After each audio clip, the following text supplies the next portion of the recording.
Eric A. Shellman. Prologue. Day 1. The Situation Room. The White House, 2:18 a.m.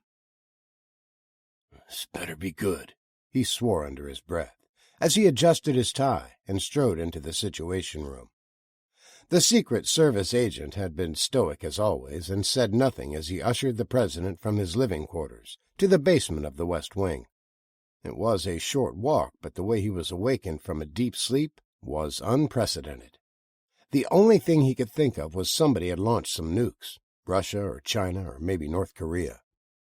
He heard the arguing voices as he strode into the crowded room and was a little surprised to see it so full. Whatever was going on had been happening for a while to gather so many people in the middle of the night. It wasn't an incoming nuke then, nothing as dire as that, so he relaxed a little and moved to his place at the head of the table. A disheveled-looking man he'd never seen before rushed towards him. The agent quickly intercepted, placed his body between the potential threat and the president. "We've got to shut everything down," the man said, his voice nearly manic. "Step back, sir," the man in the black suit said, and firmly pushed him. He stumbled a step, but didn't lose his grip on a sheaf of crumpled papers clutched firmly in his hand. He paused, looked down, and took a deep breath. "Sorry," he mumbled, and looked chagrined. He'd been awake for days, watching the roiling unrest on the sun, and he'd been trying to get somebody to do something since the satellites went offline Monday evening at 6:32 p.m. The wheels of the government machine moved so slow. If they didn't make something happen now, right now, it was going to be too late. It probably already was. "Sorry," he said again, then looked up beseechingly at the President of the United States. "It's urgent, sir." The only man who might have had the power to save the country stood before him, looking annoyed. He had to make him understand the gravity of the situation. They didn't have time. It had already taken him nearly 9 hours to get to where he was now. Every person he'd talked to had explained the danger, had urged utmost haste, had a supervisor they had to check with, and that supervisor had to be brought into the loop, and then whoever his immediate supervisor was had to run it up the chain of command.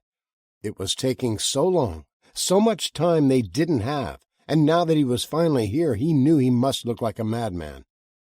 It didn't matter that he was the head of NOAA. He didn't have a hotline to the president. His position wasn't important enough. He'd had to start at the bottom of the bureaucracy and convince each person that didn't have the authority to make decisions to send him up the chain until he was finally here. They didn't care that he had a Ph.D., a master's, and 2 bachelors in atmospheric science. It was hard for them to take a skinny, bespectacled meteorologist with wild, wiry hair talking doomsday very seriously. "General McCluskey, are we at war? Do we need the football?" the president asked, ignoring the man and referring to the case that held the nuclear launch codes. "No, sir." The fully dressed and decorated general answered briskly. "Not at the moment. This is a different threat which I don't fully understand myself. Dr. Jameson can explain it best." He indicated the middle-aged man in the wrinkled suit and uncombed hair. President William Forston gave a nod, then continued to his place at the head of the conference table. "Okay," he said, and thanked the steward as a steaming cup of coffee was set before him. "Well, Dr. Jameson, if there's no immediate danger, perhaps you can explain why we're all here in the middle of the night." "But there is!" Jameson exclaimed and approached, held out the papers gripped in his hands. "It's all right here. No mistake. It's coming." "What's coming?" the president asked, and waved away the papers filled with graphs and scientific calculations. "Just tell me." "We're about to get hit with a solar storm the likes of which we've never seen," Jameson said. President Forston glanced around at the other men in the room. Some of them nodded in agreement, some looked dubious, and some held their poker faces. A solar storm was coming. Forston's face tightened, and his glance turned to a glare. "You woke me up for this. A storm on the sun." "I think you should hear him out, sir," the FEMA administrator said. "Okay," the president said, calming and remembering everything was being recorded. It would be on the news eventually. He didn't want to give his political opponents any fodder if there was some sort of serious situation going on. "Tell me why I should be concerned about a solar storm and what you want me to do about it. I know I'm ranking high in the polls, but I can't change the weather, no matter what you've heard." His little joke fell flat. The gathered men and women weren't in a jovial mood. "This isn't a typical coronal mass ejection," Jameson said, as he started spreading out his charts and graphs on the table, and a picture of the sun popped up on a large screen on the other end of the room. "Wait," President Forston said. "Let's dumb it down. I'm not a science guy. What is a coronal mass... what did you call it?" "Ejection," Jameson said, and thought for a second. "Okay, look, sir. The sun is a giant ball of hydrogen and plasma, whose charged ions swirl all over its surface. They create magnetic fields, and as you know, magnetic field lines can't cross each other. Sometimes these fields knot up, creating colossal amounts of energy that has nowhere to go except out, into space. They are constantly exploding and sending out geysers of gas we call solar flares. It's normal, and some are bigger than others. A big one, something equal to 1,000,000 megaton nuclear bomb going off, isn't even that rare. We see them often. They're rated as an X-class solar flare. We had one back in 2003 that registered X-28 until the sensors overloaded and shut down. Thank God that one missed us."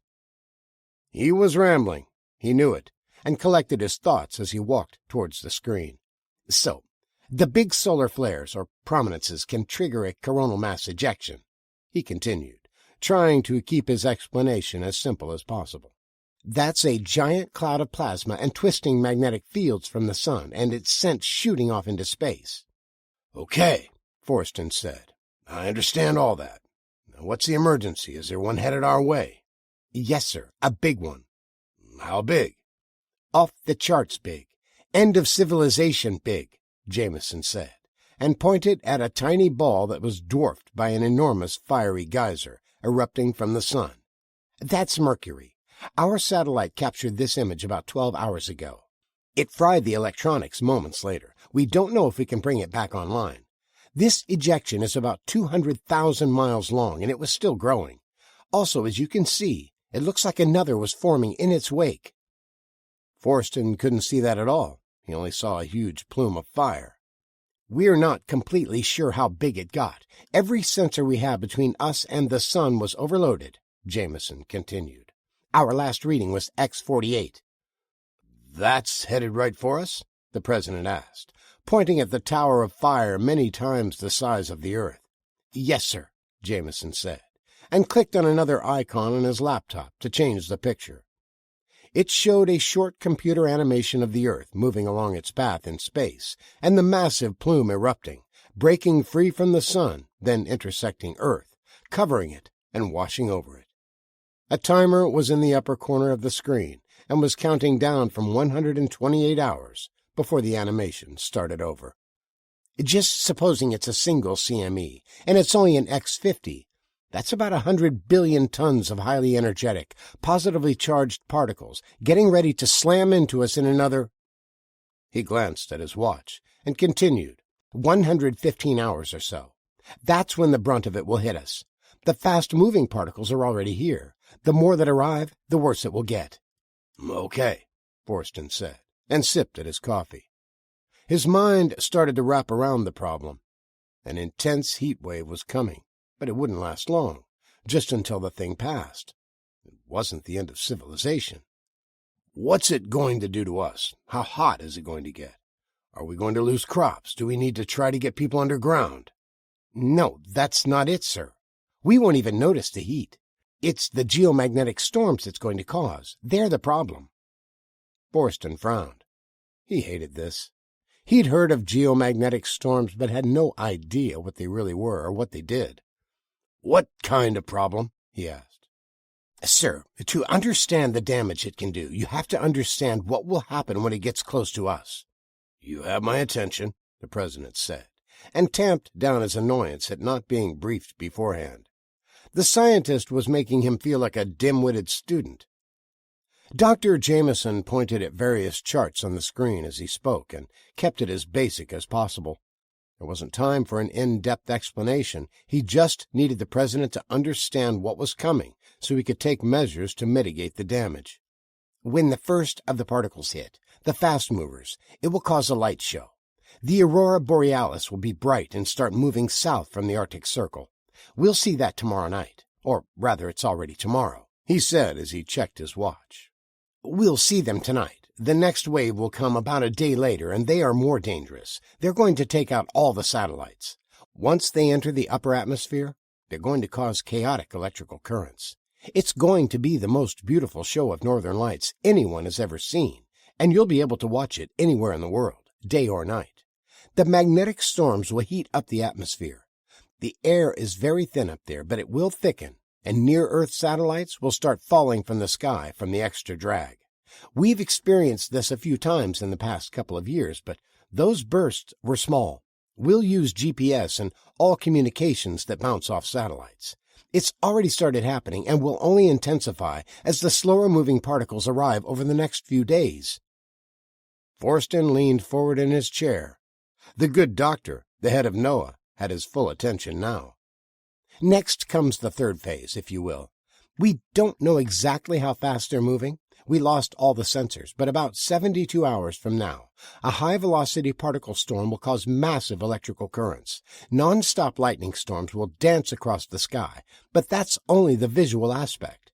The real damage comes about a day later, when the brunt of the slow movers hit us. It will cause those charged particles to strike the land. They'll be attracted to anything metal and the salt water of the oceans. Every wire on Earth will act as a conductor. Circuit breakers will fry. Transformers will explode, and underground pipelines will be energized and electrified. If there are any weak points, any welds with a tiny pocket of air, they will likely burst. Millions of gallons of oil and gas can pour out and start fires. Sewer systems filled with methane gas could explode. Any electronic device with delicate circuits will most likely be fried. No cars, no phones, no electricity, and no way to fix it. We'll never recover, and civilization will start over in the Bronze Age. It will take 1,000 years to rebuild if we don't do something right now, sir. We have to try to mitigate the damage. The president stood abruptly and brushed the papers away. This is ridiculous, he said. A solar storm can't do all that. You're telling me everything is going to blow up. How? This sounds like a bad movie plot. It just doesn't seem possible. It can, sir, and it will. Jameson insisted, and tried a different approach, hurrying before he got dismissed as a doomsday kook. Nikola Tesla showed us how electricity could be harnessed from the atmosphere freely without any power stations to generate it. Electrical energy is already here. It's all around us, and it's in the air. Now imagine there's suddenly 100,000 times more of it. The last time this happened was in 1859. It was called the Carrington Event, and that CME was a tiny one compared to what's headed for us. It caught telegraph lines on fire. It shocked operators, and some systems worked with their batteries disconnected. They drew power out of the air. Forston sat down heavily and looked to the other faces in the room. They were dour and serious. "Are you sure it's going to hit us?" he asked. "We won't get lucky, and it'll be nighttime here?"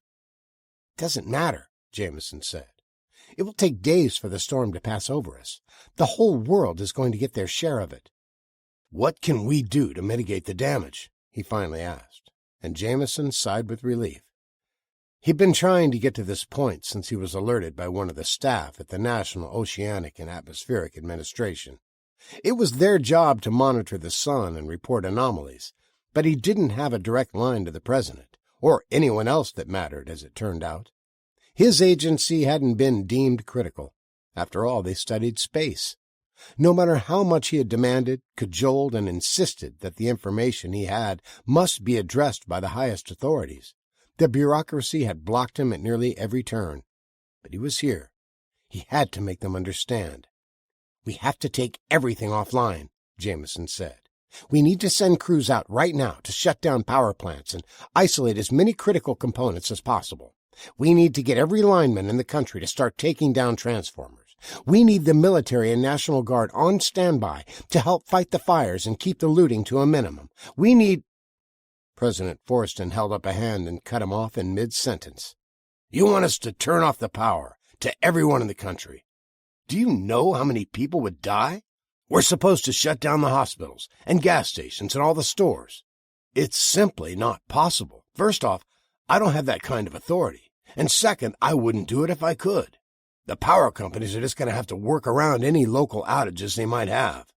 Sir, that won't do, Jameson insisted. We have to— Enough, the president said, and stood again. Thank you for informing us. We'll take it from here. But, sir, we'll address this, but for now that's all we need, Forston said sternly, and waited for him to leave the room. Jameson sighed and joined the Secret Service agent holding the door for him. He'd done what he could. It was in their hands now. He had his own preparations to make because he knew, no matter what the government decided to do, things were going to get bad.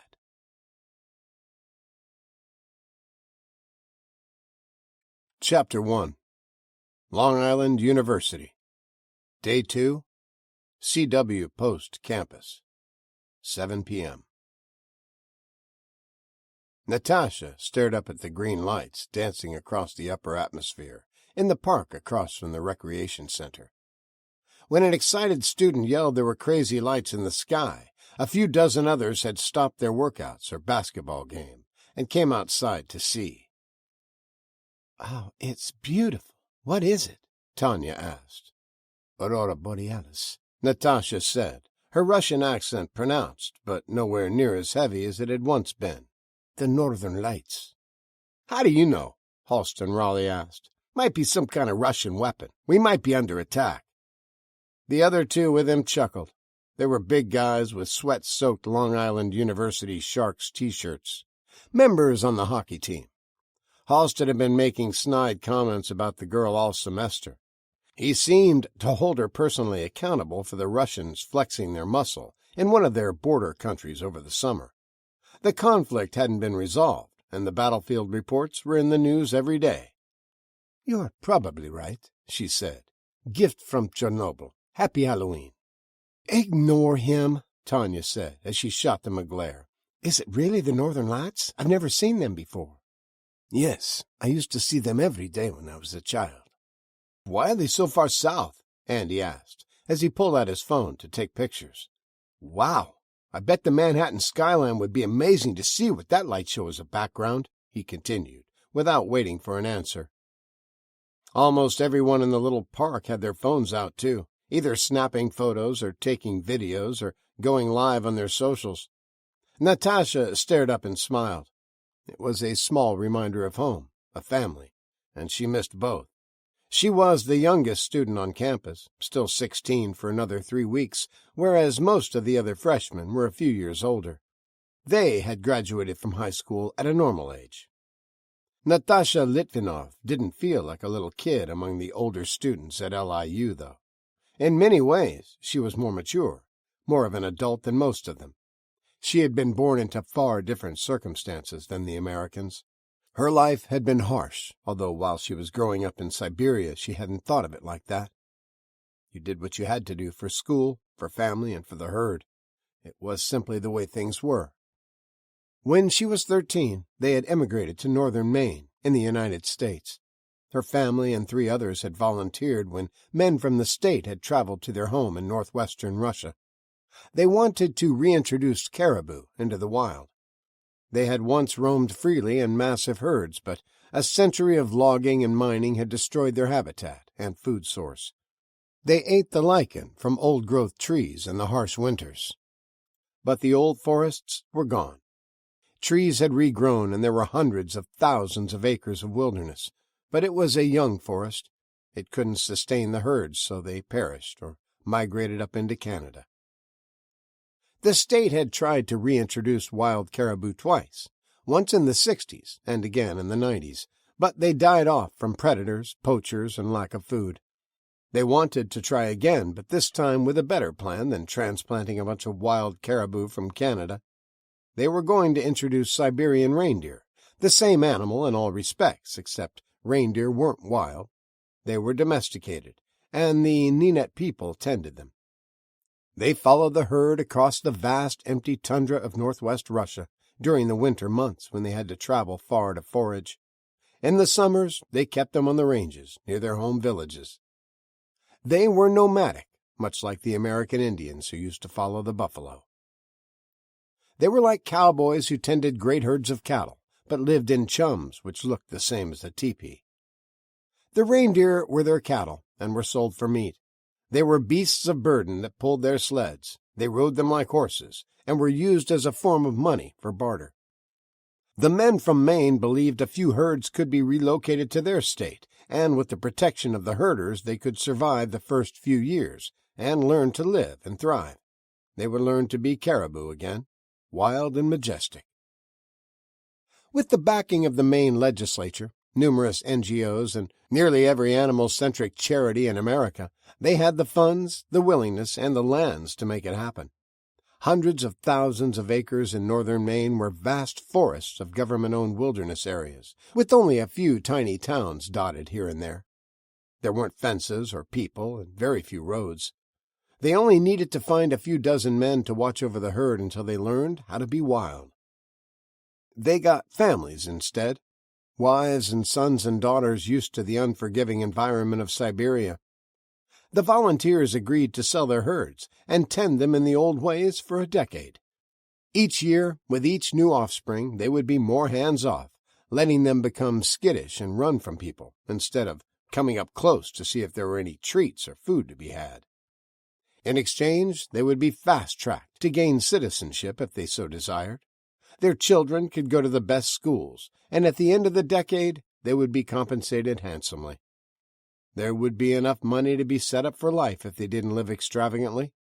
Also, a permanent position with the Fish and Wildlife Service, if they wanted. It was a once-in-a-lifetime opportunity to leave the harsh tundra behind. No matter how traditional the old ways were, how romantic being a wandering nomad sounded to someone who had never done it. Most only remained in Siberia because they didn't have many options. You either struggled and tended your herds, or you moved to a big city and struggled in a different way. Natasha's father didn't consider long. He gave them his answer the next day. They were moving to America. "Hey, you want to get some pizza?" Tanya asked. "I'm starving. We can eat it out here and watch the lights. How long do you think it'll last?" "I'm in," Andy said. "What about you, Tasha?" She grinned at them. They knew she loved pizza. She had never tried it until Tanya introduced her to it.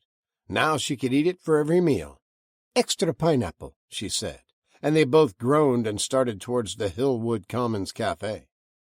Even though she'd lived in the States for almost 3 years, no one had ever offered her real pizza before. There weren't many opportunities tending the herd over the summers, and when she and the other kids went to school during the winter months, they had kept to themselves. They wore funny clothes. They looked different. No one spoke English, and they were separated from the other students. They had tutors and private classes until they could speak the language and keep up with the local kids. She'd had pizza in the high school cafeteria a few times, but it was unappealing, tasted like cardboard and chemicals. After a year of intense study, mostly learning the language, how to write it, and American history, they were ready for the placement tests to see which grade they would be in. They all did exceptionally well. Back in Russia, they had gone to the Nenets boarding school in Vorkuta for 9 months out of the year, thousands of miles from their families. They were average students, but the curriculum was difficult, the teachers demanding. They studied math, science, history, and Russian, just the basics. Natasha passed the high school equivalency exam with ease, and her guidance counselor asked her what she would like to be when she got older. Was she prepared to go to college? She had a full scholarship to anywhere she wanted, if she passed the entrance exams. It was part of the package the state had offered when her father signed the contract to sell the herd. She chose Long Island University because it offered a bachelor in science and veterinary technology. She wanted to learn how to take care of the herd better, to keep them alive and healthy. And the campus was close to New York City, the most exciting place on earth. Tanya was her roommate in the dorm. She was a bubbly blonde girl from Alabama, with a quick smile, bouncy hair, and a southern drawl so pronounced, Natasha thought she was speaking a different language when they first met. The two made an odd pair, one bright and cheery with a big laugh and a bless your heart for everyone. the other subdued and quiet with dark hair and dark eyes that had a slight Asian slant from her Mongolian ancestors. The one thing they had in common was a love for riding, and endlessly talked of horses and reindeer.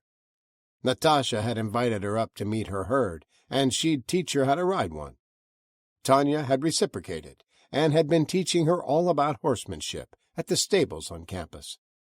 They became fast friends, and Tanya had been happy to take her under her wing and show her around campus, explore the restaurants and museums, help her get her first phone, then download 100 different apps. "You're like the baby sister I never had," she told her more than once. They got their pizza, half with extra pineapple, then went back out to join everyone else on campus, who was outside staring up at the mesmerizing sky. They found a grassy spot, laid back and watched the colors as they flowed like a screensaver on the sky. "When we were children, we would shout at them, and it is said to make them grow brighter," Natasha said. "Bet the adults love that," Maria said. "I think my dad's favorite saying was, 'Keep it down, I can't hear myself think.'" "You used to see this every day?"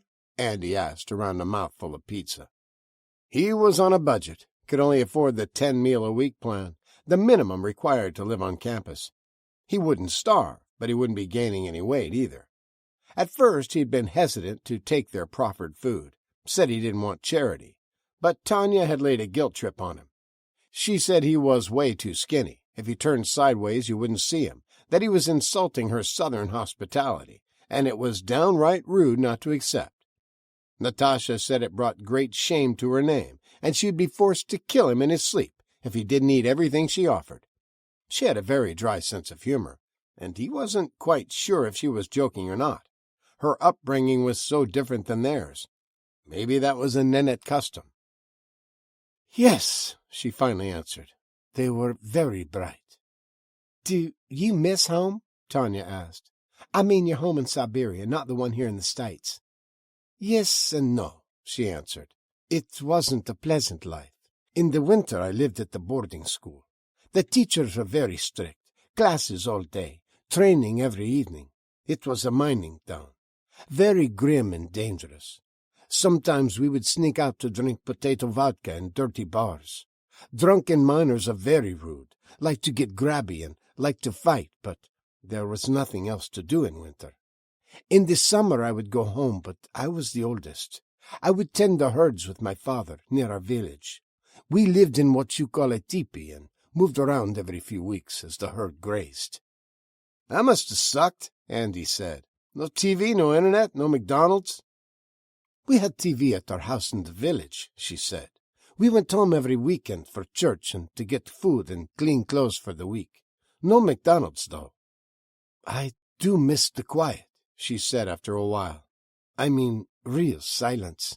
It's noisy here. Even in the middle of the night, there are sounds of the roads, the airplanes, and even the hum of electricity running through the wires."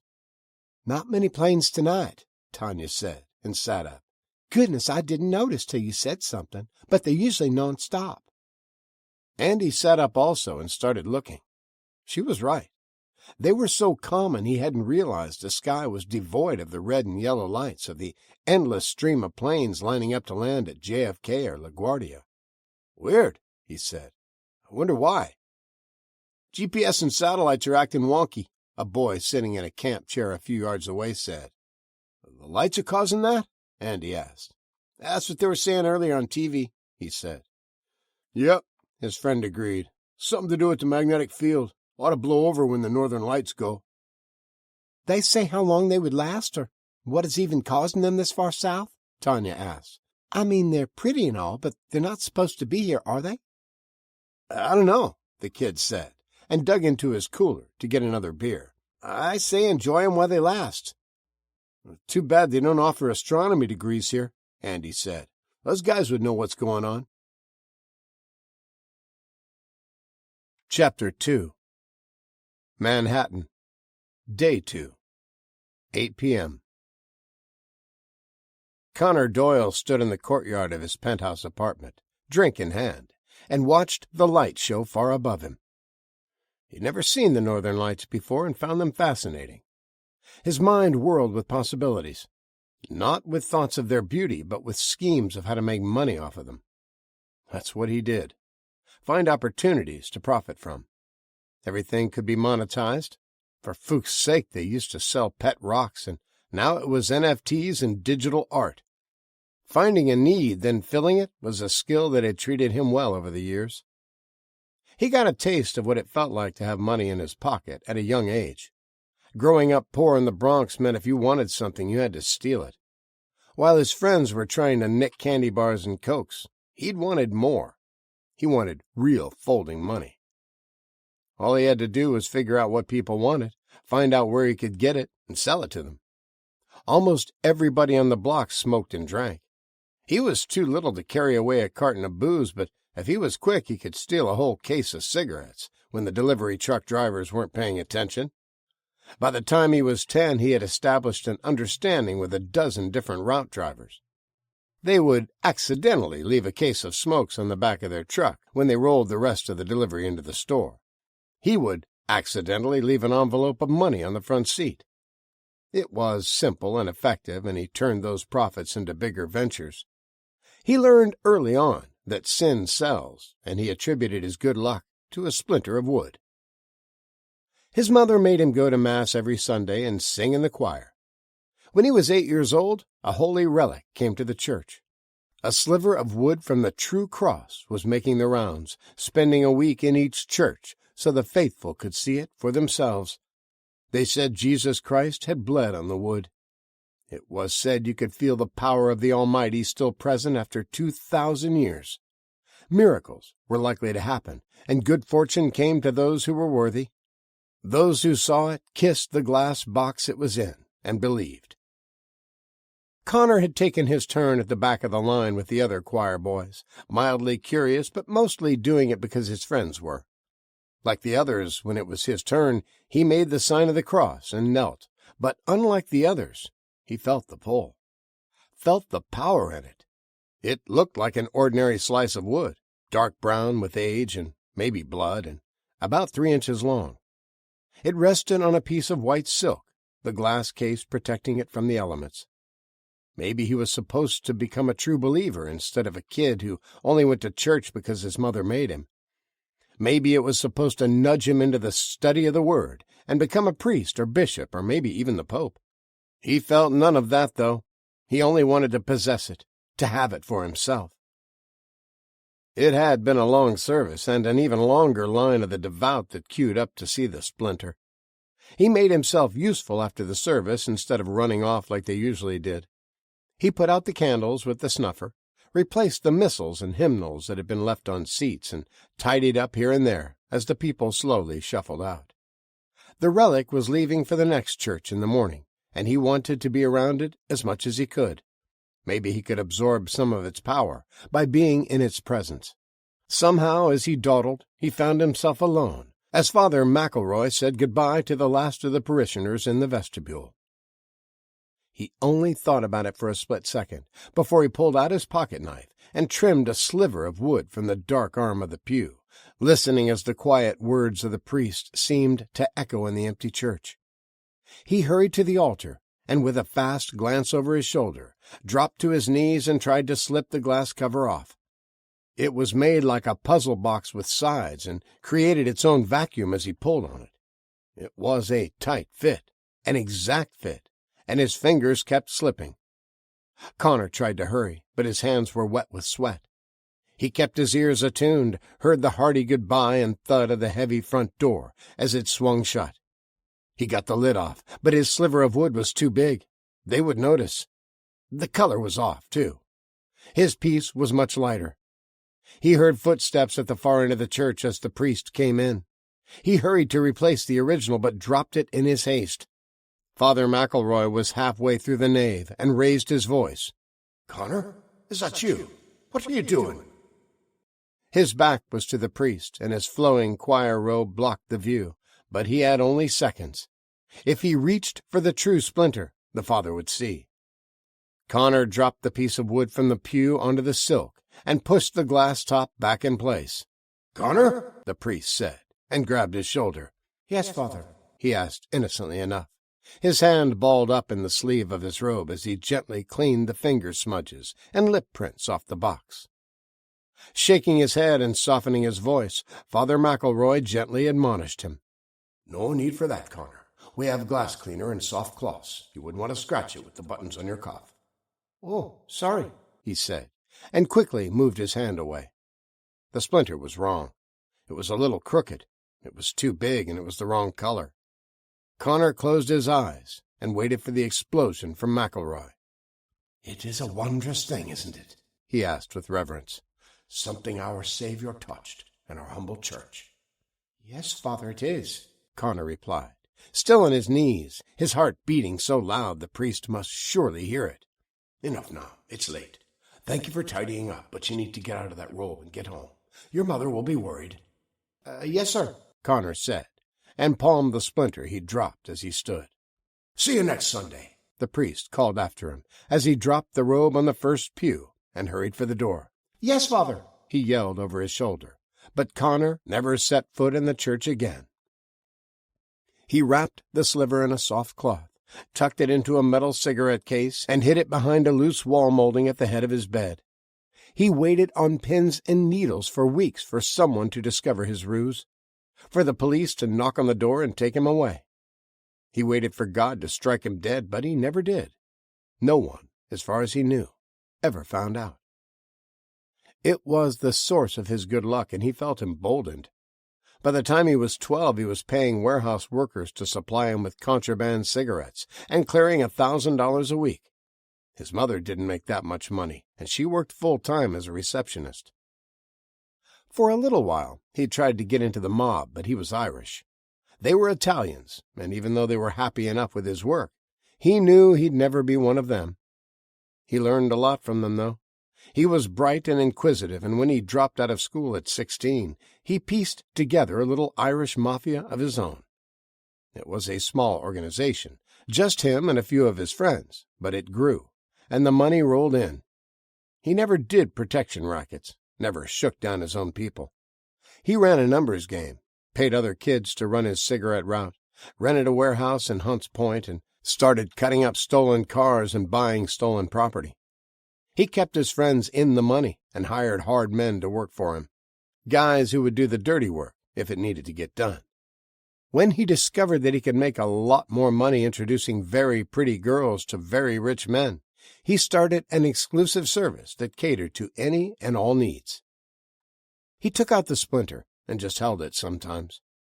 He drew confidence and power from it, and he had started collecting other religious relics. He had what was claimed to be St. Paul's shoe, a bone from St. Andrew, a tattered scrap of cloth from Mary's robe, and others, but none of them compared to the splinter. It was real. It was genuine, and the others probably weren't. The real power artifacts, the ones that had thousands of years of meticulous record-keeping, proving they were genuine, were beyond his reach. The Spear of Destiny, the one Hitler possessed for a time, was what he desired most, but he might as well try to break into Fort Knox. It was too well guarded. All the genuine artifacts were. He had been extremely lucky to get his splinter, but it had been his destiny. He was supposed to get it. It was the only explanation. It had helped him rise to power, helped him gain riches, and apparently the splinter didn't care that most of his fortune was illicitly acquired. He wasn't a saint, far from it, but he didn't think he was a particularly bad man. He simply did what needed to be done. He stared at the light show above him and wondered if he could charge clients extra if they hired one of his girls during it. He didn't know how long the lights would last. He'd better come up with some nonsense selling point so he could demand premium rates. Sex on a rooftop under the aurora would bring good luck for 7 years, an old Irish legend or some other bullshit. Chapter 3. The Oval Office. Day 3. 11 o'clock a.m. We need to wrap this up, President Forston said. I'm late for the press conference. Are we sure this is the best course of action? The press will eat me alive if we're wrong. He looked to each of the gathered men and women of his cabinet as he sat on a corner of the resolute desk. Most nodded, some obviously more convinced than others. A few looked angry. "One last time, just to be clear, let's sum this up," he said. "Starting with you, General McCluskey." He wanted it on record that he hadn't made the decision on his own. He would follow the advice of the people who knew about these things. He would handle a little blowback. He'd get that no matter what, but he needed scapegoats if people actually died. They had dismissed most of Dr. Jameson's outlandish doom and gloom predictions. He had said himself they didn't know how big the solar storm was since their equipment had malfunctioned. The chairman of the Joint Chiefs of Staff looked grim, but answered without hesitation. "We can't show weakness," he said. "There's a chance our military satellites will have their signals scrambled for a day or two. If Russia or China wanted to wipe us out, it would be a perfect opportunity for them. We might be blind. We won't know if they launch an attack until the missiles start blowing up our cities. We have to show strength and let them know we are ready to counterstrike if necessary." Forston nodded, then looked to the FEMA administrator. "Carolyn?" "We've already started to mobilize our teams, and we can't have the general public panic buying everything that isn't nailed down. That will just cause more problems when this is over and clog up the roads so our crews can't move around. I agree we have to soft-pedal this. We'll be ready to render assistance if it's needed." Forston nodded. "Bill?" The Secretary of Homeland Security agreed. They needed to keep everyone calm. "Besides," he added, "if everything goes to hell, if Jameson is even half right, there's nothing we can do about it." He went around the room until he came to the head of the FERC. Jamie Patterson was the only person who disagreed strongly, and in no uncertain terms. The chairman of the Federal Energy Regulation Commission was a holdover from the previous administration. Forston hadn't been able to replace him with a friendlier appointee because of deadlock in Congress. They wouldn't approve his pick, so he was stuck with an enemy in his ranks that had been consistently trying to funnel money to the old electrical infrastructure instead of embracing the new solar and wind technologies. "Sir, for the record, I once again strongly urge you to allow us to shut down the power grid immediately." Before Forston could tell him again he didn't have the authority to do that, Patterson held up a hand to stop him. "I know you don't want to hear it, but I've told you, we can't wait until the last minute and flip a switch. It takes days to shut them down properly and isolate transformers."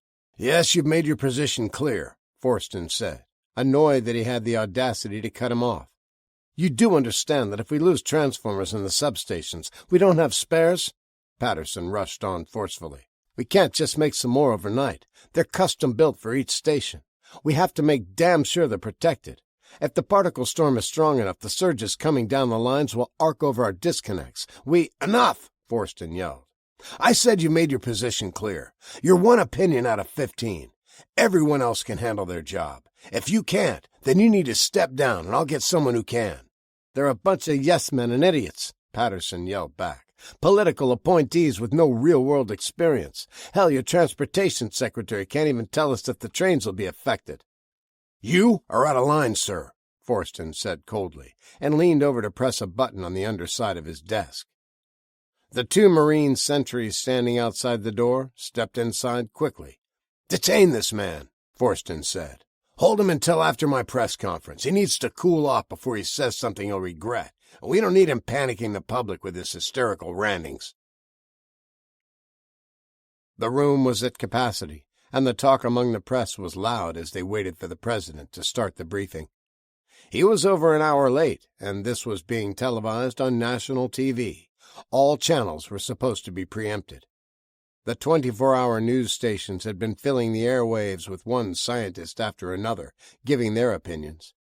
The biggest problem was a lack of concrete information. None of the satellites in deep space were responding. They were either all offline, or the communications with them were being disrupted by the magnetic chaos in the atmosphere. The near-Earth satellites didn't have the capabilities to tell them anything useful. It was serious, they all agreed, but differed on exactly how serious. No one knew if an EMP was headed their way or if it was shooting harmlessly off into space. People were nervous, and field reporters were interviewing shoppers at Walmart and Costco, buying toilet paper by the case. "I'm not going to say that," President Forston said dismissively, and crumpled the speech his press secretary handed him. "I'm not going to put the country in a panic. My job is to keep everyone calm, and that's exactly what I'm going to do.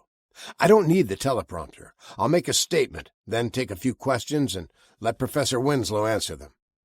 "Sir, I don't think—" his press secretary started, but he cut her off. "Then don't," he said, and stalked towards the door.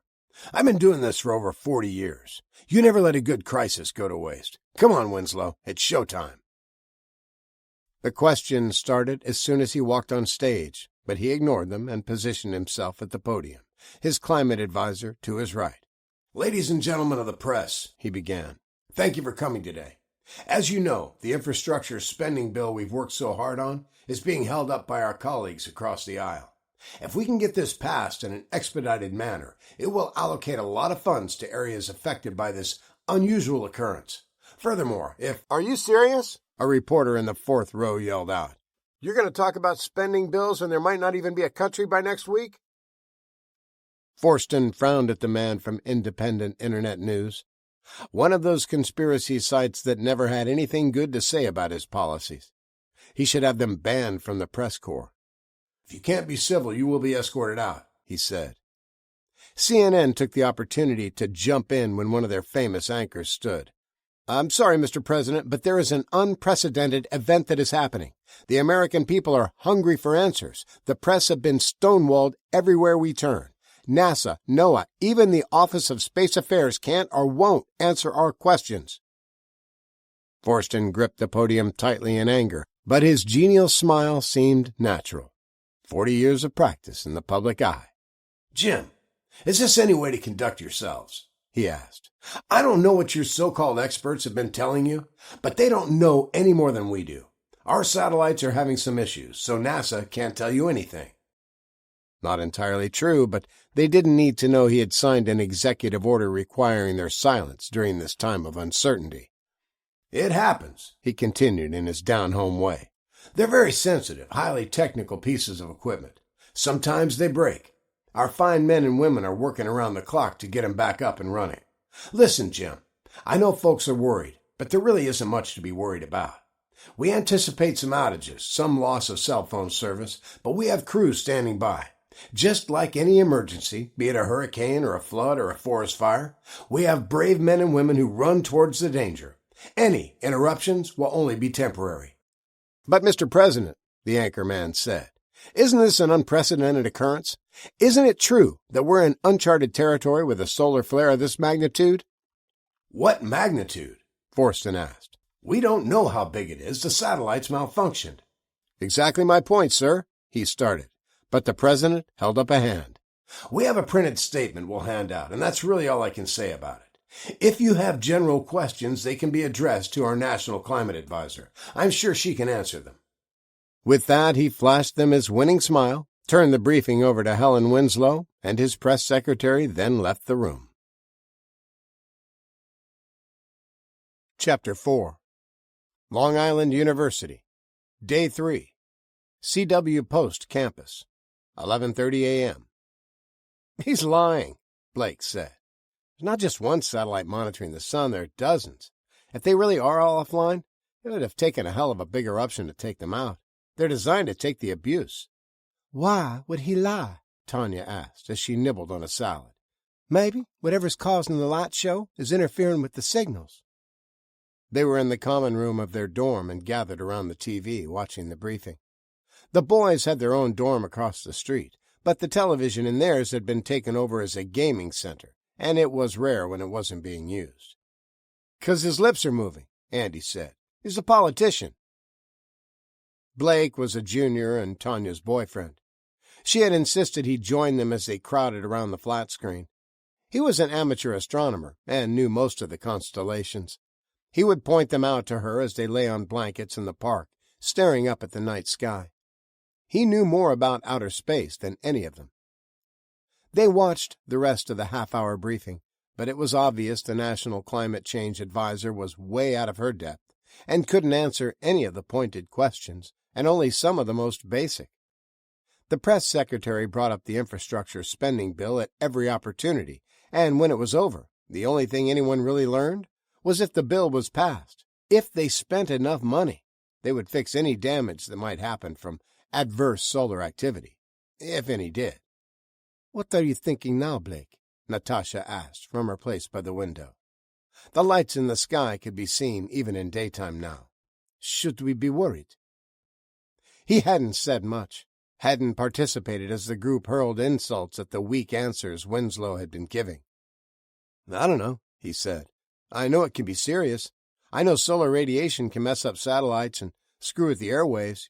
Radio and phones probably won't work. But I'm not sure about all that other stuff you see on the net." "Yeah," Maria agreed. "Some guy on YouTube was saying it could set power lines on fire. Total clickbait." "I'd be more worried about the UV rays," Abigail said. "I mean, it's like a super sunburn headed our way, isn't it? I think I'll wear extra sunscreen and try to stay inside until it's over." "You suppose we should go into town? Maybe pick up a few supplies or something?" Daniel asked, finishing off the last of his French fries. "Like what?" Abigail asked. "The campus has plenty of food and toilet paper. My daddy is paying them $100,000 a year to take care of our every need, as he reminds me every time I ask for money." "Well, it wouldn't hurt," Blake said. "If we lose power for a few days, they won't be able to cook anything. Maybe we can get some stuff you don't have to heat up, some soup or something." "Gross," Maria said, and made a face. "I'm not eating cold soup." "Well, peanut butter and jelly, then," Blake said. "I have a peanut allergy," Abigail said. "I can't eat peanut butter." "Who has car?" Natasha asked, turning from the window. "I would like to go to store. I have bad feeling. I've never seen the sky like this, and I saw the lights almost every night for years." "We can take mine," Blake said. "No offense, honey, but where would we put the groceries?" Tanya asked. "You up for a run, Daniel?" Blake had a Miata. It was a fun little convertible, but only sat 2 people. "Yeah," he said. "I can only fit 4 of you, though, and that's if you want to be real friendly in the back seat." Daniel Eisenberg lived off campus, with his parents farther out on Long Island. The BMW had been his high school graduation present, and he didn't mind shuttling his friends around as long as they chipped in for gas. Most of them weren't from New York, lived in the dorms, and first and second years weren't allowed to have cars. "I have classes," Abigail said. "Mr. Gadsden gets pissy about absences, so I can't go. Can you get me some sunscreen?" "Sure," Blake answered. "Who's going?" "I'm broke," Andy said. "Besides, the cafeteria will have bread and stuff for sandwiches. They won't let us starve." Natasha snagged her jacket off the back of a chair and walked to the door. Tanya and Blake joined her and looked at the others. After a moment's hesitation, Maria grabbed her sweater and followed them out. "Oh, why not?" she said. "We're going to the Stop and Shop? I'm almost out of power bars anyway." The sky above them was intense. The undulating purple and green lights moved in slow, sinewy patterns like dancing neon snakes. The sidewalks and walking paths were full of students headed back to afternoon classes, most of them staring up and walking slowly. Natasha led the way to the parking lot, deftly hurrying around the dawdlers. "Shotgun!" Blake yelled as soon as Daniel hit the remote to unlock the doors.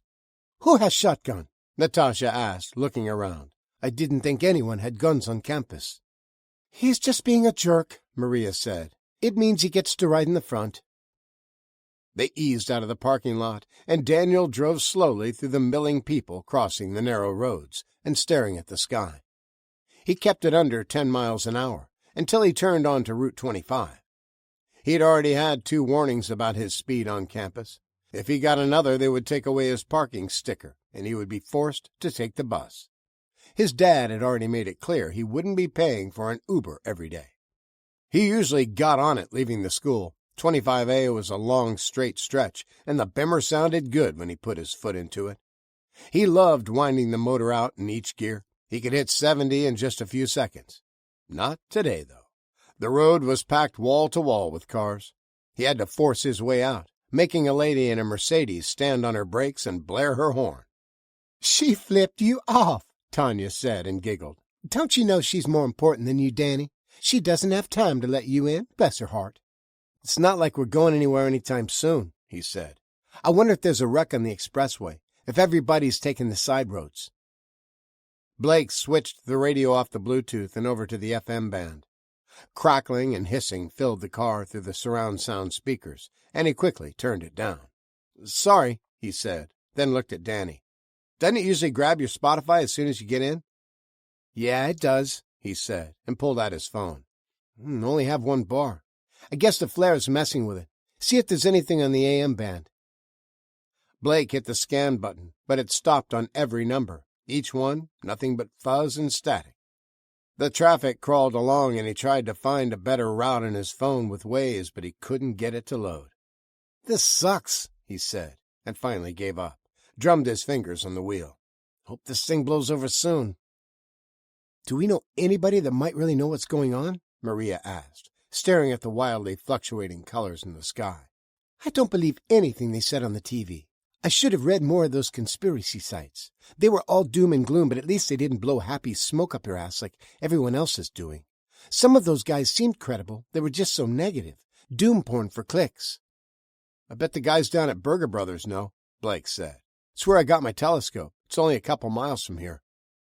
"I thought that was a camera shop," Daniel said. "Yeah, they have a bunch of telescopes, too. Everything from kiddie scopes to high-end ones that cost $10,000 or $20,000. One of the guys there is really into astronomy. He'll know what's really happening." "Whatever, might as well," Danny said. "We can cut down Cedar Swamp Road. It'll be a lot less crowded than this." Once they turned off 25A, they made good time on the winding back road, and Danny cut through parking lots and subdivision roads to bypass the traffic on the turnpike. They groaned when they pulled into the parking lot. The closed sign was on the door. Under it was a handwritten note, taped to the inside of the glass. The boys got out, tilted the seats forward so the girls could unpack themselves from the tiny back seat as they joined another couple who were reading the message. They nodded and stepped aside to let the teenagers see what it said, and held their peace until they had finished reading. "I guess they're taking it seriously," the older man said, as he looked up to the purple and green sky. "Looks like it," Blake agreed, and read the note again. "Burger Brothers, friends and customers. We apologize if our early closing causes you any inconvenience. We are very concerned about what is coming. The TV is lying to you. If you are reading this, we urge you to prepare in any way you can. Expect power losses starting tomorrow, and don't expect it to come back on for a long time. We think there will be interruptions in the food deliveries. The water and sewer may stop working. We hope we are wrong, and we'll be back next week. We hope the government has a plan and will step up and take care of our needs, but we have our doubts. Do what you can to help yourselves." "They sound like those guys on YouTube," Maria said. "Maybe," Blake said, and rubbed his chin. "But these guys I trust. They know what they're talking about." A heavy mood settled over the group as they reread the note and stared at the menacing sky. "Our daughter lives upstate," the man said, thinking aloud, half addressing the kids and half trying to convince himself. "Maybe we should go for a visit. I don't want to be on the island if any of this turns out to be true." "Maybe we should," his wife said after a moment. There were occasional flickers of dry lightning jagging through the colorful sky. She looked at the road and bumper-to-bumper traffic creeping along. They were in an affluent part of town, and though there was the typical New York horn honking, people were still being civil. "Let's go pack," she said. "I'll try to call work and let them know I'm taking some personal days." They hurried to their car without another word and left the teens to figure it out for themselves. "I wonder if I should try to get a flight home," Tanya asked. "Too late for that," Blake said. "The planes are grounded, remember?" "Let's go to store," Natasha said. "We can talk in car." Daniel forced his way into traffic again, and it took them 20 minutes to travel the mile to the little grocery store. The parking lot was packed. All the spaces were full, and some cars were double parked, blocking others in. "We should have done this yesterday," Maria said. "Damn it! I should have listened to those YouTube doomers. They were trying to warn us." The others silently agreed. Everything had seemed so normal on campus. It was its own private little sanctuary. Out here, things were different. A little scarier. "You go on," Daniel said. "I'm going to get in line for gas. I'm down to a quarter tank. Looks like that'll take a while. If I'm faster than you, I'll circle until a spot opens up." They climbed out and made their way to the store. There weren't any shopping carts, and one of the muscular security guards directed them to get in the line, to follow people out to their cars. "We just need a few things," Tanya said. "Doesn't matter. You need a buggy," he said with a thick African accent. "There's already been too many broken jobs of people trying to carry too much. You don't have a buggy, you don't get inside." He was a big, dark-skinned man who looked harried, was in a foul mood, and wasn't about to take any crap from a bunch of kids. "It's okay," Natasha said, when Blake opened his mouth to argue. "It's short line. We wait. You get used to waiting in Russia." The shoppers were oddly subdued, but there was a quiet sense of foreboding in the air. Women hurried by them, held their children and purses close. Men looked warily around, protective of their families and the goods that were piled into the carts. There wasn't panic, not yet, but it wasn't far off. When they finally secured a cart and made their way into the store, they were faced with already depleted shelves. The aisles were filled with slow-moving people, almost a gridlock as the overworked checkers rang up the overloaded carts. "Split up," Natasha said. "Blake, you push the buggy. We'll bring food back and load you up." The urgency was catching, and they hurried through the aisles, grabbing things they thought they might need. Others were doing the same, rushing groceries back to their cart. Natasha watched a woman dump an armful of canned vegetables into her buggy, then run back for more in the next aisle. As soon as she disappeared around the corner, the shoppers closest to her started grabbing her cans, adding them to their own. Everyone avoided eye contact, knowing what they were doing was wrong, but doing it anyway. Their families needed to eat. Natasha saw what they were doing, knew things would only get worse, and it wouldn't take long. In Vorkuta, where she had gone to boarding school, she'd seen people in the coal-mining town get violent. Russians were used to hardship and doing without necessities, especially in the far north, but even they had their breaking point. When a severe storm had stopped the trains and trucks from running for a few weeks, the people had gotten desperate. They didn't come together and pool their resources. They started stealing from their neighbors. She didn't look down on the Americans. She loved this country because everything was so plentiful and life was so easy. If she worked hard, she could have anything she wanted. A car, a boat, a house, literally anything. Maybe not everything, but if she really wanted a condo on the ocean or a farm in the country, all she had to do was make a plan and make it happen. These things weren't even a possibility in most countries. Most places you couldn't afford to dream, and no matter how hard you worked, you could never rise above your station. But easy living made soft people. Whole generations had never known want or felt hunger. That was especially true of her fellow students at LIU. It was a prestigious college with an expensive tuition situated in an affluent area of country clubs, golf courses, and marinas for yachts. The only reason she was able to attend was because the state of Maine was paying for it. A few of the kids going there had scholarships and student loans, but most of them had wealthy parents. She watched as those people stole from the woman's cart. Things weren't bad yet, and they might not ever be. The worst of the solar storm could be happening right now. Maybe it would only be a light show. Radio and cell phones quit working for a day, and some planes got grounded. That wasn't anything to be concerned about, but that's all it had taken for well-heeled, civilized people to start stealing from one another. She was glad they'd decided to come to the store today and not wait.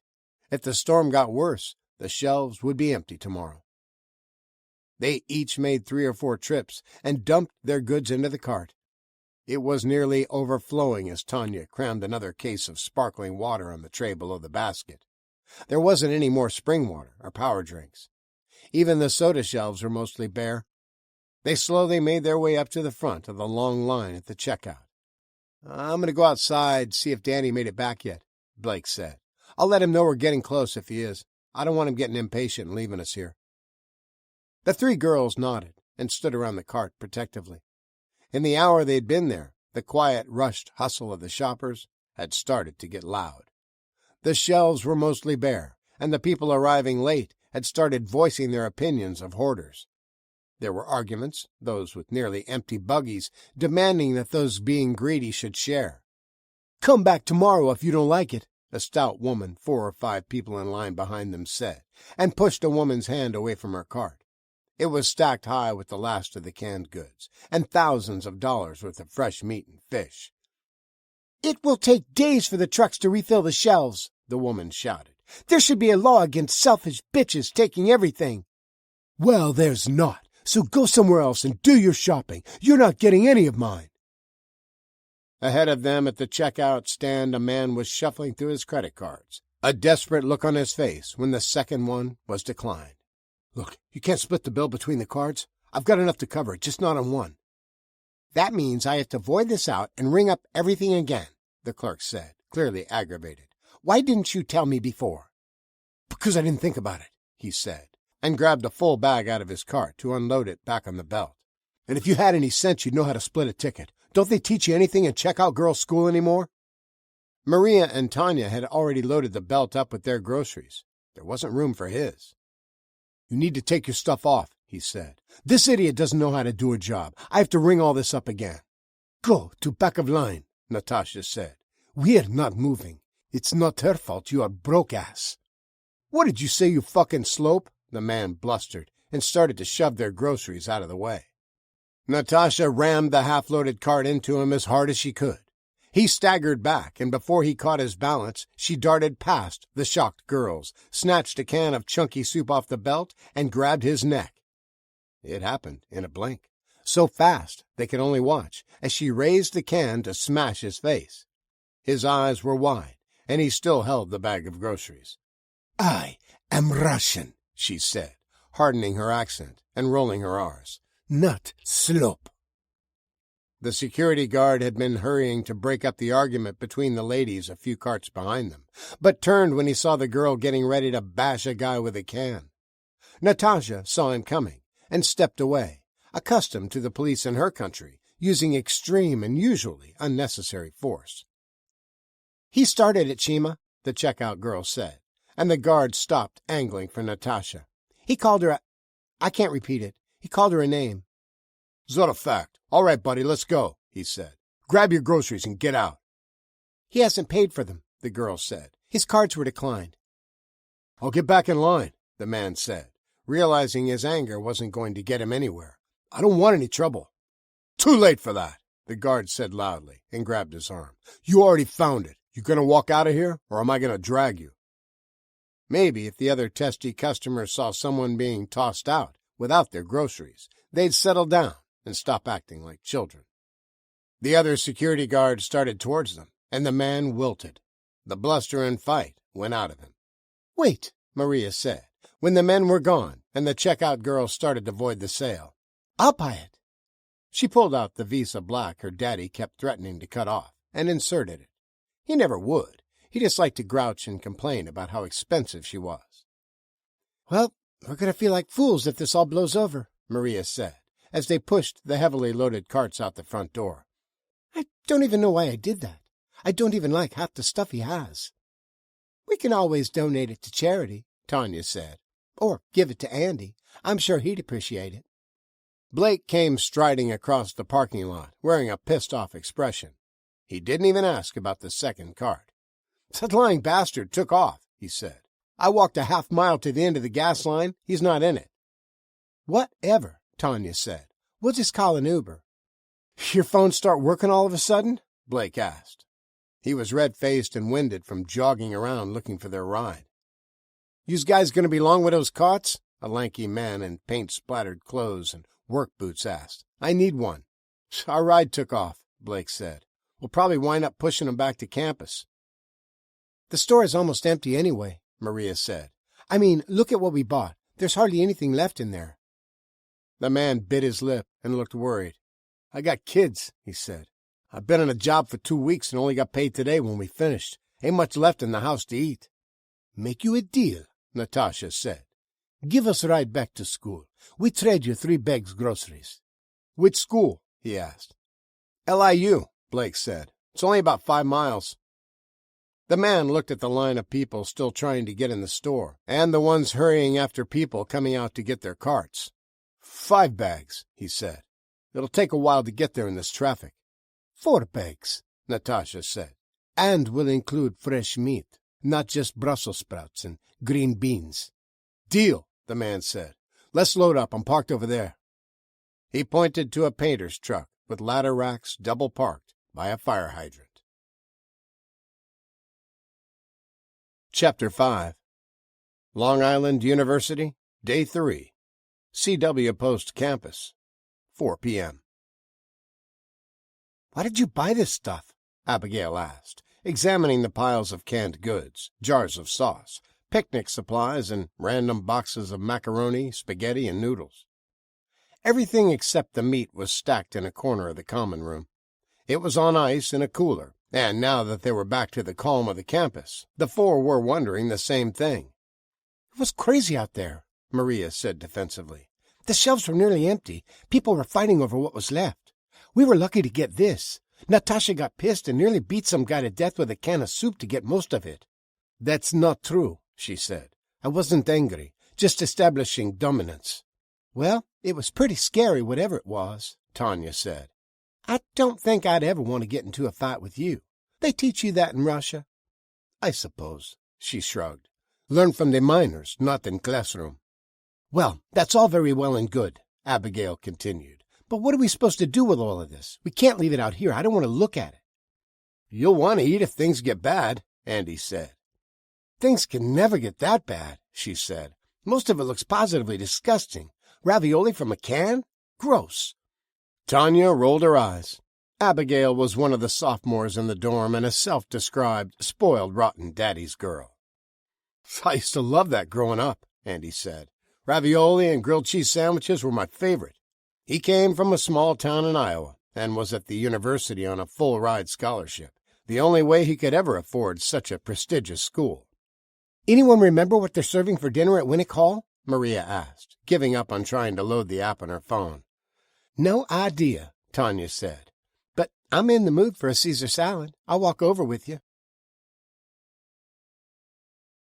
Chapter 6. Manhattan, New York, Day 3, 8 p.m. "You're sure about all this?" Connor asked, thumbing through the short report he was paying a lot of money to get. 100%, the man said. "I pulled some of that data directly from the NOAA computers. They're trying hard to scrub all this information from the net. It's like they know there's nothing they can do about it, and they don't want anyone to panic, which is stupid if you ask me. I say let them panic and try to get some supplies laid in. If people are prepared mentally as well as physically, there's a better chance of survival." "Survival," Connor repeated. "You mean actual widespread death and destruction, not just localized." "Yeah, if it's a direct hit, yeah," he said. "That's the thing, though. We know it's huge, one of the biggest flares ever recorded. It wiped out all the satellites that monitor solar activity, so nobody knows for sure how big it is or if we're on a collision course with it. They claim they don't even know if there was a separation, a coronal mass ejection. They're still calling it a solar storm. I'd say it's more like a solar tsunami, and we're going to get hit hard. Just look outside." "You're a meteorologist. What's your best guess? What's really going to happen?" "It's all in there," the man said. "I gotta go. My car's loaded up and ready. I only stuck around this long to give you this. We're headed up to our hunting cabin." "You stuck around because I'm paying you in gold. You don't seem to think paper money will be any good in a few days." The weatherman for one of the local channels grimaced and shifted from one foot to another. "Break it down for me," Connor said. "Where's the line between what is absolutely going to happen and what might happen?" "I told you I can't say exactly, precisely with 100% accuracy how bad it's going to get, but you see me, right? I'm getting the hell out of here, and I'd advise you to do the same." "Humor me," Connor said. "Okay, look. We know it's big. We know it's coming. We don't know if it'll be a direct hit or we're just catching the edge of it. But from how huge the aurora is, and the fact that there's already lightning crackling around up there, means a particle storm is starting to hit us. It's only been 3 days, depending on how big it was and if there was more than one, and there usually is when a big one erupts. It's only going to get worse for the next 4 or 5 days and before it tapers off. If we're only getting a glancing blow, the worst that'll happen might be some serious power losses. Might take months to get everything repaired and back online." "That's not so bad," Connor said. "I can live without power for a few months." "Yes, but others can't," the weatherman said. "There's been studies done. I included it in the report. Some professor testified before Congress that up to 90% of the people in America would die if we lost power for a year. That's crazy talk, Connor said. Electricity's only been around for 100 years or so. We lived just fine before we had it. Look, I don't know. I'm just telling you what the experts said. I really need to go. Can we wrap this up? Connor thought about stiffing the guy. He had the report in his hand. The man wouldn't be able to do a thing about it if he turned and went back up to his apartment. He didn't, though. The man had come through for him. He might have a use for him again in the future, so he pulled the small bag of gold coins from his pocket and handed them over. "Thanks," he said, and hurried out of the lobby, past the doorman and into his waiting car. Connor ambled over and stepped out into the crisp fall air. "Should I hail you a cab, sir?" the doorman asked. "No, not going anywhere tonight, Ricky. Just wanted to see what the sky was doing." Both men looked up into the shimmering colors, and there was a hint of menace. Yesterday they had been mesmerizing and beautiful, like a lazy, drifting screensaver. But tonight, silent lightning cut through the upper atmosphere in narrow, jagged streaks. They watched for long moments, both of them feeling uneasy and very small. On the corner, a half-block from the entrance, a man in a long robe held a sign that read "Repent," and shouted at anyone that would listen. "The end is nigh," he said. "Behold, a star is falling. There is nothing you can do. There is nowhere you can hide. Judgment Day is here." People on the sidewalk stepped around him and kept walking. They were used to the crazies. "Tell me, Ricky, are there water tanks on the roof?" Connor asked after a time. "You know, if we lose power, will we still have a supply?" "No, sir," the doorman answered. "They were done away with years ago when they remodeled. Your penthouse is right where they used to be." Connor thought about the report in his hands, knew he should at least go read it. After all, he'd paid thousands of dollars for it, but he already knew what it said. The weatherman was skipping town, and he was the most knowledgeable guy about this whole situation that Connor knew. He believed it would get bad, so it probably would. Maybe he should get out too, but he had no idea where to go. He didn't have a cabin upstate. Even if he knew where one was, what was he supposed to do when he got there? Hunt deer? Live off the land? He'd wind up as one of those statistics, starved to death or bled out when he chopped his foot off cutting firewood. He'd be lost out in the wild, but he could survive here in the city for a few months if the power went out. All he needed was enough food and water to tide him over, and his crew. He'd need to bring them in, too. What good was having a mountain of supplies if the first hood rat that got hungry came along, blew your head off, and took them? He pulled out his phone, but it was useless. He couldn't get a signal. "You know what? I think I will need that cab, Ricky. I'll be back in about 10 minutes. Think you could have one waiting?" "Of course, sir. They've been in short supply, but we can get you one." "Great, thanks. Tell him he can start the meter as soon as he pulls up, in case it takes me a little longer to pack a few things." Connor needed to hold the splinter, feel the tingle of power it always gave him. He didn't pull it out from the safe very often. He was afraid of using up its power. He knew that was a silly superstition, but he was superstitious, and his sparing use of it had brought him far in the world. He needed to make sure he was making the right decision. He needed its wisdom. He was back down in 15.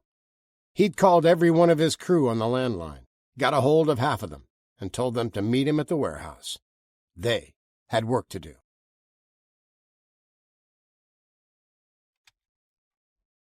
Chapter 7.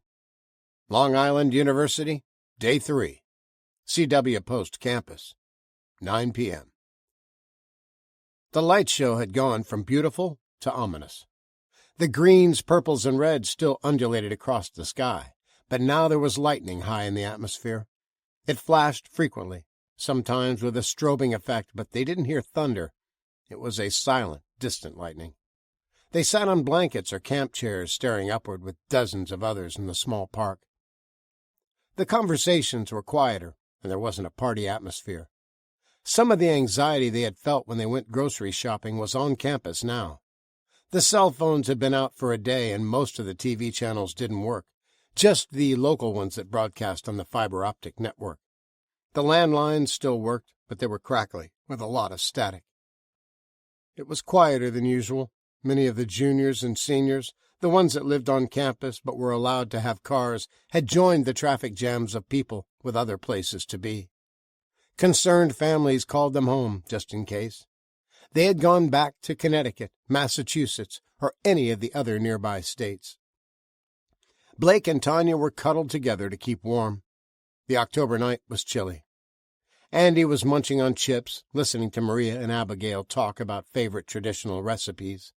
Matzo balls and chicken quesadilla, chocolate babka and sopapilla.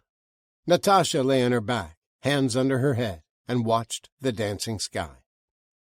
She listened to the friendly argument about who had the best food as they badgered Andy to be the judge of which was better. He was smart, though. He knew enough not to choose sides. He'd never had most of the dishes they talked about anyway. She liked her new friends, the first ones she'd had since coming to America. They had different courses of study, but the freshmen had a lot of the required classes together. Tanya was part of the stables group that fed, watered, and cleaned up after the horses. There were a lot of wealthy people in the area, but few who had enough land to keep a horse. They were boarded at the sprawling stables for an enormous sum, and were groomed, ridden, and cared for by the vet students. Tanya had been a competitive rider in Alabama rodeos, and had convinced Natasha to join her in the after-classes care of the impressive animals. It didn't take much convincing, especially when she said she'd teach her to ride, rope, and run the barrels. "They don't care you ride their horses?" she had asked. "Oh, no, honey," Tanya said. "They want you to. Keep them from getting skittish, so when their kids come out to ride, they don't get bucked. They are fine animals, too. No broken-down mares for Long Island cowboys. They might be all hat and no cattle, but they aren't cheap when they buy a horse." They had sort of adopted Andy when they noticed he wasn't eating lunch or dinner half the time. He was from a small town in Iowa and had grown up in the foster care system after his mother left him at a grocery store with a ratty backpack stuffed with his clothes.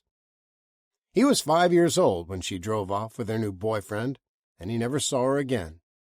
He was too old for young families to adopt him, and he never spent more than a year or two with the foster families he was placed with. He wasn't mistreated, but there hadn't been much warmth or love in his life. Most of them only did it for the money they received from the state and for the free labor. They didn't care if he did well in school or if his clothes were second-hand. He'd been a loner and chose to stay lost in his books whenever he could. He didn't go out for any sports or after-school activities. There was no one to pick him up if he missed the bus. He was tall and skinny, with a long face and dark hair that only got cut a few times a year. He probably would have been good at basketball. He was one of the first picked in gym class. When he entered high school, a guidance counselor had made all the difference in his life. She had shown him a world beyond Cherokee, Iowa, a world where he could be whatever he wanted. When she found out his favorite show was NCIS and his favorite character was Abby, she encouraged him to get good grades, to apply himself, and he could do what she did on the show. She made him a promise. If he got the grades, she would get him into a college to study forensic science. He had worked hard not to become another statistic, another abandoned kid lost to crime or drugs, and her praise and approval changed the course he was on. He got the grades, and she got him the scholarships and grants. One reason she directed his application efforts to LIU was they required all students living on campus to have a meal plan. The scholarships would cover tuition and the basic meal package. It only paid for one meal a day, but he wouldn't starve, and he could avoid taking student loans, then graduating with a mountain of debt. He had tried to get a part-time job after classes, but the buses didn't run late, and if he took a taxi, he wound up working for almost free. He needed the time to study anyway. He wasn't able to breeze through the college-level classes like he had in high school. The homework load was heavy, and the courses were hard. "What about you, Tasha?" Tanya asked, drawing her into the friendly argument. "What's a good Nennet dish? What was your favorite?" "I guess reindeer," she said. "At boarding school we had potatoes for every meal, but when I was home we had boiled meat and blood pancakes. It was good." "Blood pancakes?" Tanya asked, pushing Blake's hand away from where it shouldn't be. "Like with real blood?" "Yes," Natasha said. "No fruits or vegetables in the Arctic most of the year. Blood is full of vitamins. If you don't drink it, you get scurvy. Okay, Maria said and made a face. What about dessert? Did you have pies or cakes? Young reindeer antler, very tasty, she said, and grinned at their reactions.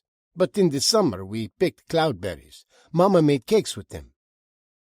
An intense storm of lightning arced across the sky, each bolt splitting into smaller ones that kept repeating and separating, making hundreds of strobing cracks in the wildly fluctuating colors. It was high in the atmosphere, and no thunder accompanied it. I read somewhere that lightning is basically static electricity caused by raindrops rubbing against each other high in the sky, Maria said, which I'm not sure I believe because I've seen lightning over the desert and it never rained. They watched for a while, assuming it would die down like the other flash storms had, but it continued, unabated. The particle storm must have arrived, Blake said. How long will it last? Abigail asked. It all depends on if we're directly in line with the flare or if we're catching the outliers, he said. The news never did say. I guess it should pass in a day or so. If we were directly in the path, you'd think they would warn us. Doomers on the net are saying we're going to get smashed, Maria said. No electric for years. I don't see how that can happen. It's not like it's super virus that kills everybody. The people that know how to make the repairs will be at work the next day. All they have to do is fix whatever breaks. I don't know, Blake said. I was reading about the transformers in the substations.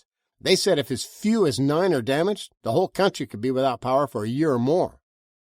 They know this thing is coming, Abigail said. They'll take them offline or disconnect them or whatever it is they do so they won't get broken. They're not dumb. As soon as it gets bad, they'll turn them off. Chapter 8. Queens. Rainy Substation. Day 4. 5 a.m. I think it's time, Lorenzo Demas said. We can't wait around till the last minute. Lightning storm is getting closer every hour. Won't be long till we start getting ground strikes. Myers says wait, his supervisor said. Orders directly from the governor. We're supposed to wait until the last possible minute before we disconnect. They started shutting down the nuclear stations and we're already overloaded, rerouting to supply their customers. You know it's going to be chaos. They're trying to cause as little disruption as possible. They don't want any casualties. There are going to be casualties, Demas said. Idiots are going to run the traffic lights when they're out. Druggies are going to OD and there's no 911 to call. People are going to fall down the stairs in the dark. Dumbasses are going to light a fire to keep warm and burn their house down. There's no avoiding it. Yeah, I might agree, but I'm not losing my job over it. He's the boss, so he's your boss, and he said wait until the last minute, so guess what? I'm waiting until the last minute. He'll let us know when. He sure as hell ain't going to be the first to pull the plug. You know he's waiting on somebody else to go first. But if he waits too long, one of those bolts is going to hit a nearby power line and shut it down for us. It'll trip the circuit, no harm, no foul. It'll be shut down and there'll be nobody to blame when they want a scapegoat. Demas shook his head, put his hard hat back on, then left the office. They'd had this discussion before, and nothing he said now was going to change anybody's mind. That was the problem with upper management. Too much time behind a desk, not enough time in the field. Yeah, the breakers would trip if a lightning storm started hammering them, but if a strike was big enough, it could arc the breaker and carry on like it was still connected. Eggheads thought they knew everything. The manual said it wouldn't happen, and they based all their plans on that. He knew better. Electricity was dangerous, and even though they thought they had safeties and fail-safes in place, electricity didn't play by the rules, especially the kind that was twisting around in the heavens at the moment. It was untamed, uncontrolled, unmetered, and who knew how much power was being generated from the particle storm. A strong lightning strike typically had about 10 gigawatts of electricity, enough to power the whole state of New York, even if only for a few minutes. The breakers were designed to withstand that, double that, without any trouble, but they'd never been hit by a particle storm before. No one seemed to know how bad it would get, and nobody wanted to panic, to be the first to disconnect and isolate. What did he say? Joey asked as Demas walked out of the main building.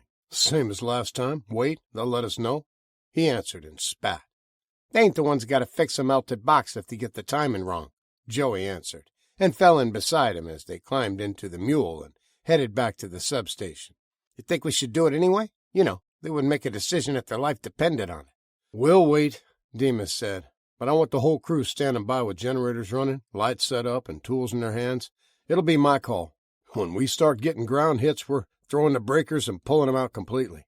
The main wire's going to the transformers, too. I want 20 feet of separation." "Yeah, will do, boss." "This thing is going to light up like a Christmas tree," Demas said, and motioned to the Roosevelt Island Bridge as they passed under it. "All steel. With those two lifts, it's the tallest thing around. It's going to get hit hard." Strictly speaking, they weren't supposed to be on the road with the mule, but it was the easiest way to travel the half-mile between the natural gas generator and substation offices. They were separated by the road leading to the bridge, which was the only way to get across to the island. It had been built in the 1950s, a 2,800-foot-long steel lift bridge that could be raised to let ships pass under. It didn't have asphalt. The driving surface was panels of steel mesh. More lightning magnets. Traffic was unusually heavy so early in the morning, and all of it was in the outbound lanes. A lot of the affluent that lived on the tiny island apparently had better places to be. "Let the guys know," Demas said, as he pulled the machine to a stop at the control room. "We're short-handed with so many of these pendejos calling out, so make sure they have cable cutters. We don't have time to do it right. When I give the word, it's going to have to be fast. If what's happening up there is any indication once it starts striking the ground, it ain't going to let up for hours. We need to get isolated and get inside. It might get dangerous to be out in it." They both looked up into the green and purple glowing sky and the non-stop lightning arcing horizontally across it. "Go," Demas said. "I'm calling Montauk. See if the ocean's getting strikes yet." Chapter 9. Hunts Point Warehouse. Day 4, 5 a.m. "Yeah, that's nice, Jamal. Can you get another load?" "No way, Mr. Doyle," he said, and shook his dreadlocks. "The traffic on the freeway, it be crazy, mon, even at this time of the morning." Connor nodded and pulled out his thick wad of cash, counted off 10 crisp $100 bills, then after a moment added an extra. "You did good work. If you bring me another truck, I'll double the fee." "I'll see what I can do, mon. My cousin works at a different warehouse. Maybe he knows of a load." "That's a good haul, boss," Mickey, his right-hand man, said, as Jamal made his way out of the warehouse. "All dry goods. This one isn't refrigerated." The men looked into the back of the straight truck stacked floor to ceiling with pallets of groceries, intended for local deliveries this morning. Connor Doyle had put the word out that he was going into the food business. No more cars, no more iPhones, no more gold chains. Bring food to the warehouse, and you'd get paid. "Be nice if we can get a few more of those," he said. "Have the boys get it unloaded, and get rid of the truck." "You got it, boss," he said, and started directing the men to grab pallet jacks and get busy. A few of the women, wives or girlfriends of his crew, were working on getting cots and blankets upstairs to the offices. It was the worst-case scenario option. He hoped things got bad, but not so bad that his whole crew would have to bunk in the warehouse. But he was a cautious and meticulous man. It didn't cost much to prepare, to be ready, if he really did need to control his supplies with the barrel of a gun. Another reason to stay in the city, he told himself.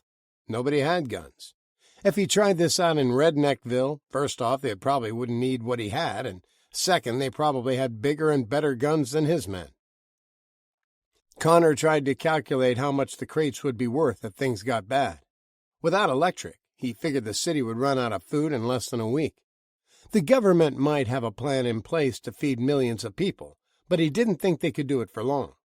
After that, what would a man pay for a bag of groceries? His Rolex? Maybe some stocks or bearer bonds. Grandma's diamond necklace. His wife's jewelry. He supposed the bank's safe deposit boxes would still work. They didn't use electricity. Who knew what manner of treasure he could accumulate over the next month? He needed more food, though. Lots more. He would have to feed his crew to keep them loyal, so he needed to set some aside. But if he could get a dozen more trucks.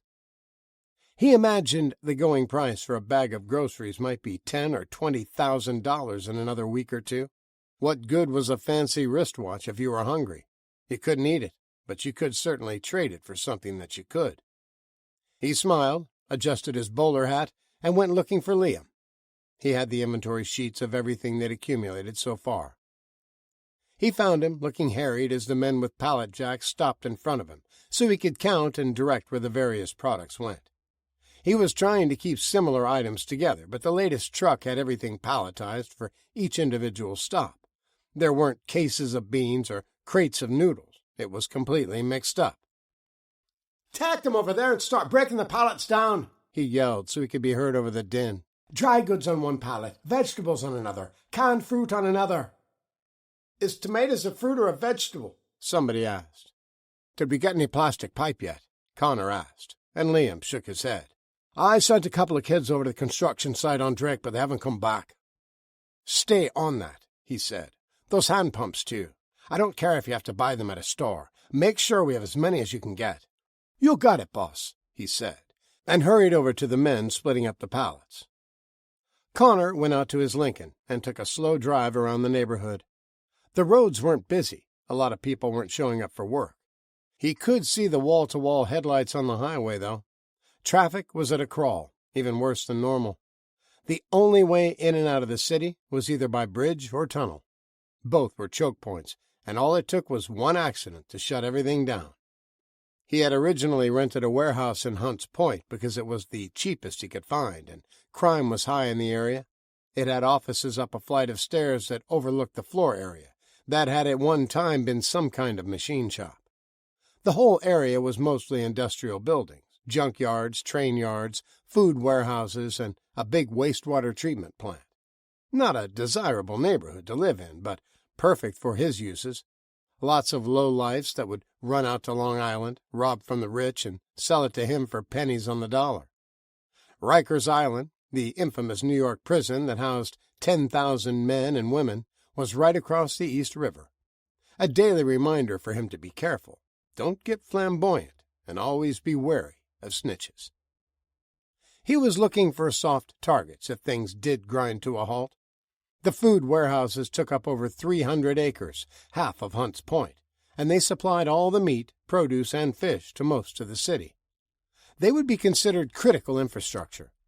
The cops and maybe even the National Guard would be keeping it safe from guys like him. That was okay.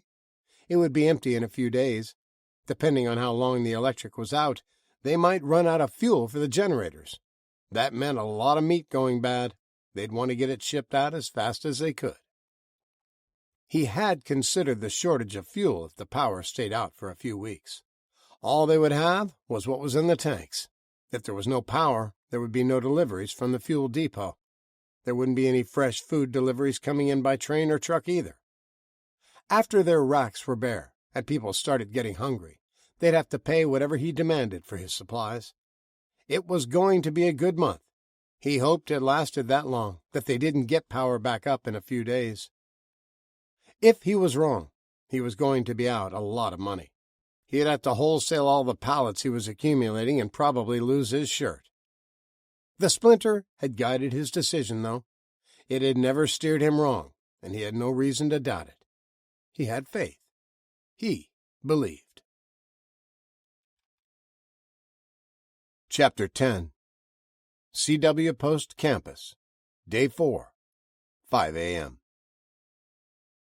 Natasha stood in front of the window of her dorm room and watched the lightning dance across the painted sky. Tanya was on her bed, sleeping mask on, covers over her head and facing the wall. Even with the curtains closed, her roommate had complained about the brightness of the night. The flashes were more frequent, lasted longer, and were a lot closer than they'd been just a few hours ago. It was a geomagnetic storm caused by the space debris bombarding the Earth that was being pushed ahead of the main event, the actual particles from the sun itself. A high-energy particle storm that wouldn't dissipate in the upper atmosphere was coming. When it arrived, it wouldn't be a pretty light show. It would slam into the Earth hard and fast. Or so said some of the experts, who only last week were experts on Russian foreign policy, and the week before that, experts on celebrity trial proceedings. The worst part was not knowing what was coming or how bad it would be. She'd heard news reporters say it would pass quickly and affect little more than cell phones for a few days. She'd watched preachers calling for repentance because the end of the world was nigh. It was easy to feel small when seeing the power of nature flashing across the neon sky. It was easy to feel insignificant and afraid. She wondered how much power so much lightning carried. A single strike could split trees, crack a giant oak right down the center, blow branches off, and start fires. What would happen if the constant flashes across the sky started hitting the ground? Unrest filled her soul. She wished she could nuzzle Katya. All of the herders had one sacred reindeer they chose when they turned 10, when they were old enough to ensure its care and feeding, to protect it above all others when the wolves started circling. It was never to be harnessed and used as a beast of burden or slaughtered for food. It was a venerated member of the family. When they grazed the herd near the village in the summer, she used to ride Katya home from the camp. Most of the kids rode their reindeer to church to show them off. They took great pride in them, spent time brushing them and making fine saddle blankets. Unease caused her to remember her roots, her Russian Orthodox upbringing, and the old church she'd gone to every Sunday without fail if she was home from the boarding school. It was on an ancient site and had been repaired or rebuilt many times over the centuries. It was made from perfectly fitted logs, each notch hand-carved and slotted precisely. It stood 3 stories high and had multiple minarets adorning its roofline. The village surrounding it had grown and waned over the centuries, but it had always been there, had survived wars and famines and disease, hard times and not so hard times. It was Siberia. There were rarely easy times. The church had a secret only known to the Nenets people, and her tribe had guarded it for centuries. Before the fall of the Byzantine Empire, many holy relics were removed to protect and preserve them. They were scattered far and wide, and some were lost forever. One by one they were secreted away and placed in the catacombs beneath St. Peter's Basilica, or taken to safe cities. Only a very few people were aware of the treasures hidden in their churches and monasteries. Some disappeared forever when a secret keeper died without passing on the knowledge. Some were stolen and sold to wealthy barons or dukes, kept in secret, passed on for generations, and revered as the family's source of continual good luck and power. The revered antiquity was moved from time to time during periods of unrest, always going farther north into inhospitable lands, safe from foreign invaders, safe from the minions of other religions, and safe from the treasure hunters. Countries, cities, and religions rose and fell over the centuries, but the Nenets tribe could trace their chain of possession all the way back to ancient Galilee. They were a tightly knit group, distrustful of outsiders and so isolated that the relic remained hidden, shrouded in mystery, and discounted as a fable by many scholars. Centuries passed, and it was forgotten by the outside world until a young Jesuit scholar studying ancient Cyrillic manuscripts in the Vatican Library found a notation in an obscure inventory list. After further digging through the scrolls, he found a reference from an unnamed 17th-century poet that sang the praises of the Forerunner's hair as it made its way north. He brought it to the attention of the Superior General of the Order. He was given leave to pursue the matter with extreme diligence. Spare no expense. This was a trail that had gone cold hundreds of years ago. Once they had a starting point and knew where to look, it only took them another month of extensive research to narrow the possibilities down. They were sure it was in the keeping of an isolated church in the far north of Russia. A backwards heretic church had one of the most sought-after and revered relics that was thought lost forever. The Black Pope formulated a plan to retrieve the holy relic. Asking for it to be returned was out of the question. Somehow its safekeeping had been entrusted to the Orthodox Church. An obvious mistake. They were a heretical sect. It was time to bring it to its true home. Orders were issued to a team of God's Marines, as they were called, the warriors of the Catholic Church, and 3 highly trained Jesuit priests started making plans to recover the stolen property. They came in the dead of night on the spring equinox, near the end of winter. Natasha was home from boarding school for the annual Reindeer Herders' Festival. Her father and a handful of friends and cousins had won the draw and made the long trek back to the village from where the herds were foraging in the far north. They would only be gone for a week or so, and a skeleton crew had been left to care for their reindeer. The Jesuits had planned well. The village was nearly empty, with most of the residents 40 miles away at the gathering. It was the biggest festival of the year for the nomadic tribes. There were national sled racing competitions, lassoing contests, stick wrestling, traditional music, food, and dancing. For an 11-year-old Natasha, it had been one of the most exciting days of her life. She had won the competition for first years, where they showed off their skills with their sacred reindeer. She had messed up on the zigzagging portion of the course, but was the only one who had been able to lasso a running calf on the first try. Katya had performed well and was rewarded with a handful of cloudberries. They were supposed to leave early Sunday evening to make the long sled ride back before it got late. Natasha had to be up early to meet the supply helicopter that would return her and the other kids to school on Monday morning. She couldn't miss it. They wouldn't send another one out just for her, and it only came twice a month. They were running late, though. Her father had entered the stick wrestling contest on a dare with his brother.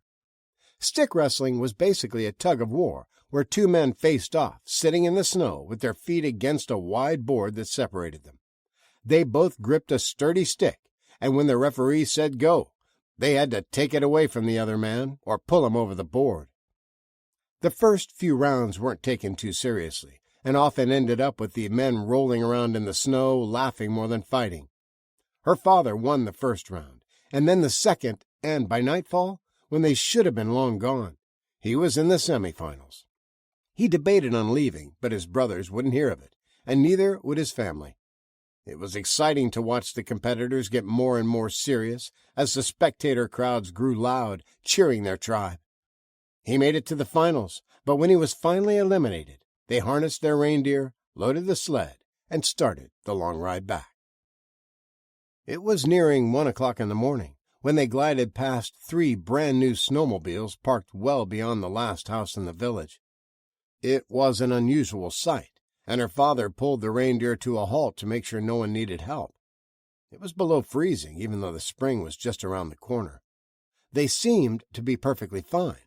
There hadn't been an accident, and from the moonlight he could see the footprints heading into the village. "What's wrong, Papa?" Natasha asked sleepily, snuggled under the blankets with her younger brothers. "Whose are they?" "Not sure," he answered, his mind racing. Who would have brand-new machines, and who would park them way out here? They didn't run out of gas, not all at the same time. He looked at the footprints again and didn't see the smooth pattern of thick winter boots most of the tribe wore. They had a waffle pattern, like the ones he had worn during his mandatory 2-year conscription in the military. Natasha climbed out of the sled and yawned. They were almost home. She needed to wake up. There was work to do to get the reindeer tended and the sleigh unloaded. "Get back in the sled, Natasha," he said, and scanned the path ahead of them for movement. "Who's going to ride Katya?" she said, the rope in her hand from where she had just untied her from the back of the sled. "What is it?" her mother asked, pushing the fur hood away from her face to see better. "Trouble," he said. "Hurry, Natasha. If you're going to ride, then ride. Straight home. Let's go." He jumped back on and flicked the reins. His sleigh deer didn't have to be told twice. They knew they were almost back to the corral and the fine grains they got whenever they were in the village. They took off at a trot. Natasha fell in beside them, and they flew through the night. The church bells started pealing, and her father cursed, something she'd only heard him do on rare occasions.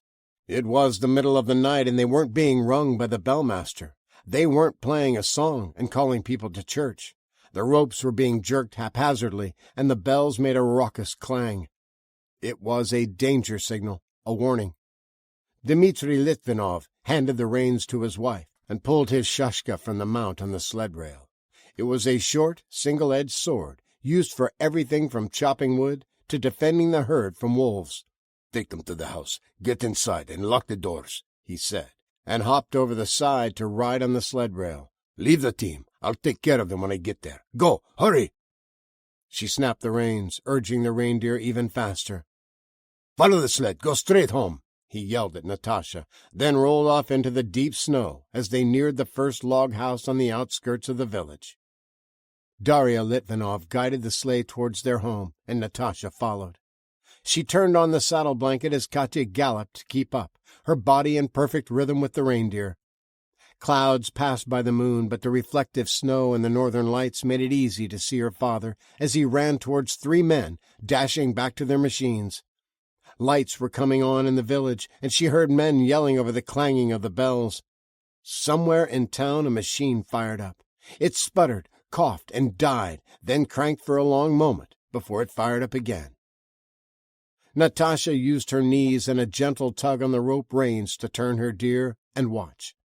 The men were going to get to their snowmobiles before anyone could stop them, and she knew they'd never catch them once they did. They were new, sleek, and fast, with big engines. The newest snowmobiles in town were at least 15 years old and wheezed blue clouds of smoke. The men had done something, maybe hurt someone, or the bells wouldn't be tolling and they wouldn't be running. Her father was the closest to them, but they were going to get away. She didn't think, didn't consider consequences. If the village wanted to stop them, if her father was chasing them with his shashka, then she wanted to stop them too. "Gee up," she yelled, put her heels to Katya's ribs, leaned low behind her antlers, and aimed her straight for where the running men were going. She wished she had her lasso, but she was bareback. It was on her saddle back in the sled, so she would do the next best thing, get between them and the snowmobiles until the men from town could catch up, until her father arrived with his blade.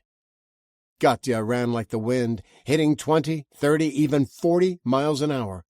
The snow churned up from her hooves, plumes from her nose dissipated in the frigid Arctic air, and Natasha was one with her, riding smooth and fast under the purple sky. They got to the machines first, and as she turned her reindeer to face the men, she noticed something. The keys were dangling in the ignitions. In a land where there was almost no crime, they hadn't been worried about someone stealing them. They wanted a quick getaway if one was needed. One was definitely needed now, but they weren't going to get it. She slid off Katya's back and ran for the first one, snatched the key and jumped over the seat to the next. She was reaching for the third one when something slammed into the side of her head. Her face bounced off the windshield so hard she broke it, then tumbled off the machine, her mind wanting to go dark. A heavy boot stomped down on her wrist and snatched the keys out of her hand. The man was dressed all in black and didn't say a word. The other 2 men puffed up, and he tossed them the keys before jumping on his machine and hitting the starter. They roared off in a spray of snow and ice as she sat up and shook her head to clear it. That made her vision swim even more. Her eyes were watering, and her nose was bleeding, but she wasn't crying. She never cried. Her father slid to a stop behind her, dropped to his knees, and grabbed her. "Are you okay? Are you hurt?" "No, Papa, just my nose." He looked at her face, the blood oozing out of a cut over her eye, and the nose that would never be perfect again. "Your mother is going to kill you," he said, and hugged her, then helped her to her feet. "Me too, probably." Ivan flew by them in his smoking old snowmobile, trying to catch up to the machines already disappearing over the horizon. A few other men ran up and watched as another of the town's snowmobiles gave chase.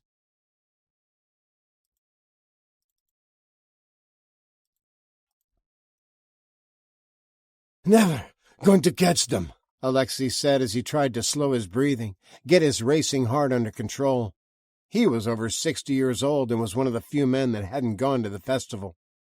"Ivan will be able to follow the tracks wherever they go," Pyotr said, breathing hard from the long run through deep snow.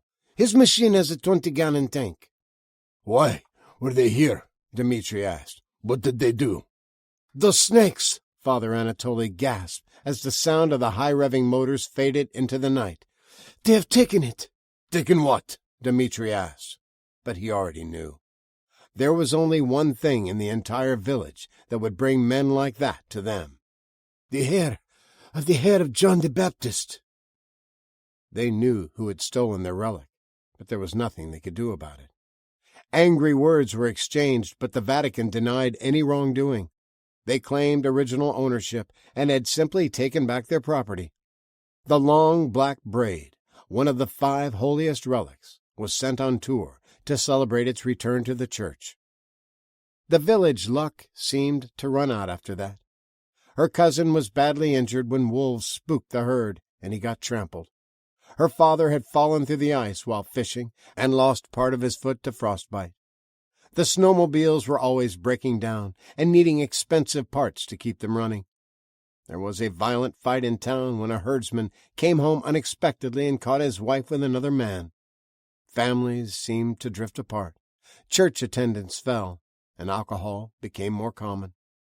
When the Americans offered them a chance to relocate, bring their herds with them, and get paid a czar's ransom, her father and uncles had jumped at the chance to get away from the land they considered cursed. "It's getting worse, isn't it?" Tanya said.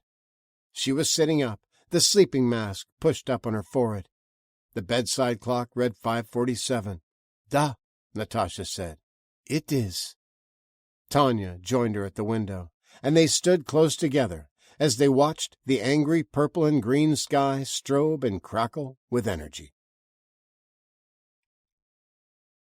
Chapter 11. Queens. Day 4. Rainy Substation. 1 p.m. Lorenzo Demas had waited long enough. The higher-ups still hadn't given the order to disconnect. A few landline phone calls to some other plant operators told the same story. Everyone was waiting for confirmation.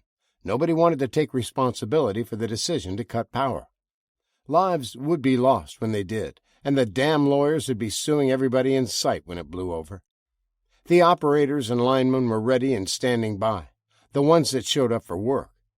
He'd been talking to Walker's station in Connecticut until the phone call became so garbled they couldn't hear each other, before it finally dropped. That had been an hour ago, and now none of the phones worked.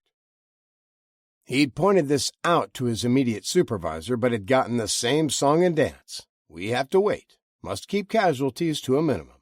Don't want to open ourselves up to liability. The sky was angry and crackling, the lightning still dancing around above them, but they still hadn't seen any ground strikes. His men could hear the sizzle in the clouds and gathered around when he bustled into the transfer station break room. "Let's do it," he said. "Andale, andale. Get every one of these mothers offline." "They finally get the okay?" Carlos asked, as he pulled on his heavy gloves and grabbed a gas-powered chop saw. "Nope, command decision," Demas said. "I'll take the heat if it comes to that, but this geostorm ain't letting up, and it's only going to get worse. We're disconnecting now. As soon as you see the green light, start cutting. I don't want any physical connections to the grid." He hurried out of the room and over to the control center. "Do it," he said, and his team started the shut-off procedures to take the transformers offline. There were multiple redundant safeties built into the design, with lightning arresters, oil-filled circuit breakers, air brake switches, distribution buses, and cutout switches. His supervisors believed they would be enough to stop multiple direct lightning strikes. Demas didn't. "Well, at least they won't be able to call and bitch you out," Jeremy said as he shut them down one by one. "And you know they won't leave the office to come out here." They heard the cutters being fired up, and the men went to work slicing through main cables the size of their leg. The transformers had the low-voltage cables coming directly from the power station, and the high-voltage wires leaving the plant after the power had been stepped up. Demas wanted his transformers completely isolated, completely off the grid. Power lines and cables could be repaired or replaced easily with the inventory he had on hand. The transformers were another story. They weighed nearly 100 tons, cost tens of millions, and each one was custom-made for the facility and load where it was installed. They had to be protected because there simply weren't any more. Even the main power generating station itself could be rebuilt faster and easier than his substation. Jeremy was wrong about the supervisor not coming down to the substation. 10 minutes after the power went out for a large portion of Long Island and Manhattan, he came screeching up in his Mercedes.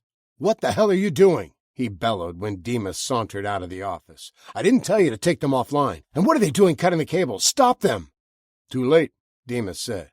"We're out of commission until this thing is over. You still want to fire me next week, feel free. I did what needed to be done, and you'll be thanking me in a couple of days when everybody else waited too long." "You can't just disconnect power," he said, exasperated. "All the other plants are going to overload. There will be brownouts. These things have to be done carefully and with coordination." "Yeah? How's that going to happen when you can't talk to each other?" Demas asked. The man didn't have an answer.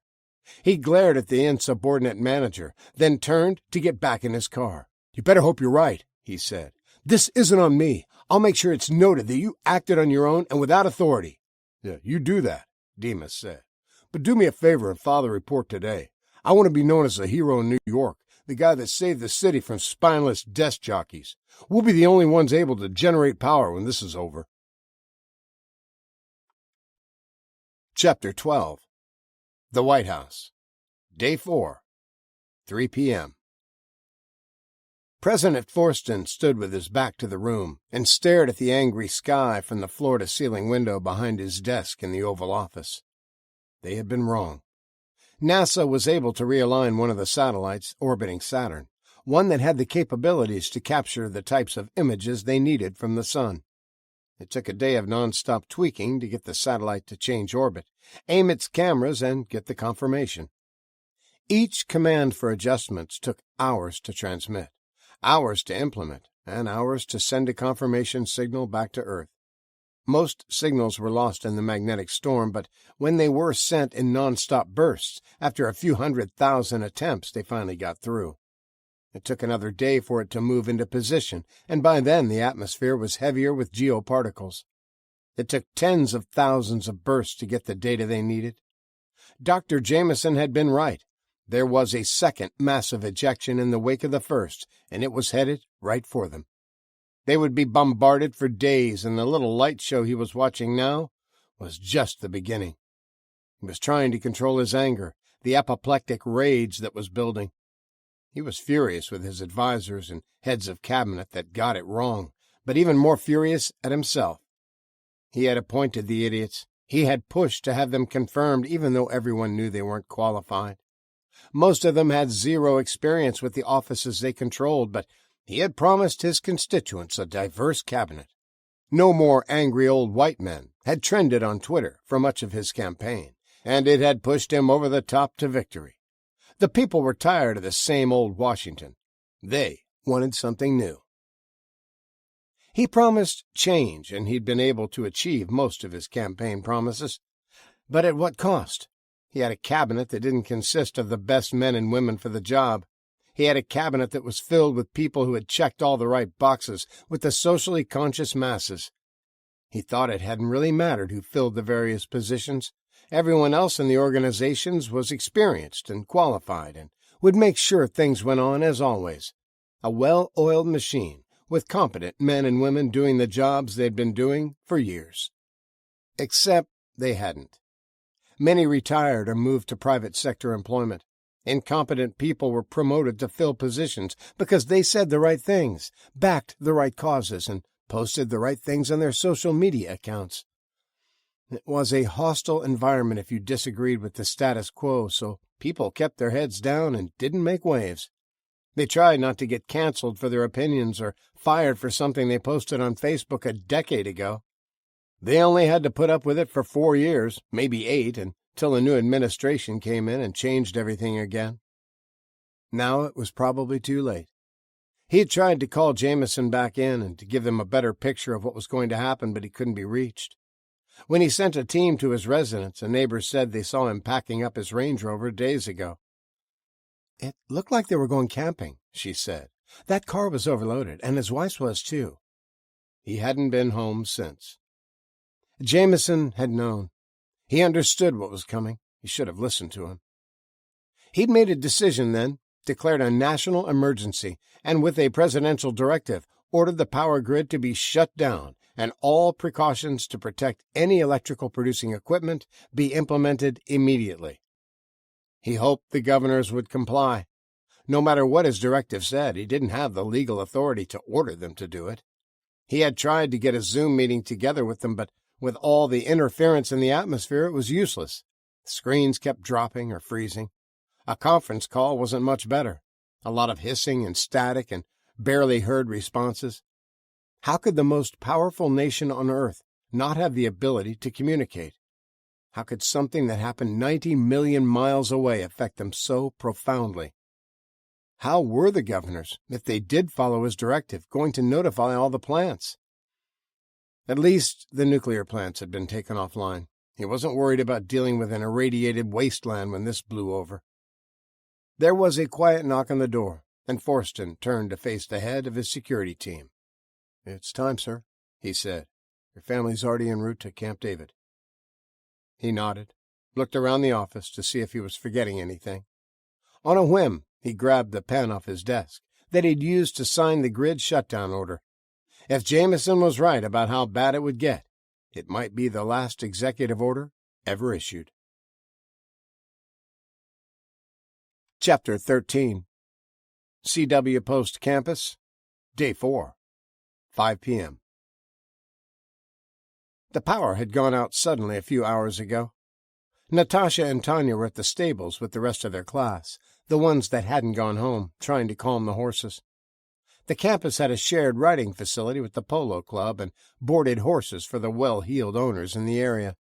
The students in the veterinary technology program were responsible for their daily care and feeding, and they had their hands full now that the lightning storm was close. There were occasional ground strikes and resounding claps of thunder. Tanya was good with the horses. She'd been raised with them, and the only reason she was studying to get her Bachelor of Science in Veterinary Medicine was so she could understand and treat her own horses better.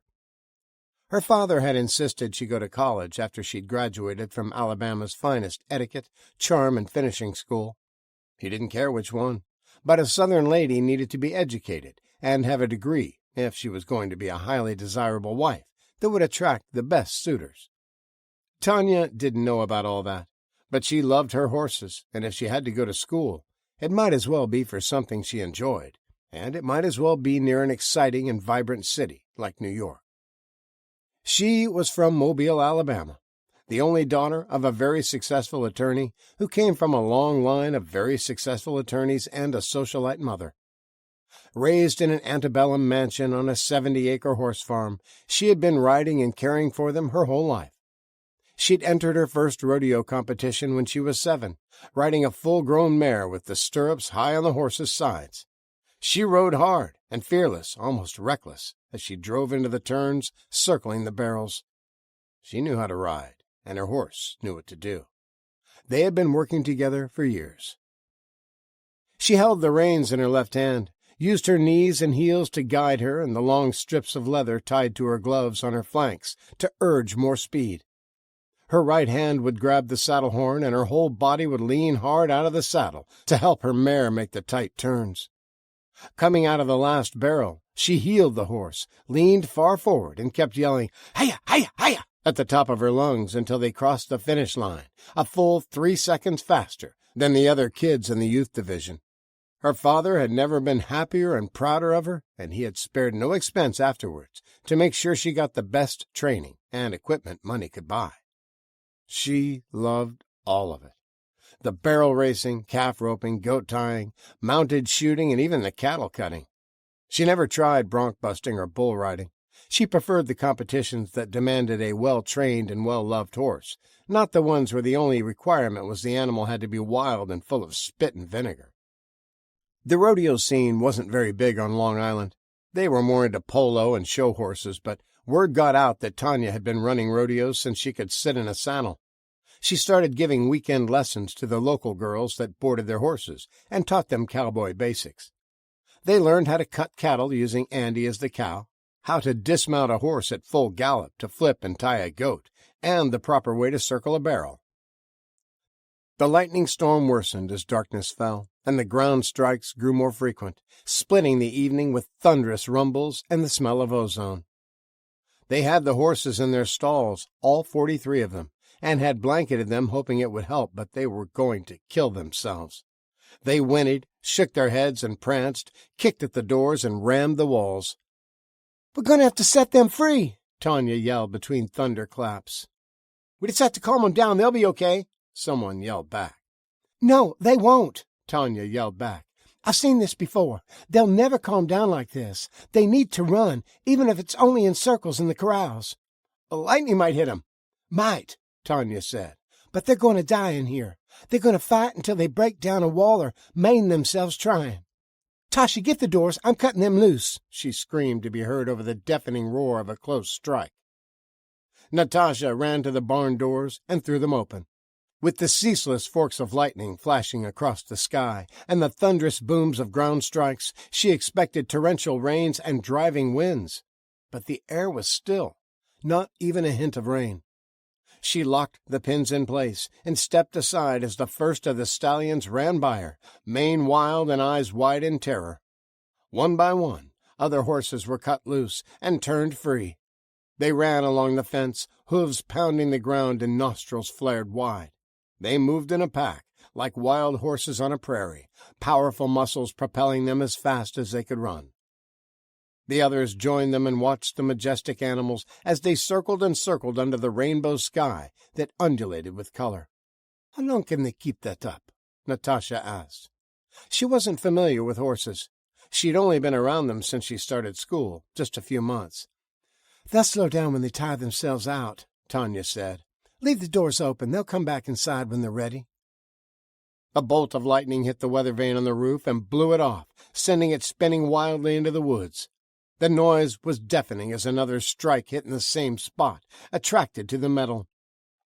The ground shook, and the girls jumped as they felt the shock, even through their shoes. "We've got to get inside," Carly yelled, and Tanya grabbed her before she ran back to the dorm. "No, we need to be in the open, away from anything metal or any trees," she yelled, and pointed to an open paddock used for grazing the horses. "What if it starts raining?" Carla asked, her eyes almost as panicked as the frightened animals stampeding around the corral. The very air crackled and sizzled and tasted like aluminum foil.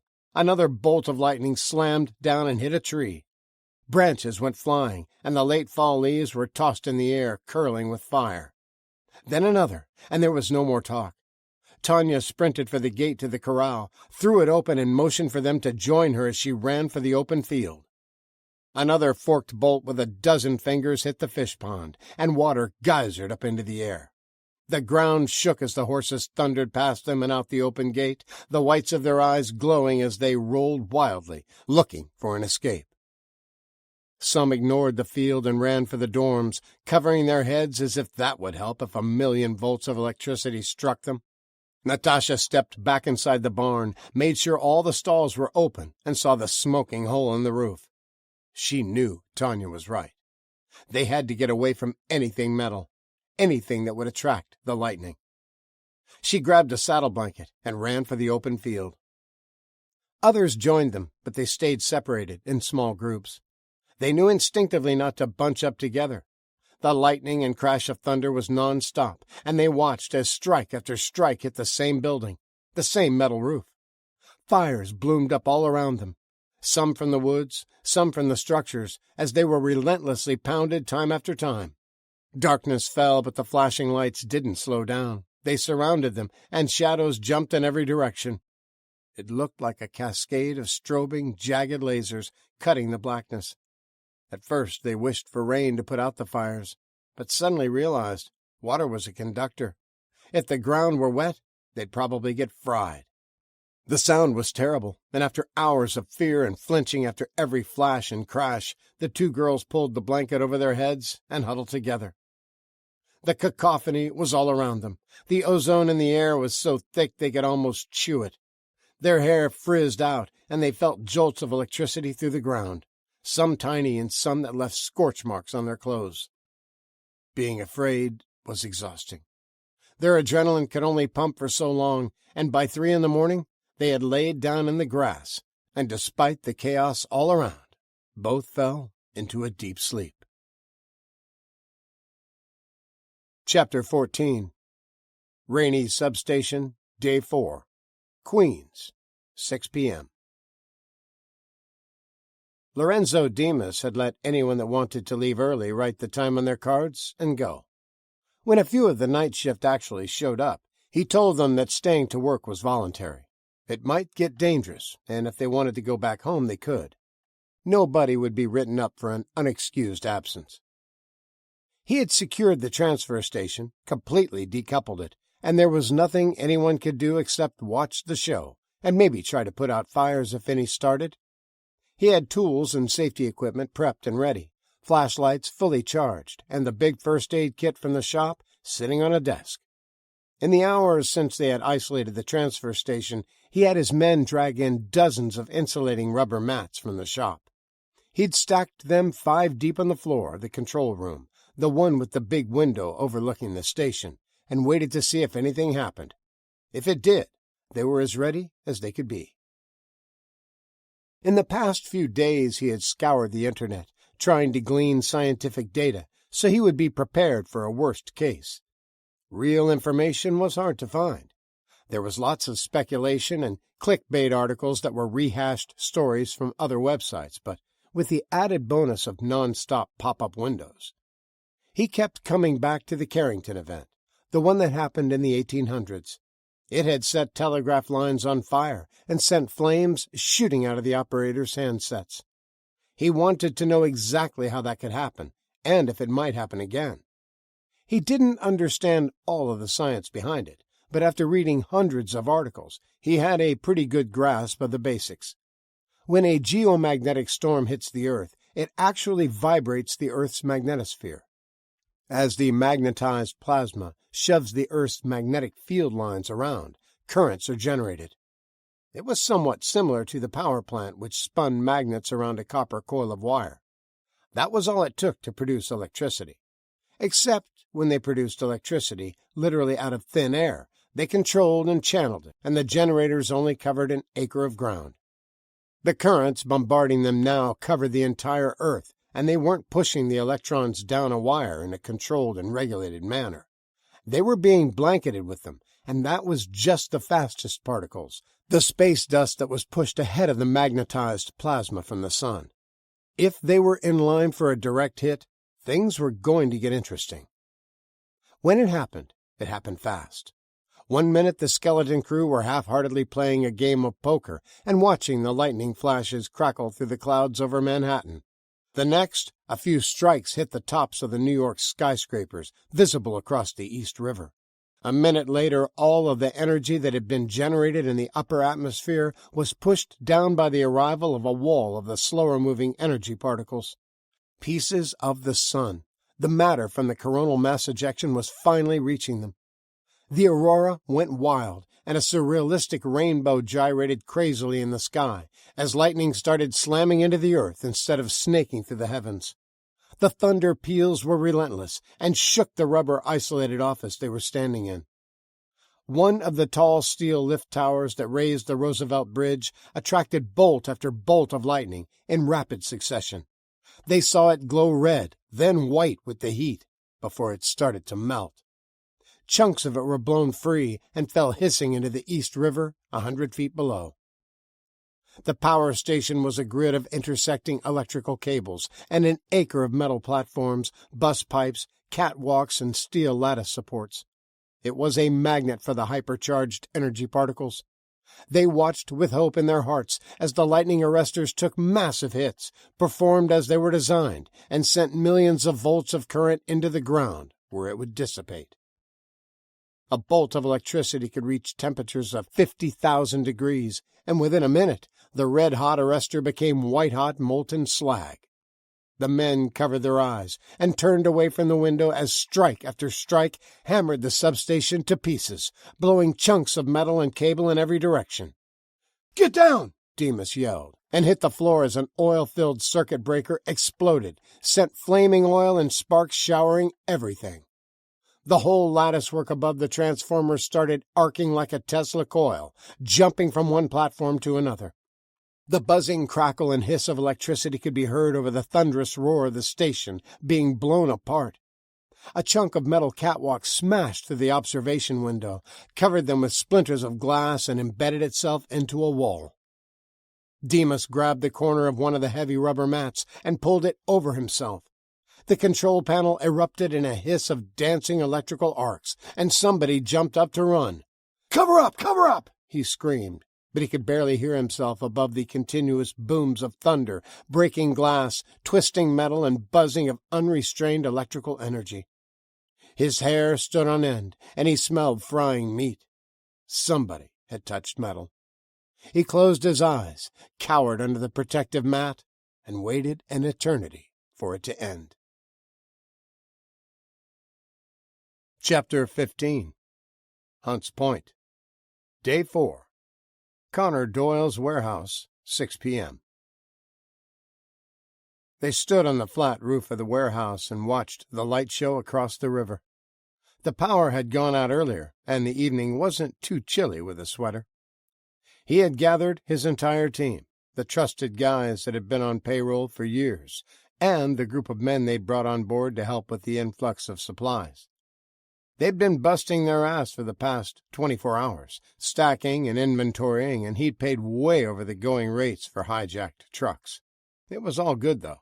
He had a warehouse with enough food to make him millions before they got the power back on. The outage only had to last for a month. That was long enough for the handouts from the government to run out, and for the people to get hungry. He had no illusions, though. He knew this was going to blow back on him if the light show was the extent of it. If shit didn't hit the fan, the cops would be sniffing around by tomorrow or the next day. He hadn't been careful. There wasn't time. Too many people knew, and too many food trucks had been strong-armed and jacked. The law would find out who had done it. He paid a few cops to mind their business and ignore his, but they couldn't turn a blind eye to 18 stolen trucks. The Splinter had told him to take the chance, though. He was sure of it. Pretty sure, anyway.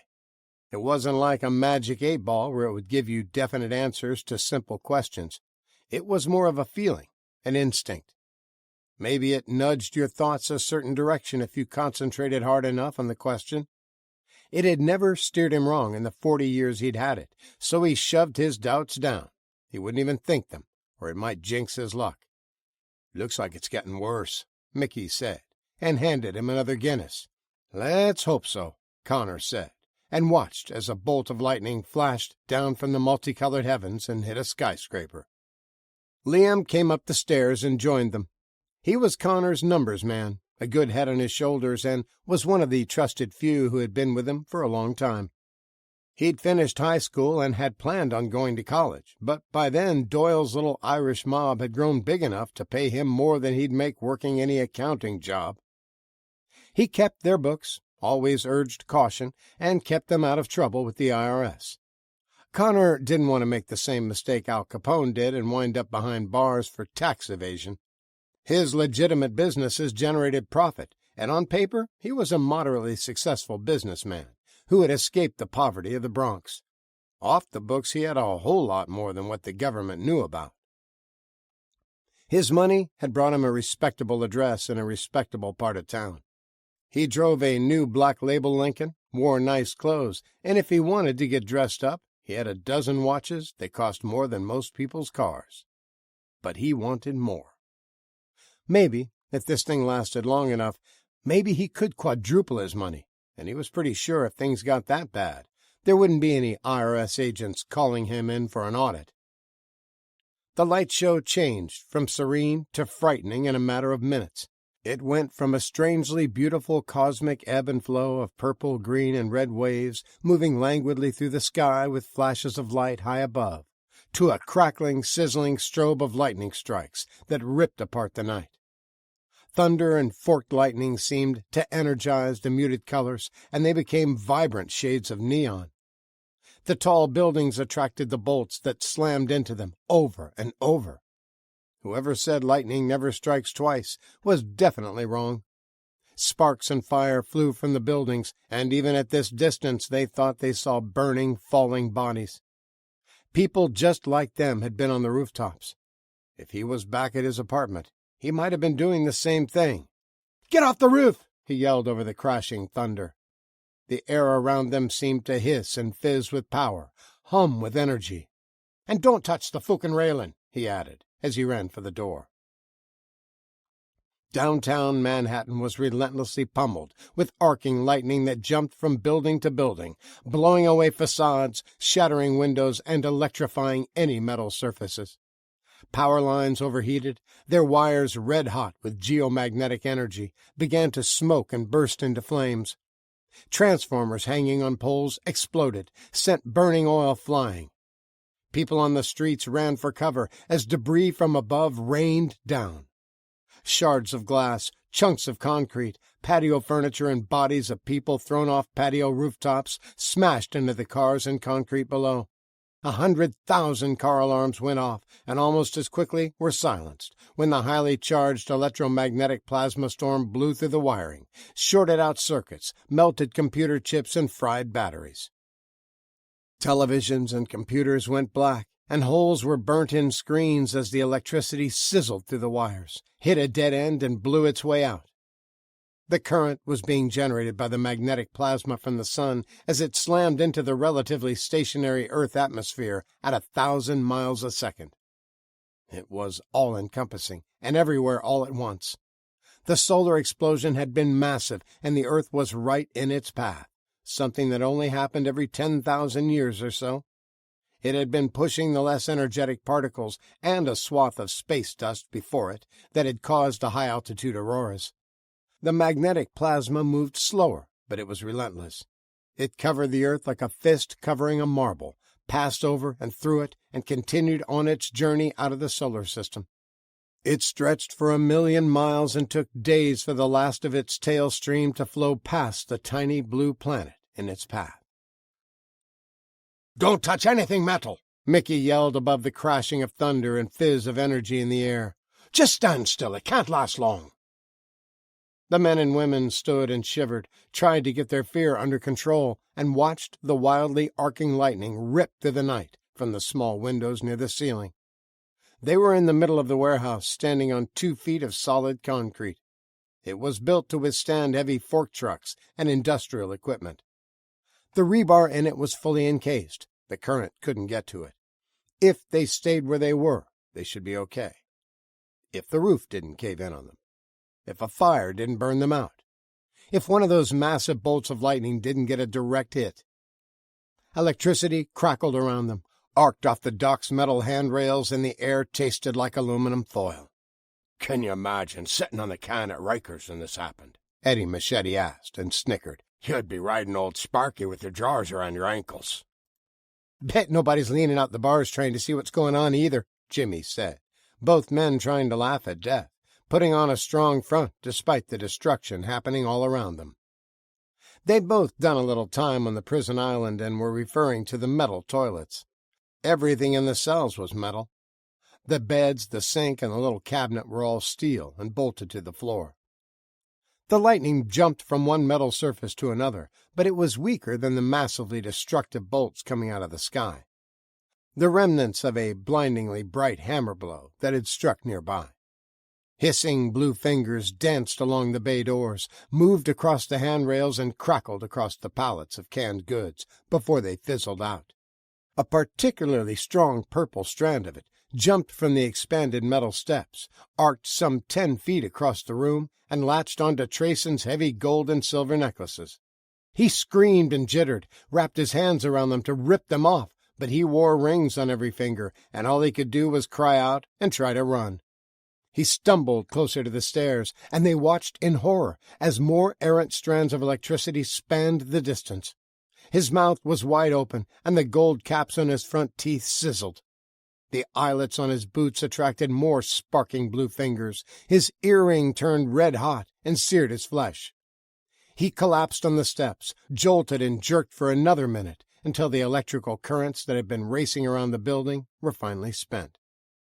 Trayvon's clothes smoldered, and the stench of burnt flesh and hair filled the room. Everyone pushed closer to the center of the warehouse, away from any metal, and started ripping off jewelry and shoes, tossing them away. "I got a metal plate in my skull," Willie Sweeney said, and tore off his jacket, starting to wrap it around his head, then thought better. It had a metal zipper. He wadded it up, threw it as far as he could, and tried to get closer to the middle of the group. They could only stay afraid for so long. It was exhausting after a while. The electric storm might last for hours. They were hard men used to hard situations, and they weren't going to cower the whole time.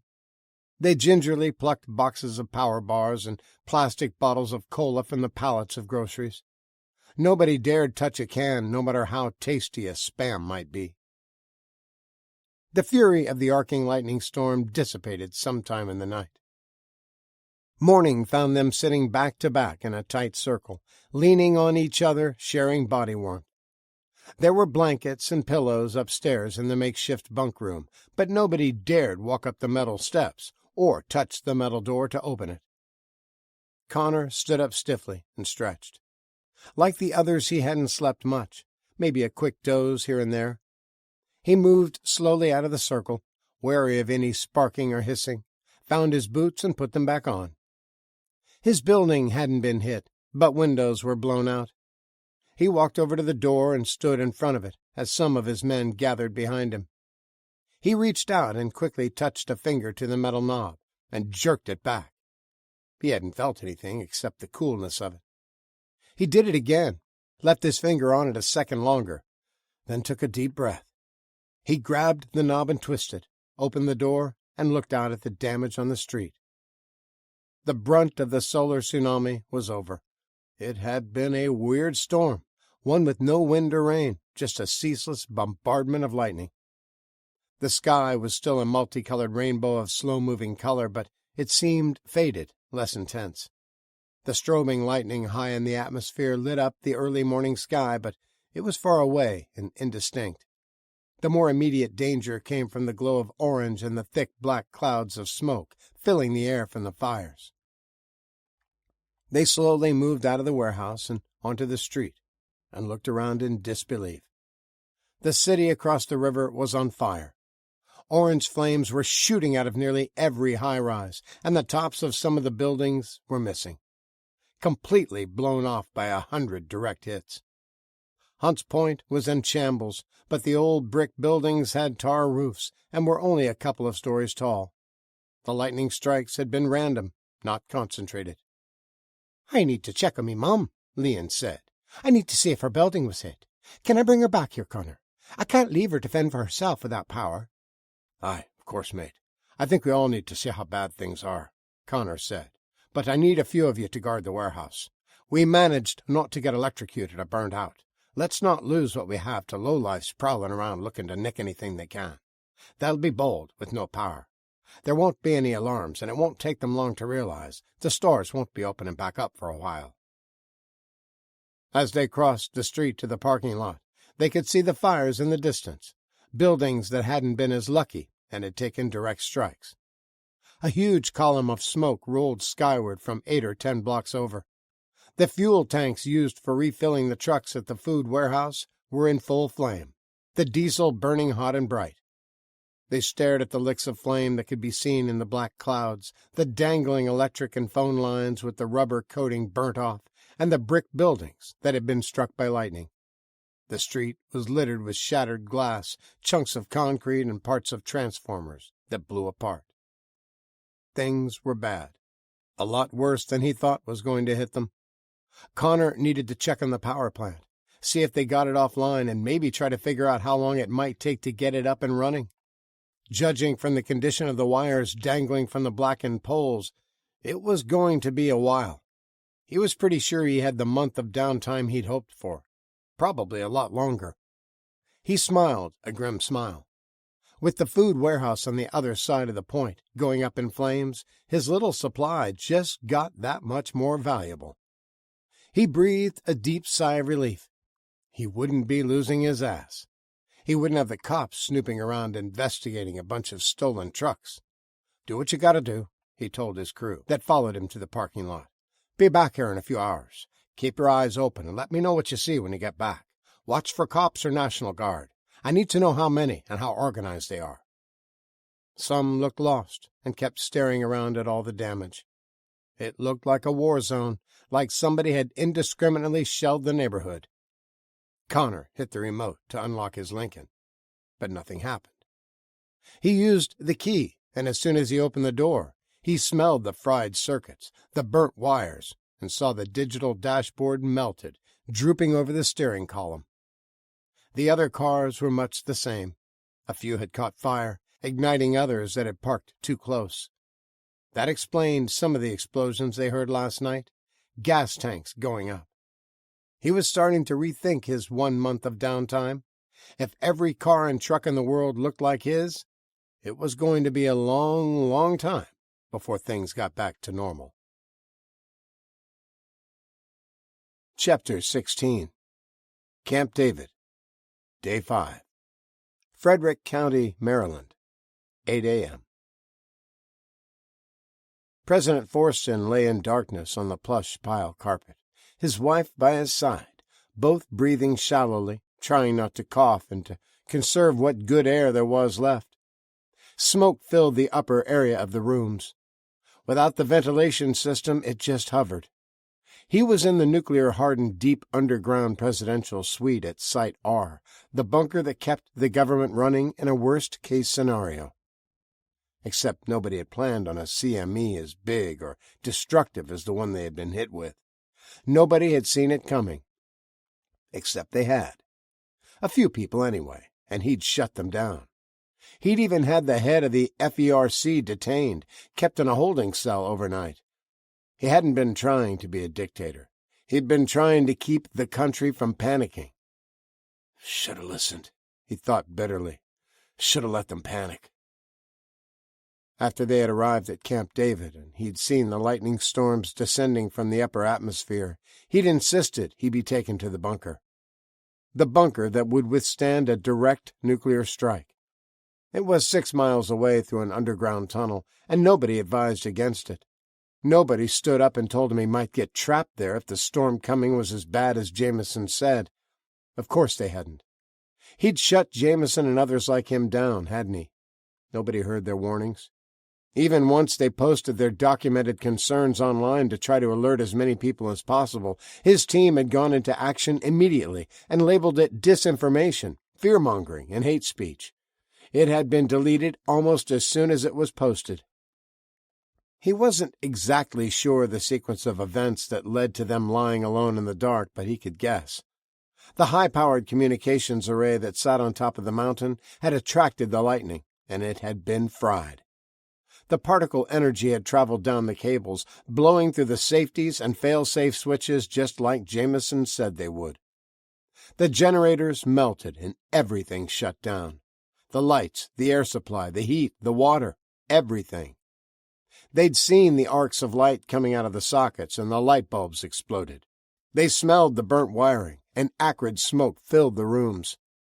The emergency lights never came on. The sprinkler system didn't engage. The entry door weighed tons. It made a bank vault door look puny and cheap. It was hydraulically operated, but those hydraulics needed electric to power the motors. He had tried to find a flashlight or a candle or even a cigarette lighter by fumbling through the drawers in the absolute pitch blackness, but found nothing. He'd tossed his phone last night when it started burning his hand, the battery overloading and destroying the sensitive circuits. "I'm going to wet my cloth again," he said. "You want me to do yours too?" "Yes," she croaked. The smoke was affecting her much more than him. She hadn't brought any extra asthma inhalers, and the one she'd had in her purse was empty. He found her hand, took the cloth, and started slowly crawling towards the bathroom, moving carefully so he didn't bang his head again. He dipped them both in the toilet tank, sopping up what little was left in the very bottom. They never thought it would come to this, or he wouldn't have flushed. Hell, he would have pissed in the bathtub and saved the bowl water for drinking. Too late for that now. He might be drinking it anyway, even though they'd already used it. There was nothing else to drink. Their trip to the bunker was unexpected, and in the chaos it hadn't been stocked. He made his way slowly back to his wife. It was easy to follow the sounds of her wheezing breath. Each lungful was an effort. He slipped out of his shirt. The heat was almost unbearable. He had given up on rescue. If there were any kind of backups, they would have already used them. If there was anybody left alive, they would have already come. He found her arm, felt his way down to her hand, and placed the wet cloth in it.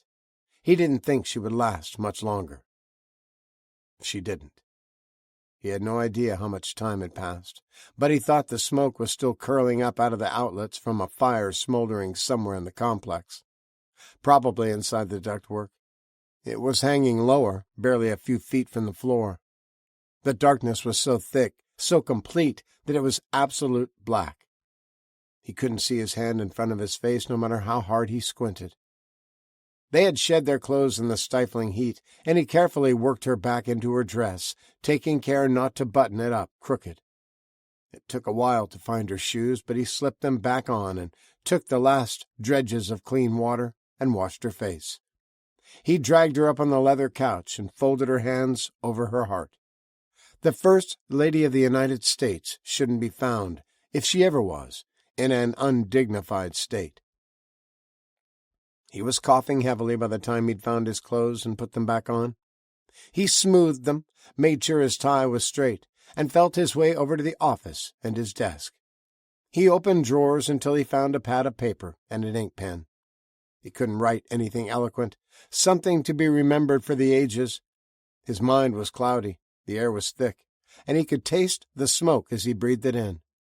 Slowly, carefully, he wrote in block letters and signed it at the bottom. He pushed it to the edge of the desk and lay his head down to rest. If the vault were ever opened, they would find him at his desk, still doing his duty. There was that, at least. He touched the pad and swallowed his bitter regrets. He should have listened. "I'm sorry," he said, echoing the last 2 words he'd written. Chapter 17.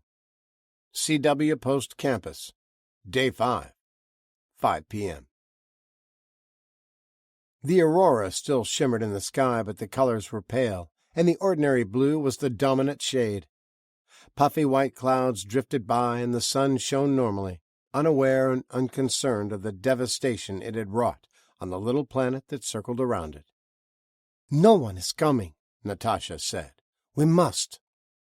"Can't just move bodies," Halston said. "There are laws against it. The coroner and the police and, I don't know, the fire department have to do that." "No one is coming," she repeated. "By tomorrow they will be bloated and stinking. If you don't move them now, you won't be able to stand the smell." "I already can't stand it," Tanya said.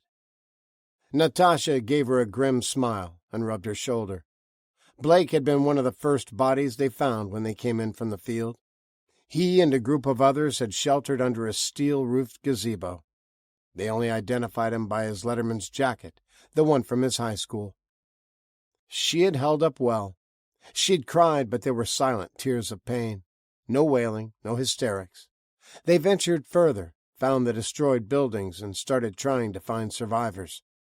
There hadn't been any time to grieve. They had worked all day, first on the dorms to try to find survivors, then the shattered cafeteria to find any food that hadn't been destroyed. They waited for help to arrive, but it didn't. They listened for sirens, but heard none. Near the end of the day, they'd picked up charred blankets that had been strewn across the campus and covered the dead. The survivors sat at the wooden picnic tables in an outdoor area that was mostly unaffected. The lightning storms had been relentless and brutal. If a building got hit, the surrounding energy seemed to concentrate on it, drawing the hypercharged particles together until they were spent. If a building got hit, then it got hit multiple times. A few stood untouched, not even a window blown out. Others were smoldering shells that looked like they would topple over with the slightest breeze. The waste treatment facility at the edge of the grounds still burned. It had been destroyed sometime in the night, and they had gotten used to the smell. It didn't gag them any more every time the wind shifted and blew the smoke their way. Methane trapped in the plumbing had superheated, fail-safes had failed, and explosions rocketed through the pipes. Plumbing inside the walls split wide open, toilets exploded, and half the campus was splattered in muck when the holding ponds erupted. "Somebody will come," Halston said. "I don't know how they do it in Russia, but we have protocols here. You can't go moving bodies around. You have to wait for the authorities." He was still wearing the filthy hockey shirt he'd been wearing all day. It was smeared with blood from the injured they had dug out and bandaged up the best they could. Natasha didn't trust people who trusted in the government. They were the ones that would turn on you or turn you in. They had learned to depend on the bureaucracy to take care of all their needs. When she first came to America and learned the language, she was puzzled by the weather forecasters on TV. They would say it was going to rain, and then tell the audience how to dress and not to forget their umbrella. If it was going to snow, they would tell them what to wear and how to drive. They acted like the people didn't know how to take care of themselves. Perhaps they didn't. If the conversations she had heard all day were any indication, maybe the weatherman was right when he reminded them to dress warmly and layer their clothes. The consensus among the students was do what they could, help anyone that needed immediate attention, but wait until help arrived. There was no electricity. None of the cars worked. They didn't have functioning bathrooms, and the sky was still dark with smoke from fires raging all over Long Island. She said nothing. Help wasn't coming. School wasn't going to reopen, and she needed to get home. None of the staff or teachers had shown up, but she wasn't surprised. Of the 8 residence halls, 6 had burned to the ground. All of them had housed the underclassmen, and most of them had been full. Of the 1,200 or so students, maybe 40 were gathered in the park. The rest had either left before the lightning storm, were buried in the rubble of the buildings, burnt up, or had been electrocuted. The university had been hit hard because it was surrounded by golf courses and wooded areas. The particle storm had been attracted to the radio tower and the long expanse of metal roofs on the stables and riding arena. "Riggs Hall is in the best shape," Natasha said. "I go to pick out a room there before it gets dark. Anyone else?" "It's not for freshmen," Halston said automatically. "Upperclassmen only." She ignored him, and others joined her as they trudged over to the residence hall. It had been nearly empty.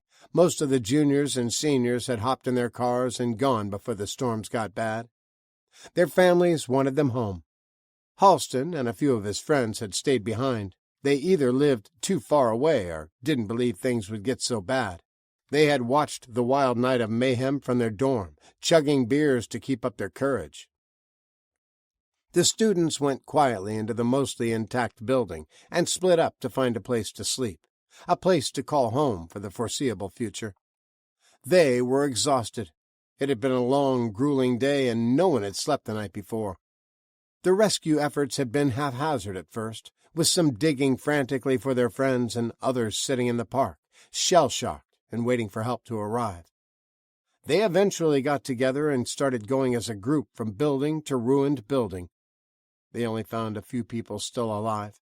The buildings had literally been blown apart by bolt after bolt of lightning, and even after they survived the destruction, they didn't live through the millions of volts of electricity being drawn to every metal object.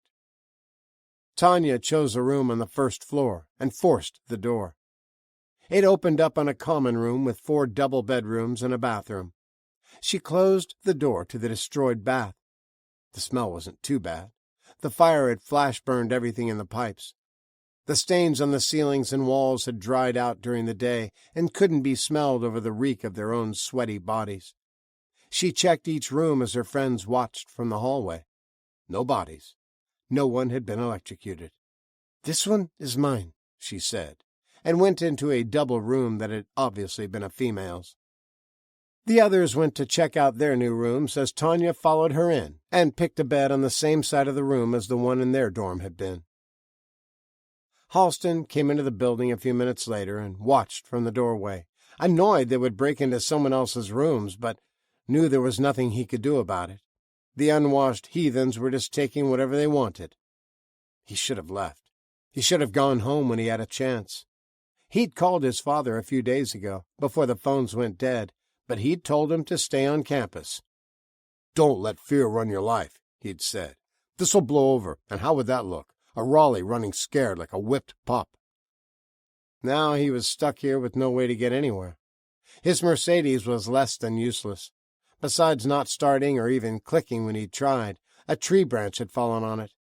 The roof was dented and the back window was broken. He didn't know what he was going to do. He was afraid but couldn't show it. He was Halston Avery Raleigh, the third of the Boston Raleighs. They were an old and respected family who came into their generational wealth during the late 1800s. His great-great-grandfather had been a railroad baron. They were known for their toughness, their take-no-prisoners attitude in business, as well as in their personal affairs. For the first time in his life, he didn't have a plan. He had no idea what to do. The Russian girl annoyed the piss out of him. She was so cocksure of herself. We must do this, we must do that. We must get food out of basement of cafeteria. We must stack bodies out of the way. That's where he drew the line. It was bad enough digging out the living people with his bare hands. It wasn't going to carry around any dead bodies. He had accidentally touched a few earlier when they were moving rubble and looking for survivors. It was disgusting, so cold and clammy. He could still feel it, and rubbed his hands on his pants for the 1,000th time. He walked into the common room as a dozen others started claiming rooms up and down the hall, and took a big candle off the coffee table. "Come on," he said to his friends. "I need to get out of these clothes." They made their way upstairs to their rooms and the warm beer that was waiting on them, and in the back of his mind he was starting to think she was right. Help should have been here by now. The military or somebody should have been digging through the rubble and taking care of the dead. The Red Cross should have been here with tents and hot food and grief counselors. As the others slammed beers and made crude jokes, he stared out the window and contemplated. What should his next move be? He needed to get things under control. It's what a Raleigh would do. He needed to take charge. His friends would back him, the guys on the team for sure. He was the captain. They would see the need for controlling the resources. He had to make sure, though. He had to get off campus tomorrow and see what it was like, see if there were any recovery efforts. They could be organized. The police could be helping set things right again and simply hadn't made it to campus to let them know. He'd find out tomorrow. If there was a plan to fix everything, that would be great. If it was just as bad out there as it was here, then there were going to be some changes in the morning. The Russian girl wasn't going to take over like she'd been trying to do today, bossing everyone around. It should have been him calling the shots, but if he was honest with himself, he had been in a state of disbelief. Like the others, he was waiting for help to arrive. She wasn't. Damn Russian. They probably had classes on what to do after they blew up towns and butchered all the innocent people. He tried to hate her, but he was too tired. He just wanted to get out of his filthy clothes. Natasha went through the drawers before it got dark and found makeup wipes, hand sanitizers, and scented candles. She used all three, then found a sweatshirt and jeans that almost fit in the closet. They were big, but anything was better than the raggedy, bloody, burnt, stinking clothes she'd been wearing since yesterday. An hour later, they sat in the common room around candles on a coffee table. Darkness had fallen, and it was the first chance they'd had to sit, relax, and think about what they'd lost. There were a few sobs and some quiet crying, but most wanted to forget the horror of the day. There were snacks and a few cans they brought over from the cafeteria, and even though the food was cold and bland, they ate anyway. They were hungry, they hadn't eaten all day, and scooped spoonfuls of mushroom soup from the big No. 10 restaurant-sized cans. The sight of smashed and charred bodies, the smell of scorched flesh, and the taste of burning plastic had put everyone's appetite off all day. But now, more or less cleaned up and with fresh clothes taken from strangers' closets, their stomachs growled. They needed to eat. Many had lost what little they had in their stomachs when they moved chunks of concrete or wood and found mangled corpses. The dorm Natasha and Tanya stayed in was a burnt heap of rubble. They didn't find Abigail, or if they had, they didn't recognize her. Most of the bodies were blackened, their clothes and hair burnt off by the fires or the arcs of electricity. "There's really no one coming, is there?" Tanya asked. Natasha didn't answer. She'd already told them what she thought. "I didn't see an airplane or helicopter all day," Andy said. "No sirens, no horns, no nothing. I don't think there's anyone left to rescue anybody." "The army will do something," Maria said. "How?" Carla asked. "You saw the cars. Everything is melted. Nothing works." "They must have a bunch of Hummers in some underground base somewhere," Andy said. "They wouldn't be affected." "If they do, what do you think their priorities are?" Natasha asked. "I don't think helping us is on the list. They help government first." Today was just the first day, Halston said, as he and his friends barged into the room. It'll take 'em a while to organize. I bet we'll see some activity tomorrow. Helicopters scouting the damage or firemen getting the fires under control. How? Natasha asked. Nothing works. They'll figure it out, he answered. They have hardened equipment, engines that are designed to withstand EMPs. You know, like nukes set off in the atmosphere by enemy countries, like Russia. I wouldn't be surprised if they had something to do with it. Yes, Natasha said. You have exposed our secret weapon. We control the sun. He made a face at her, then moved over to a small stack of food the girls had brought in and started rummaging through it. There's plenty in the pile by the cafeteria, Tanya said. Y'all go get your own. That's ours. It's dark out, Halston said, as he tossed cans to the others that came down with him. It's not yours anyway, it's the school's. He glared at Natasha, daring her to say something. He'd had just about enough of her telling him what to do. She didn't, because it didn't matter. There was plenty more where that came from, and she was accustomed to the strong taking from the weak. The lynx killed a rabbit. The wolf took from the lynx. The bear took from the wolf. It was the way of the wild. It was the way of man, too. It wasn't worth arguing over, and even though they outnumbered Halston's group, they were all nearly grown men, juniors and seniors, not mostly freshmen and mostly girls. They were older and stronger and used to getting their way. Most of them played sports, football or hockey or lacrosse, and they'd survived the night by doing nothing except watching the geostorm from their windows. They had been lucky. Riggs Hall had only been hit once with the electromagnetic bolts, and it had blown the lightning rod off in the first strike. Jerks, Maria said when they'd left. Those guys scare me, Carla said, and wrapped the blanket a little tighter around her. What if there really aren't any cops left? Who's going to stop them? This could turn into some Lord of Flies shit. We need guns, Natasha said. That just causes more problems, somebody said. If we get guns, then they'll get guns. Then we get bigger guns, Andy said. Where are you going to find them? Tanya asked. This is America, Tanya said. Everyone has guns. You can buy them at the grocery store. Some of them snorted laughter.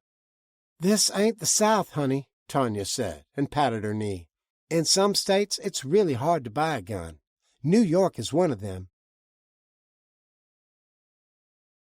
Chapter 18. Hunts Point. Day 6. 7 a.m. Connor Doyle sipped his morning coffee as he stood on the catwalk that ran in front of the offices and overlooked the floor of the warehouse. His walkabout around Hunts Point yesterday had changed his mind about a lot of things and reminded him of things he'd overlooked, like propane bottles for the grill. If he didn't want to be eating food cooked over an open fire, he needed to let the crew know they needed everyone they could find. The city was in shambles. Everywhere he'd looked, there was destruction. Telephone and electric lines hung from fire-blackened poles. Transformers had exploded. Chain-link fences had melted. Rooftop air-conditioning units were scorched hunks of metal laying in the street. Hunts Point was the industrial hub of the city, with street after street of warehouses, scrap yards, railroad switching yards, and truck repair shops. The western half of the borough was the older, more run-down part. It was filled with short, squatty concrete and block buildings. A 6-lane road separated it from the newer development on the east side that was mostly recent construction, only a few decades old. It was steel buildings with steel roofs.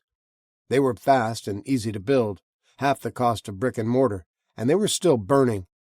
The road had kept the fire contained through the worst of it, and the flames had died down since the fuel depot had burned out. He was convinced the only thing that saved his building was its lack of metal. The buildings surrounding him were of similar construction, some of them 100 years old. Darius and a couple others found bicycles with tires that hadn't been melted off and rode up into the Bronx to see how their old neighborhood had fared. Most of the buildings were intact, but the looting had already started. They'd heard gunshots fairly regularly, and not a single cop was on patrol. No sign of the army either. Nearly everyone brought family back, and he let them in. There were too many people now. Most of them didn't do anything except eat the supplies, but He'd take care of that in a few weeks. He needed numbers at the moment. He needed to be able to defend this place. He'd start paring down the useless ones when the time came. Liam had returned with his mother, and someone else, too. Fiona O'Brien. A fine, bonny lass that he'd always had a soft spot for. Flaming red hair, and a temperament to match, but he'd never had much luck with her. She had preferred her men a little more refined than him. She wasn't into gangsters, and she said she didn't want to date a fella if she had to worry about him winding up in jail someday. They'd had a hot and passionate summer when they were in their 20s, but she'd dumped him to chase a career in advertising and a normal life. Her foray into bad boys hadn't lasted long, but she remained in the neighborhood, even when she attained the success she wanted. They stayed friends, saw each other on occasion, had lunch once in a while.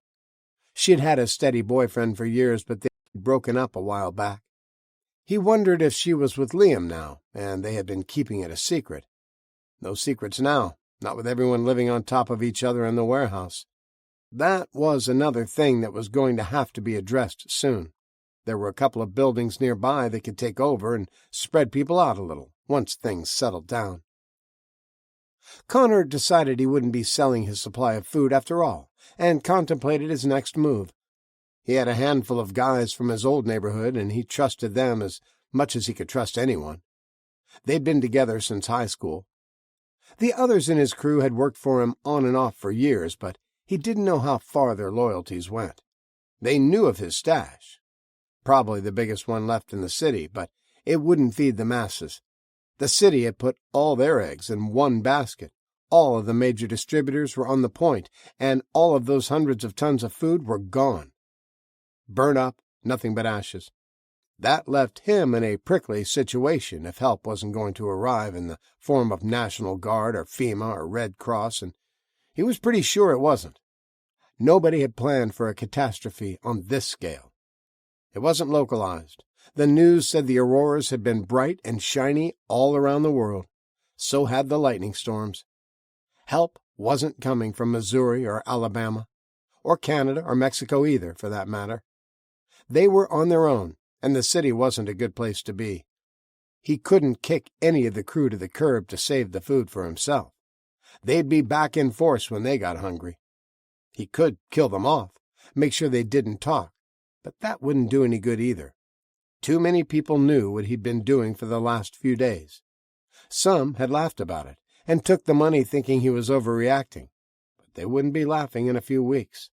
When all the grocery stores had been looted, the restaurants stripped empty, their cupboards were bare, and their children were hungry, they would remember, and they wouldn't be laughing. They'd be scheming on how to take what was his. Some of the guys were waking up and prowling through the pallets, looking for something to eat. That would have to change. Their supplies were finite, and they needed to start conserving them now. Rationing to what was strictly necessary. No random grazing because they were bored. He'd have to get Liam to figure out how long their supply would last if they started rationing immediately. Maybe even put a couple of girls in charge of meals. Nobody ate anything unless it was on an approved menu. A community sit-down, like a soup kitchen. There would be too much waste if everyone cooked for themselves. He looked at the stacks of pallets, and it had seemed like so much just yesterday. Now it wasn't enough. Not even close. He could send the guys out to start a little looting of their own, but they'd have to bring everything back in shopping carts. There was very little housing in the area. It was all commercial real estate, therefore no grocery stores. The nearest one he could think of was a couple of miles away, and a bunch of guys wheeling carts full of food back to the point wouldn't go unnoticed. That would mean even more people knowing where there was a stash of groceries. First things first. He needed to harden the warehouse. He would put Eddie Machete in charge of that. He'd earned his nickname when dealing with a couple of punks that had robbed one of his numbers guys, thinking it would be an easy snatch and grab. He had taken their hands, both of them. He was a ruthless bastard. He would know what to do to make this place safe. Then he'd get Liam to work up a hard numbers count on how long they could last with what they had. He was pretty sure it only needed to be a few months. After that, the rest of the city would probably be dead or have fled. He'd worry about what to do when the supply was gone later. Right now, he just had to hold on to what was his and stay alive longer than everybody else. Chapter 19. CW Post Campus, Day 6, 8 a.m. Natasha, Carla, Tanya, Andy, Maria, and a handful of others were gathering what remained of the blackened cans they had dug out of the cafeteria yesterday. They had been tossed aside, discarded when someone took the rest of them. There had been a lot more, probably 80 or 90 of the big number 10 cans, but now there were only a few, and most of them didn't have labels. The ones that did were Brussels sprouts or asparagus spears, things that were almost inedible by themselves. "Halston the prick took them," Andy said. "You know he did. Who else would do it?" Nobody disagreed and stared at the dented and unlabeled cans dejectedly. "We can check the other places today," Tanya said. "There's probably a lot more. You know they didn't get their hands dirty digging for 'em." "Yeah, sure," Andy spat and kicked a board. "Grillworks might have a jar of pickles that isn't broken. Pretty sure the burgers and dogs have already gone bad. Maybe the sushi place. I'd love to eat a big old spoonful of wasabi sauce about now." He was right. The only place on campus that had a lot of canned food was the main dining hall. Subway and Starbucks wouldn't have anything worth digging for. "Well, we'll just have to go off campus then. There are grocery stores that are pretty close," William said. "No good," Natasha said, and Tanya agreed. "We went before things even got bad," she said. "The shelves were already empty days ago. Houston is just going to have to share until help shows up. We dug out a lot of food. There is enough for everybody." "Yeah, for about a week," Halston said as he sauntered up, "but enough for a few months just for us." "Besides, we left you some," Brad said. "We didn't take it all." "You left us shit!" Andy screamed and whirled on him. Brad swung a hard right jab into Andy's gut, and the air whooshed out of him. "I didn't give you permission to talk, you broke-ass welfare bum," he said with a smirk, and the rest of Halston's group laughed.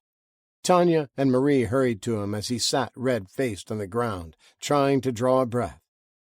"You're going to be in trouble when things get back to normal," Carla said. "You're going to get expelled. I'll see to it. I don't care who your family is." The boys guffawed. Halston laughed so hard he had to wipe tears from his eyes. Just as quickly as he burst out laughing, his face hardened with a look of pure hatred. "Have you looked around you?" he asked. "Little Russian girl is right. There's no coming back from this. It's over. We had a long chat last night and decided things are going to be different around here." "Nobody put you in charge of anything," Tanya said. "I put me in charge of everything," Halston bellowed, and looked down at Andy still struggling to breathe. "And if you don't like it, you'll get a little of what he got." "It's only been one day," Maria yelled. "Don't psychotic despots work their way into it slowly? You don't go from hockey player to killer warlord overnight." "You do if you want to survive," Halston said. "Have you thought this through? Do you know what's going to be happening over the next few weeks?" He waited for an answer from the 20 or so freshmen and sophomores standing before him. No one said anything. "I'll tell you," he said. "This is a new world. Only the strong will survive. You're not going to live long if you can't protect what you have. Look around. How many dead bodies can you count? Nobody's coming for them. Nobody cares about them. Right now, they're just a nuisance that has to be dealt with. You are all the same." He pointed at them. "If I beat him to death with a chunk of concrete, who's going to do anything about it?" He nudged Andy with his boot. "And you," he pointed at Maria. "What if I told my guys to drag you upstairs, rip your clothes off, and we took turns until we got bored and then threw you out the window when we were finished?" They stared at him, eyes wide and unbelieving. "Who you going to call?" "Nobody. That's who, because nobody cares," he said, and crossed his arms. "What do you want?" Andy asked, getting to his feet. "You want us to leave? You want all the food to yourselves?" "No," Halston said, and softened his tone. "I was just proving a point. This isn't the same world that it was a couple of days ago. I could do all those things, but I won't. Of course, I'm not a monster. I'm just saying if we're going to survive this, we need to stick together because there are monsters out there." He waved his arm in an arc, indicating everything outside of the campus grounds. "The only monster I see right now is you," Natasha said, her voice quiet and calm. "Nobody asked you," Brad said. "And if there was any raping to be done, you'd be the first." And you would be the first to die, she said, and the snorts of derision quieted when they saw the hard set of her face and what she held in each fist. In one was a long dagger of glass that looked razor-sharp, and in the other a short piece of rebar. Had she been holding them all along? Halston stepped between the two. "Back off, Brad. Nobody's raping anyone," he said. "If you're with me, then you have my protection. Nothing will happen to you." He was met with skeptical looks and glares from most of them. "Listen, we went for a bike ride off campus this morning," Halston said, in his reasonable voice, and a few in his group nodded in agreement. "We left at the crack of dawn and covered a lot of ground. We went up to the shopping center to see what it was like. It was still smoldering. There was nothing left. Every gas station we passed had been burnt. Looks like bombs hit them. The underground tanks had exploded. Whole neighborhoods are smoking ruins, burned to the ground. We talked to one guy who said the ocean was on fire for hours. He thought a tanker or undersea pipe or something had ruptured and dumped fuel into it. We went by half a dozen police stations and fire departments, and they were empty. We rode all the way up to the yacht club in Hempstead Bay, and all we saw was destruction and chaos. People were digging through rubble just like we were yesterday. We tried to go into one neighborhood that didn't look like it was hit very hard, and a couple of guys with a gun ran us off. He was ready to shoot. He thought we were looters. The bottom line is, there isn't any help coming. Nobody knows what's going on anywhere else. There's no radio, no Red Cross, and no army." "And lots of dead people, too," Jeremy said. "Nobody's doing anything with them. They're too busy gathering any food they can find or boarding up their houses to keep what they have." "So what I'm saying is we gotta have a plan," Halston continued, sounding rational and convincing. "We've got to work together. We're in a better position than a lot of people out there, and we didn't steal all the food. It's up in our dorm. We're just keeping it safe. If you're hungry, you're welcome to come up and eat. We'll all share, but somebody has to call the shots. We all have to be on the same page." He stepped aside and held out his arm, clearing a path as his men separated. "Come on," he urged. "Let's get something to eat, and we'll figure out what we're going to do next."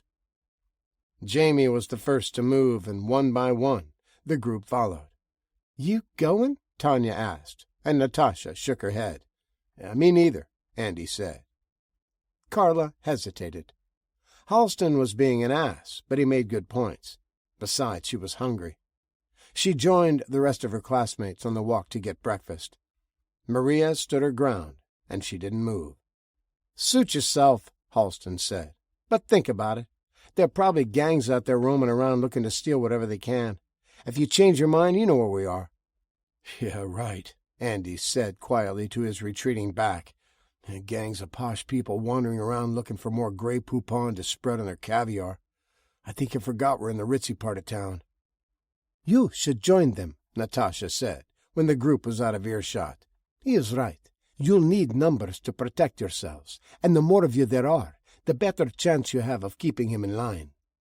"You might have a point," Maria agreed. "We're only about 20 miles from Brooklyn or Queens. Millions of people live there, and when they run out of food, which they will, they'll probably head this way." "You really don't think there's any government left?" Tanya said. "Like Maria said, it's only been a day. We got hit hard. Recovery efforts take time." "You would know better than me," Natasha said. "What do you mean we should join them?" Andy asked. "What are you going to do?" "I'm leaving." They looked at her, not comprehending. "Leaving for where?" Maria asked. "Home," she said. "But don't you live in upstate Maine? That's like, 1,000 miles from here?" "About 600, Natasha corrected her. "Might as well be 1,000, Andy said. "There's no cars. You can't walk that far." "Yes, I can," she said, picked up a blackened, unlabeled can, and started opening it. "You can't be serious," Tanya said in disbelief. Natasha looked at her as she cleaned a spoon that she'd just picked up off the ground with the hem of her shirt. "I gave it much thought last night," she said, and went on to explain her reasons as they looked around for other discarded silverware to use. "Halston Raleigh is right about one thing. There will be armies of hungry people in a week or two. Many more people will die, the old and the sick, and those that are killed because they have something someone else wants." "I can't believe that," Tanya said. "People aren't like that." "People are like that," Natasha said. "It has happened many times all around the world. In this country, I think it will be even worse. There are many guns, and you have never known want. It is good to be a rich nation. Everyone desires this. Everyone wants to come here. But it makes the people soft. They are accustomed to getting what they want, and when they don't have it, they will take it from someone else. Not everybody's like that, Tanya said. Most people are good at heart. I agree, Natasha said. But when there are no consequences to your actions, it is easier to be less good. When you or your children are starving, you justify taking from someone that has what you need. Do you think Brad Franklin would have hit Andy last week? Niet. He would have been afraid. He would get in big trouble. This week there are no consequences. So you think this is going to turn into some Mad Max situation? Andy asked. I don't know this angry Max, she said, but I know society is fragile. It may not be broken now, but it will be soon. They sat in dejected silence, taking turns spooning butterscotch pudding out of the can. It wasn't the worst breakfast they'd ever had, but it wasn't far from it. I'm going to check the stables, Tanya said. The horses might be back. I thought they were long gone, Andy said. Maybe, she answered, but if they didn't get completely lost, they'll find their way back. It's their home, and it's where the feed is.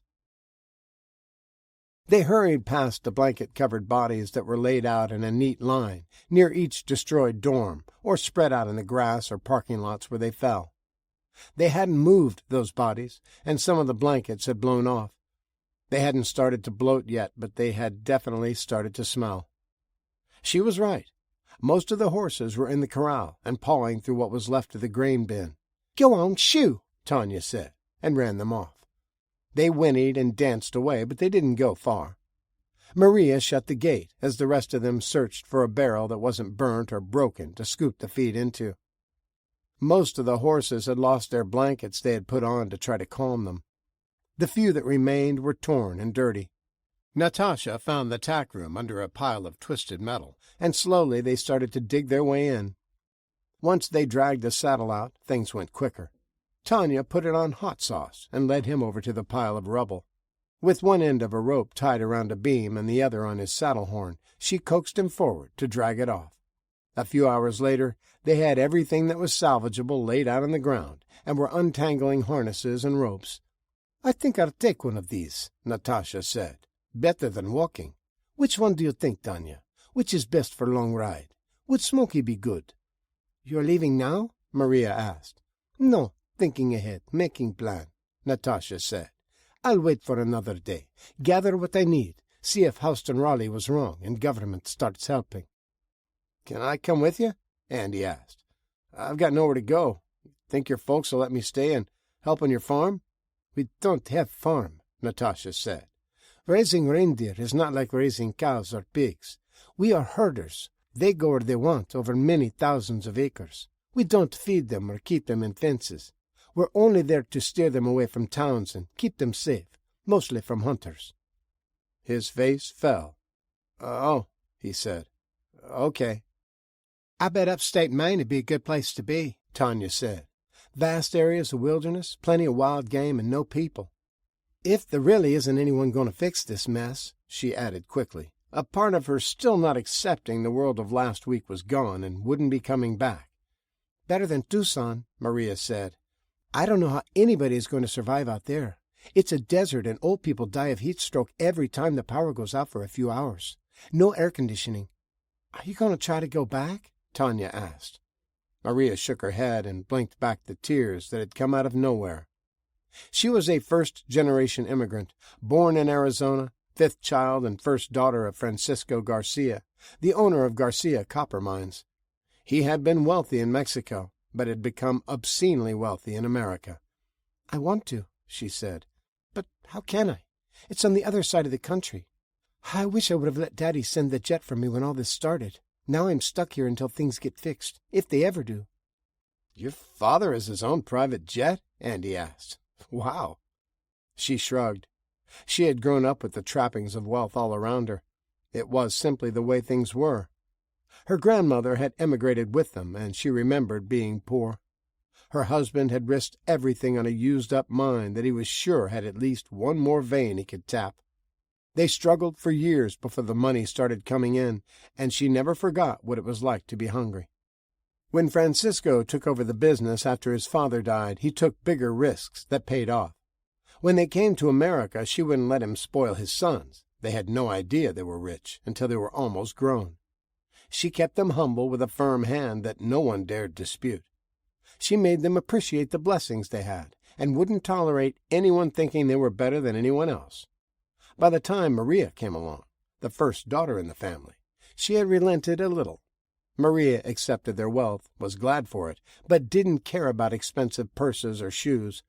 They had horses, which she loved, but she didn't live and breathe everything equestrian like Tanya. She rode for fun. She went to the Catholic school nearest her home, no private boarding schools or expensive tutors. Her brothers were expected to excel in school and attend a prestigious college so they could take over the business. They had no such expectations for her. Her father was from the old country. She would find a husband and give them grandchildren some day. If she wanted to go to college, that was fine. It was good for a young woman to have an education. "What about you, Tanya?" Natasha asked. "Do you have plans?" "Mobile is 1,200 miles away," she said. "I don't know what I'm going to do if they don't get cars or planes working again." "Wouldn't it be nice if we all went to Maine?" Andy asked. "I have a friend up there. She has a bunch of reindeer. I bet she could use the extra help." "Who is this friend?" Natasha asked. "Maybe I know her." "You dummy," Andy said, and laughed at her confused look. "What other girl has reindeer in Maine?" "My cousins, Inessa and Sophia," Natasha said, as she laid out another bridle that was only slightly burnt, "and my Aunt Mila." "There you are," Carla puffed as her and Jamie hurried up. "We've been looking for you." "Why?" Maria asked. "Halston said we have to move all the bodies away from the dorm." "He's not in charge of me," Andy said. "Who made him king?" "We had a vote," Jamie said. "He's right. Somebody has to be in charge, and we picked him." "I didn't," Andy said, being obstinate. "Besides, I thought he didn't want to touch them. He was going to wait for the authorities." "You heard what he said. There's nothing out there. No police, no army, no organized efforts at anything. Just a bunch of people boarding up their houses and picking over what's left in the stores." "I thought this was a rich part of town. It's only been 2 days. Do you really believe they're out there robbing stores already?" Andy asked. "Halston's probably lying. At the very least, he's stretching the truth." "Believe what you want to believe," Carla said, getting annoyed. "Rich people have to eat, too." "They'll be eating their dogs soon, then each other," Natasha said. They stared at her. She ignored them and kept untangling ropes. Well, anyway, Halston needs you to help move bodies," Carla said. "I don't work for Halston," Tanya said. Carla shifted from one foot to the other. "Look, if you don't like the way he's running things, then you really should have come to the meeting. He has some good ideas to keep us all safe." "Yeah, I bet he did," Andy said dismissively. Carla ignored him. "He said if you don't help, then you don't eat, and you don't get back into the dorm," Jamie said, pointing at them. "He said it's school property, and if you're not going to help, then you're not part of the school, and you need to get off campus." "Okay," Natasha said, and continued sorting the rope. "No problem." They looked at her. "Okay, what? Okay, you're leaving, or okay, you'll help?" "I help," she said. "I told him yesterday they needed to be moved. Not just the smell is bad, but they bring disease." Okay, but hurry up," Jamie said. "He's waiting." "Yes, we come," Natasha said, and after a moment the two turned away and headed back into the main campus. Natasha pulled a couple of different harnesses, bridles, and ropes out of the neat piles they had been organizing, and faced the 3 friends staring at her. "What are you doing?" Tanya asked. "Are you really going to help?" "Da," Natasha said. "But we make a sled. Horses are like reindeer, good beast of burden. We'll need some wood. A crude one is easy to make. With it we can move 10, maybe 15 people at a time. We need to take them far away, not just across the parking lot." Chapter 20. CW Post Campus, Day 6, 11 p.m. Moving the bodies had gone about like Natasha expected. Halston and some of his buddies supervised while everyone else did all the work. It wasn't so bad with the horses, and they had them moved and buried about a mile away. During their recon patrol, as Halston called it, one of the groups had discovered an empty swimming pool at a burnt-down house. They placed the bodies in it and covered them with a thin layer of mulch and dirt. It wasn't very dignified, and it had brought everyone down. After they had cleaned up with the wipes and had an unappetizing dinner with tiny portions that had been strictly rationed by Halston's crew, they sat around morosely in the flickering light in the common room. They only had one candle among all of them. The rest had been confiscated. "I see how this is going to be," Tanya said. "Give it another week and they won't even try to hide it. They're going to make us do all the work and lounge around like lords." "Yep, it won't take long and we'll be cooking and cleaning for them," Maria said. "Carla was right. This is moving into Lord of the Flies territory pretty fast." "Give it 2 weeks and you'll be sharing their bed if you want to eat," Andy added glumly. "Over my dead body," Tanya said. "Is better if over their dead body," Natasha added. Tanya lowered her voice so the others in the quad dorm couldn't hear. "I thought you were leaving, Tasha. Did you change your mind?" "No," she said. "Playing long game with patience. Russians good at that. I'm taking Smokey. I don't want Halston Raleigh to lock her up and put a guard on her. He thinks I'm staying so he's not suspicious." "I've been thinking," Tanya said, and glanced to make sure the others weren't listening. "I was watching for airplanes all day. It's so quiet now, you can hear for miles, and I didn't hear a single car engine. No helicopters, no sirens. All I heard was an occasional gunshot. Halston and his goofball buddies think they're going to be the kings of Shit Hill, but some real gangsters will be coming, and they'll roll right over this place, taking everything they want. I think I'd like to go with you, if you don't mind." "What about your home, your parents?" Natasha asked. Tanya hung her head and shook it. "I'd never make it to Alabama from here, not by myself. I don't know how. I asked some of the others if they were going to try to get home, the ones that I know live down south. They said no, they were going to stay. Everyone is too afraid, and they're not wrong. You were right about us being soft, Tasha. I don't know what's good to eat or how to survive out there. I'd probably eat some poison berries and die on the side of the road." "She's right," Maria said in a low tone. "My God, you drink blood and eat reindeer horns for snacks. You're like one of the survival guys on TV that can eat worms and tree bark and hunt bears with a pocket knife or something. I saw you go after that man in the store. You could have killed him before he even knew it hit him." "I wasn't going to hurt him. He was weak," Natasha said. "I was just establishing dominance." "Fine," Maria said. "But you did it. You didn't hesitate. You took control, and all we did was stand there and get mad. I'll never get home either, and there's no way I'm staying here. That creepo Brad was eyeballing me today. In a week, it'll be more than just eyeballing. I'd like to come too if you have room for us." "You already know I want to," Andy said. Natasha didn't flat out shut them down and had a thoughtful look on her face, so Tanya jumped in. "We can take the horses," she said eagerly, "and extra mounts so we can switch off and keep riding if we need to. If not, they can be our pack mules." "Yeah," Andy said. "Good idea. How far did you say it was? 600 miles? What's a good pace we can set, Tanya? Can we go 40, 50 miles a day?" Tanya snorted, and the others in the dorm glanced over at them, wondering what could be funny after such a depressing day. "Sorry," she said, then lowered her voice again. "No, maybe 20 miles with these horses. They're pampered. They only run around the paddock. That's why we need 2 each. It would be pushing them to make it 20 miles with us in the saddle all day." "Wow," Andy said. "It'll take a month at that rate." "Longer," Natasha said. "Winter is close. Every day we have to build shelter and find food. And the horses aren't used to riding all day. If we push them, they could get maimed. We'll have to start out slow and build up," Tanya added. "We need to leave soon, then," Maria said. "The longer we wait, the harder it's going to be. People aren't desperate yet, so it won't be long until they start looking at our horses as 1,000 pounds of meat." "So we're good?" Andy asked. "We can go with you?" "Yes, I would like that, but we need to find a map," Natasha said. "My family house is near Oxbow in state of Maine. I don't know best route there, but you 3 can go north, and we'll meet again in a few days." "Wait a minute. Why?" Andy said. "We should stick together. If we get separated, we might not find each other again." "Yes, but I have to go west first. I must go to Island by Manhattan." "Are you crazy?" Maria asked. "To get there, you have to go through the worst part of the city. From where we're at, it's a straight shot up to Maine. All we have to do is cross the Throg's Neck Bridge, and we're home free. We'd be in Connecticut by the end of the day. What could be so important in Manhattan? They have something that was stolen from us. I will take it back. Who stole it? What is it? Tanya asked, not believing her ears. She thought going into the city was madness. The affluent suburbs they were in was bad enough. Going where there were even more people and less resources was insane. You would not understand, Natasha said.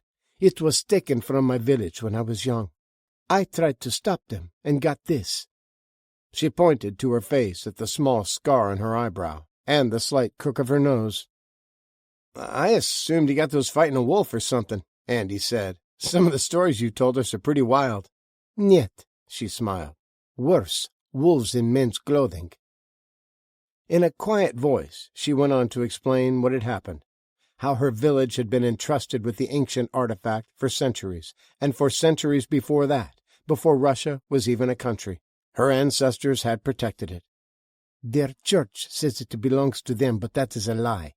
My people have always been in possession of it. They tell a different story, but this is ours, and ours is the truth. You're talking about the holy hair of John the Baptist, Maria said with reverence. I remember when the church founded. The nuns at my school were ecstatic. We even had a special mass that Sunday. We knew one of the true artifacts, of course, the Spear of Destiny, the crown of thorns, and pieces of the true cross, but we didn't know John's hair had been saved. We got it directly from Herod's palace on the night he had him killed, Natasha said. The king paraded his head around on a platter, and when they were finished, a kitchen boy removed the braid.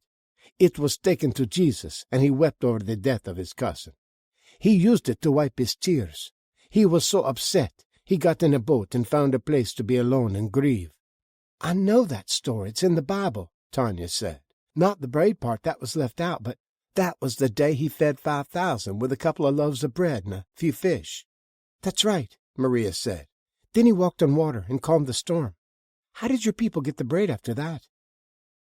Andy looked from girl to girl as they spoke, and was surprised they all knew the story. He'd never been to church, and knew almost nothing about religions. The boatman, Natasha said. It was given to him for safekeeping. It had power. It had the tears of the Christ in it.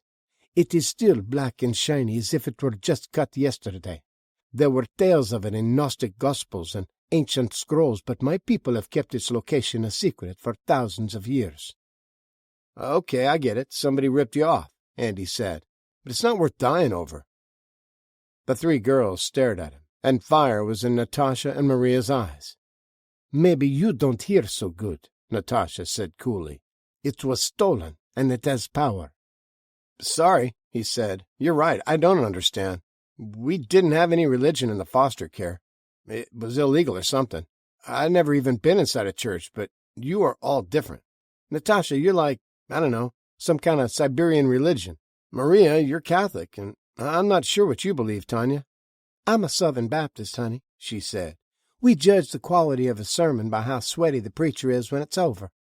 That's what I mean, he said. You're all different, but you think it's okay to risk your life for some hair? Nobody can make you believe, Maria said. But Natasha is right. The true relics, not the fakes or the bones of saints born 1,000 years after the crucifixion. The true relics are genuinely powerful items. They aren't like magic wands or something, but they have traces of power from an ancient god in them. A god that walked among men. They can influence events, make outcomes favorable. People don't believe it much anymore, she continued. But I was in 8th grade when they found the hair of the head of John the Baptist. Sister Sarah gave us classes for a week about the miracles that surrounded the true relics. Even a splinter of the true cross has power. Can you imagine what the hair could do? Will it give us food and shelter all the way to Maine? Andy joked, trying to get the girls to loosen up. They were so serious. He didn't like all the religious talk. It doesn't work like that, Natasha said, and edged to her voice. It doesn't grant wishes like genie in bottle. My people were prosperous while it was in our midst. Babies were born healthy. The wolves didn't kill many reindeer. The bears left us alone. Families grew and we were happy. Once it was taken, everything seemed to go bad. Reindeer got sick. Wolves got bold. Bears got bold. People got injured, and misfortune was all around. How do you know where it is? Tanya asked, saving Andy from Natasha's glare. It was in paper, Natasha said. on tour, showing it off. It's on display at a big church on Roosevelt Island named after President who rode moose. I have been there 2 times by train and taxi. They have it in gaudy display with colorful lights. It calls to me when I am close. It wants to go home and help the people, not travel from place to place and then be hidden away in underground vault where it does no good for anyone. I'll go with you, Maria said. If it was stolen from your people, then they should have it back. Me too, Tanya said. I can't let you go by yourselves. With the horses we can get in and get out. They'll never catch us. Besides, we could use a little extra luck on this trip. We can meet you in Connecticut, Natasha told Andy. But he raised his hands in surrender. No way. I'll go with you. Just 'cause I don't believe in it doesn't mean I won't help. Let's make plans in the room, Maria said, when she noticed Carla had dropped out of any conversation with the others and had somehow edged closer to them. Carla cursed silently to herself. She'd been listening in on their conversation, what she could catch of it, ever since she heard her name mentioned. Maria might be right. It seemed like they were drifting to a Lord of the Flies situation, but was that so bad if you were on the right side, the strong side? The side that had a leader that knew how to get things done and keep everyone safe and fed? She kept getting distracted by her stomach growling. When they were out moving the disgusting bodies all day, the dorm rooms had been tossed. Her power bars were gone along with every scrap of food everyone else had. She even went back to the cafeteria to see if the burnt, unlabeled cans were there, but they had been taken too. She was starving. She'd never been so hungry, and she couldn't believe that it hurt. Food was all she thought about. Halston had pulled her and a few of the other girls aside, told them he needed someone to let him know what was going on with the underclassmen. What were they saying? Were any of them hoarding food? He told them to quietly keep an eye on things and report back to him. They would be rewarded with better rations, maybe even get a private room. She had valuable information. They were going to steal the horses, and the animals had been pretty handy, moving all those bodies. Just the thought of touching the corpses made her shiver. She needed to tell Halston. She needed more of her power bars. "Halston's busy," Jeff said, when she was finally allowed to get past the guard on the stairwell and stood in front of his door. He was standing outside of it, another guard to keep their leaders safe. She heard a moan coming from inside, and her face clouded. It sounded like Lynn. The Lord of the Flies shit was already in full swing. She could see how everything was going to play out, and she didn't want to be the one emptying the slop buckets. She wanted to be hanging out with the lords, not be one of the flies. "Just tell him I've got news. Tell him it's big." "It'll have to wait until morning," Jeff said. "Unless you want to put on something sexy, we'll see if he's up for round 2 when he's done with her." On second thought, probably not," he said as he eyed her up and down. She was wearing a warm sweatsuit with an unflattering jacket that was too small and didn't hide her bulges. She hadn't found anything that fit her very well. "I'll come back tomorrow," she said, and left, moving slowly and holding the rail as she descended the dark stairs. She didn't know whether to laugh or cry. It had only been a few days of fear and uncertainty, a few days of horror and blood, a few days with no law and no officials taking care of things. It had only been a few missed meals, and they had already changed. Lynn wouldn't have been in his bed last week. Brad would have never gone around punching and threatening people before the lightning storms. Had it only been a week? That's how long it took for society to fall apart. Her stomach growled. The tiny portions they'd been given weren't enough. She'd bet just about anything that Halston hadn't had such a small dinner. Lynn either, for that matter. She was up there paying for it now. And her. Wasn't she doing the same thing? Not really, she rationalized. This was different. They were going to take the horses. 8 of them, if she heard right. There were 20 or 30. She didn't know how many came back after the storm, but it didn't matter. The campus needed them, and they were going to steal them. A horse could feed them for a month. She'd never had horse meat, and last week it would have sounded gross, but they ate them in other countries. It couldn't be much different than cow, and she was hungry. She'd eat horse in a heartbeat. They were going to try to steal them, she amended. She was sure Halston would think of something good to do to them when they were caught red-handed. It would serve them right, too. Those four thought they were better than everybody else.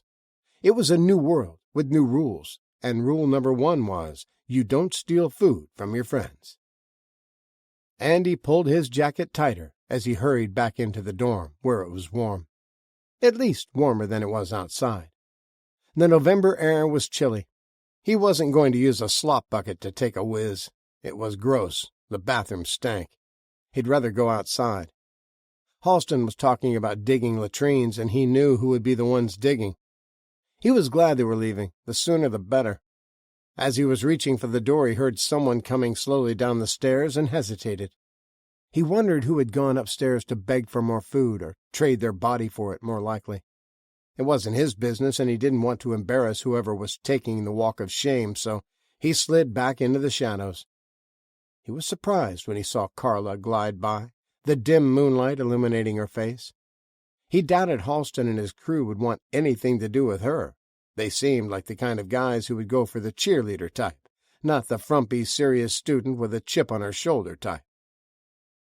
She slipped into the dorm, and he waited a few minutes, wondering what she'd been doing upstairs. She didn't have any friends up there, and she wasn't trading sex for food. He was pretty sure about that. She wouldn't bother begging. They would have laughed at her. The only other thing he could think of that she might have would be information. She had been sitting close to them in the dorm before they took the conversation to Natasha's room. She must have overheard. A feeling of dread swept over him. Fear, too. Halston would be furious. They would beat the crap out of him, of that he had no doubt. Tossed him off campus, too. Maybe something even worse. He had already threatened to bash his head in with a chunk of concrete. He went back inside to warn the others, but Carla and a handful of others were still in the common room, huddling around the candle and talking about home and families and wondering what happened to them. It was late. He couldn't go into the girls' room. She would suspect something. She would know he knew what she'd done. There wasn't a stampede of pissed-off seniors running down the stairs, so they must be waiting until morning. That was fine. He'd wait until everyone went to their rooms, then slip in and tell the girls. They could get out tonight. It wasn't optimal, but they could make it work. He sat down in an open seat and listened to the stories for what seemed like hours. One by one, they got up and went to their rooms until there was only him and Carla left. The rational part of him could understand why she'd do it. She'd thrown her lot in with the campus. He supposed she thought they were traitors, but they had sort of been friends before the storms. They hadn't hung out much, usually at lunch or dinner, but she was always welcome to sit at their table. They were always nice to her. Him, because he knew what it was like to be unpopular and ostracized. Tanya was just nice to everyone. She'd probably baked the devil a pie. Maria had a bunch of brothers. She knew what it was like to be picked on. And Natasha, well, if she said hello to you, you could take that as a sign of great affection. The irrational part of him was angry at her for turning on them. He knew it now. He knew she knew. She was going to stand guard all night. He could see it in her eyes. He could see how she thought she was going to be a hero to Halston. She was going to save the day, rat out the treasonous. "Are you okay?" Carla asked. "Why are you staring like that?" Andy shook himself. "Oh, sorry. I didn't mean to. My brain is somewhere else," he said lamely. "I'm tired. I'm going to bed. Good night." He moved to the dorm room where the rest of the guys slept, opened the door to snoring, and closed it quietly behind him. As soon as it clicked shut, he realized he should have left it open a crack so he could see when she went to bed. He listened for a while and waited for the candlelight seeping through from under the door to go out. He heard the rustling of a blanket and realized she was going to sleep on the couch. He ground his teeth. She had suspected. He was going to have to either wait her out or smother her with a pillow. He shook his head and moved over to his bed. He couldn't go out the window. They had all been taped up with layers of plastic to help hold the heat in. He'd wake everyone up trying to take it down. He lay down, fully clothed, with his boots on. He'd give it an hour, give her time to go to sleep. Then he'd sneak over and warn the others. Chapter 21. CW Post Campus, Day 7, 6 a.m. He woke at the sound of feet hitting the floor, and his eyes shot open. The sun was already peeking up over the horizon, filling the room with dim light through the plastic taped over the window. Andy swore, rolled out of bed, and hurried for the door. There were already a couple of people in the common room, and Carla wasn't one of them.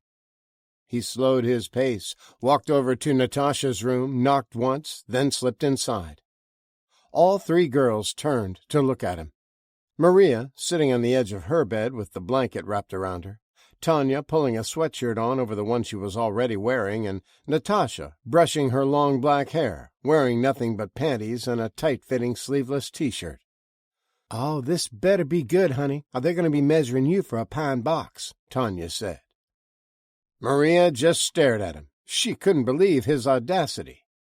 Natasha had traded the brush for a thick book, and from the way she was holding it, it didn't look like she was planning to read it. Crack his skull, more likely. "They know we're leaving," he said in a rush. "Halston knows we're taking the horses." He quickly explained what he'd seen last night, and saw doubt on Tanya and Maria's faces. He couldn't read Natasha. She was her usual inscrutable self. "Carla wouldn't do that to us," Tanya said. "She's our friend." "Yeah, I think you're being paranoid," Maria agreed. Natasha had quickly dressed, seemingly unconcerned that Andy was in the room. "We leave now," she said, and quickly crammed a few items she owned into the small book-bag backpack and rolled her bedding into a tight bundle. "Horses are very valuable. They won't let us take them. Even if she didn't tell them, they might figure it out today, and they will be careful with them. Halston Raleigh will post guards." She grabbed a leather jacket from the closet, tore the plastic away from the window, opened it, looked to see if there was anyone outside, then climbed out. "Hurry," she said, and disappeared, walking quickly towards the stables on the other side of the campus. The girls shooed Andy out, then finished dressing and packing their bags. Andy went back to his room to grab his gear and crammed his few possessions and clothes into a gym bag, then stripped the bed. "What are you doing?" one of his roommates asked.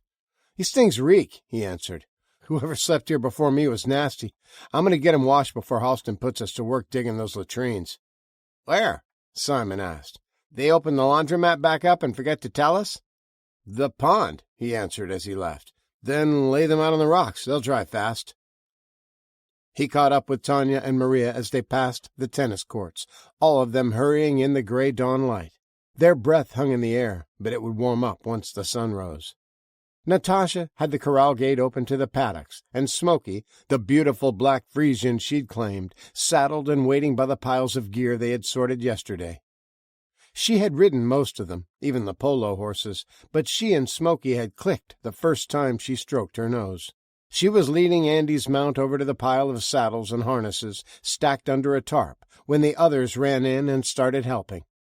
Tanya had chosen a gentle mare for him, a local teenager's quarter horse that hadn't been visited by its owner all semester. He had never ridden until a few months ago, and she said he needed a horse that wasn't ornery. Natasha hadn't ridden horses either, but they weren't that much different than her reindeer.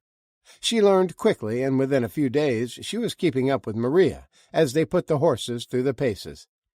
They'd tried to match Tanya, but nobody could keep up with her if she didn't want you to. Being a sophomore, she'd already been working with Hot Sauce for a year.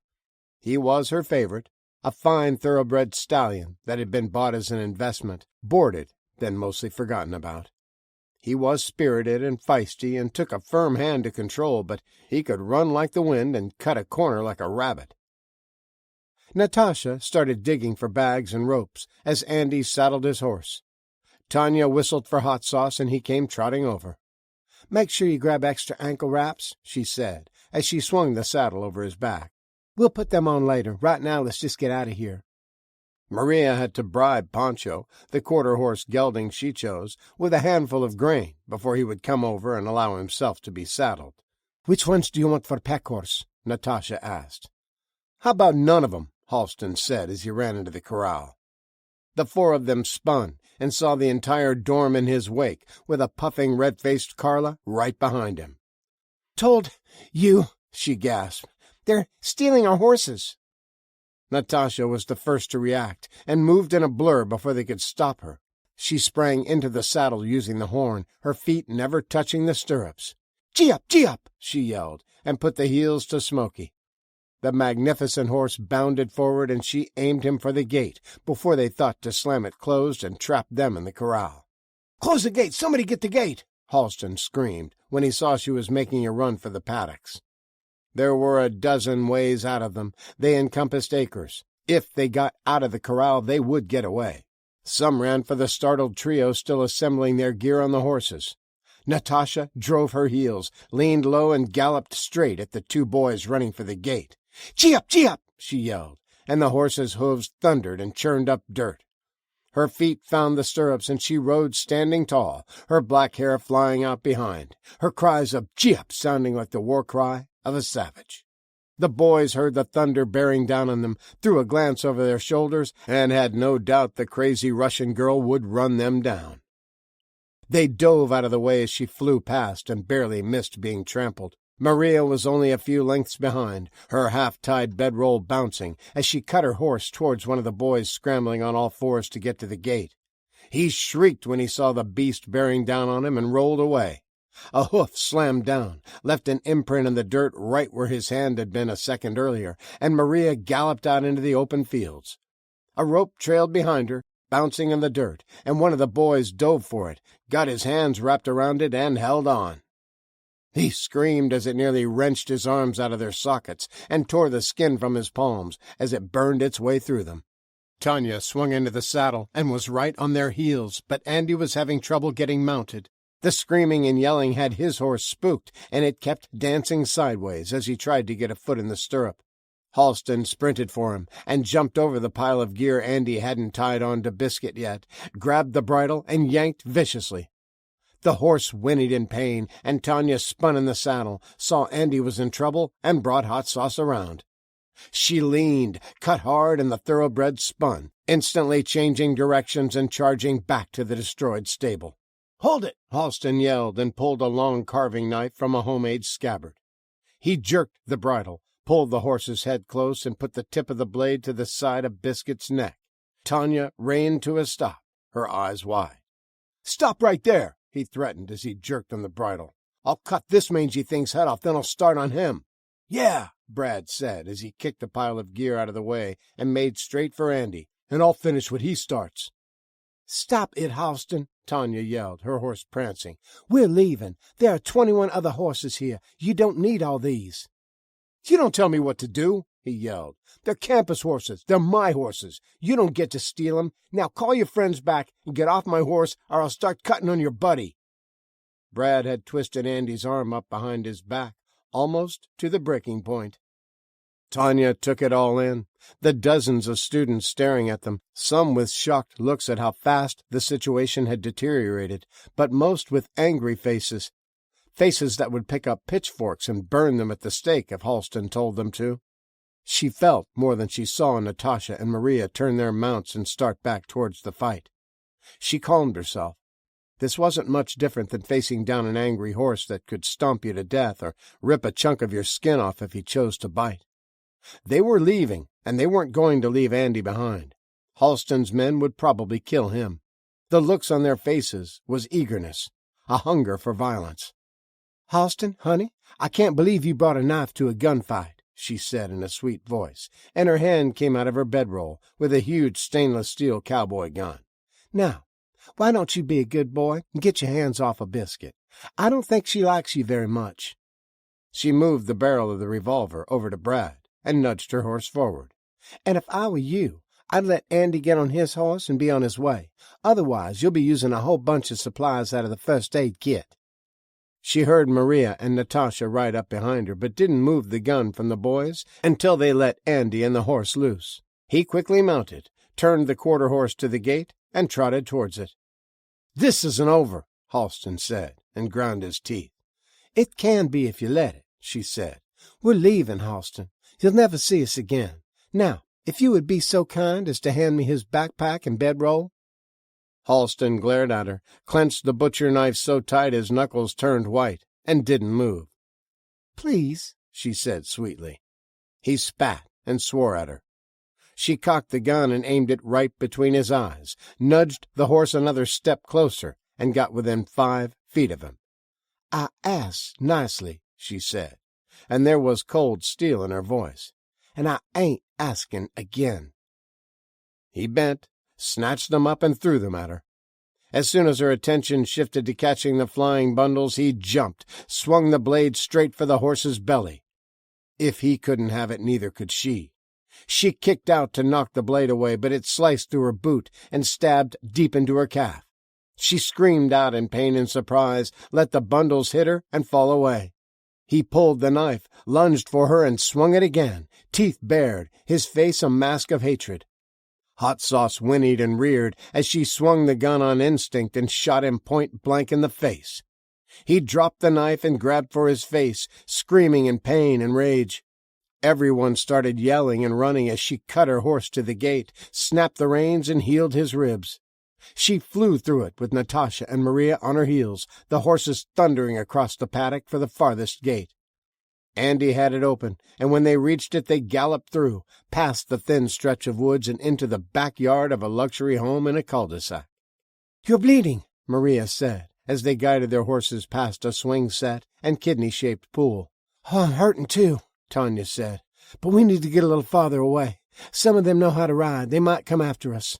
"I doubt it," Andy said. "Not after you killed Halston." "Oh, he'll be fine," Tanya said as they made it past a pair of SUVs in the driveway and urged the horses to go faster. She dug through her saddlebag as they rode and strapped on the cowboy holsters, then dropped both guns in them. She thought she might feel silly wearing them, but she didn't. They made her feel safe. They kept the horses on the blacktop, went about a mile, made a few turns, then finally pulled up behind a strip mall that had been damaged but not burnt to the ground. Maria told Tanya to sit on the curb as she dug through her pack to pull out the tiny first aid kit. Natasha eased the boot off her foot and poured out the blood, then gingerly peeled away her sock. The knife had done some damage, but it could have been worse. She wouldn't be doing much walking for a while, that was sure. She lay back in the grass and clenched her teeth as the three of them assessed the damage, cleaned the gash, then wrapped it, using most of the supplies in the little kit. "Hand me my boot," she said, and examined the tear in it. "Well, that's a crying shame," she said. "These are my favorite Justins. My daddy got them for me as a consolation prize when I lost a barrel run to Charlene Thompson. I was so mad. I had her beat, but cut too close and knocked one over on the last run." "What's wrong with y'all?" she asked, when nobody said anything, and she noticed their glum faces. "I know you had to," Andy said after a moment. "It was trying to cut you wide open, but I've never seen anybody killed before." "I didn't know you had a gun. Why didn't you tell us?" Maria asked. "Oh, he's all right. I didn't kill anybody." "You shot him point blank in the face," Maria exclaimed. "I'm surprised he was alive long enough to scream." Tanya laughed, then laughed even harder when she saw their shocked looks. "He's not dead," she said. "Maybe some powder burn, but he'll be fine. These aren't real bullets." She pulled the stainless steel revolver and ejected one of the bullets. "See, these are blanks," she said, and held one out. "You use them to practice mounted shooting. They'll pop a balloon easy enough, but they won't hurt a person. Well, not usually," she added as an afterthought. "But he was pretty close when I pulled the trigger. I hope it hurts like hell. Serves him right. He tried to gut Hot Sauce." "Okay, but where did you get them?" Andy asked. "I've never seen you use them." "They kept them in the gun safe in Mr. Haskell's office," she said. "I used them a little last year. They're real guns. They're .45 long Colts, and they'll shoot real bullets, but all they keep on campus is blanks." Maria dug through her pack and brought out packs of ankle wrap for the horses, and they spent a few minutes checking hooves and wrapping them with Tanya hovering and making sure it was done right. There was a clatter, and they turned as the back door of one of the shops opened, and a couple came out with bags in their hands. They were middle-aged, wearing nice clothes that were dirty from the soot, and froze when they saw the horses. Tanya realized she had drawn her revolver and was pointing the gun at them and quickly put it away. "Sorry," she said, and holstered it. "We thought it would be okay," the man started and trailed off. He shrugged his shoulders and looked embarrassed. "The store is in shambles," the woman said defensively. "It's a complete write-off, and the insurance will cover the losses." Ma'am, nobody cares if you're taking food. You're smart to do it now before somebody else does, Andy said. That's exactly what I told Eugene, she replied. If we don't get it now, it won't be there soon. The stores that didn't get destroyed are all empty. The thieves have already been there. Everything has already been taken. Little shops like these that were burnt still have a few things, but not for long. Anything left in there? Maria asked. The pair exchanged a look and shook their heads. No, not really. This is the last of it, the woman said. I wouldn't go in. It's not stable. It could collapse any minute now. Well, we had to leave most of our stuff behind, Andy said. Maybe we'll see if there's anything we can use. There's nothing left, the woman said. I said it's dangerous. You kids should move along. You can't go in. Then maybe we take yours, Natasha said, picked up a brick, then advanced with menace in her step. They turned and fled, clutching their bags close. Who wants to bet there's loads more stuff in there? Andy asked, and started for the door. You've got to quit doing that, Tanya said. You look downright scary when you do. Don't tell me, Maria said as she grinned at her. You weren't going to hurt them. You were just establishing dominance. Duh, Natasha said. A wolf can smell a sheep. They were sheep. They peered through the back door. The shop was a convenience store and deli that catered to the Indian families in the area with a wide selection of imported food and spices from the old country.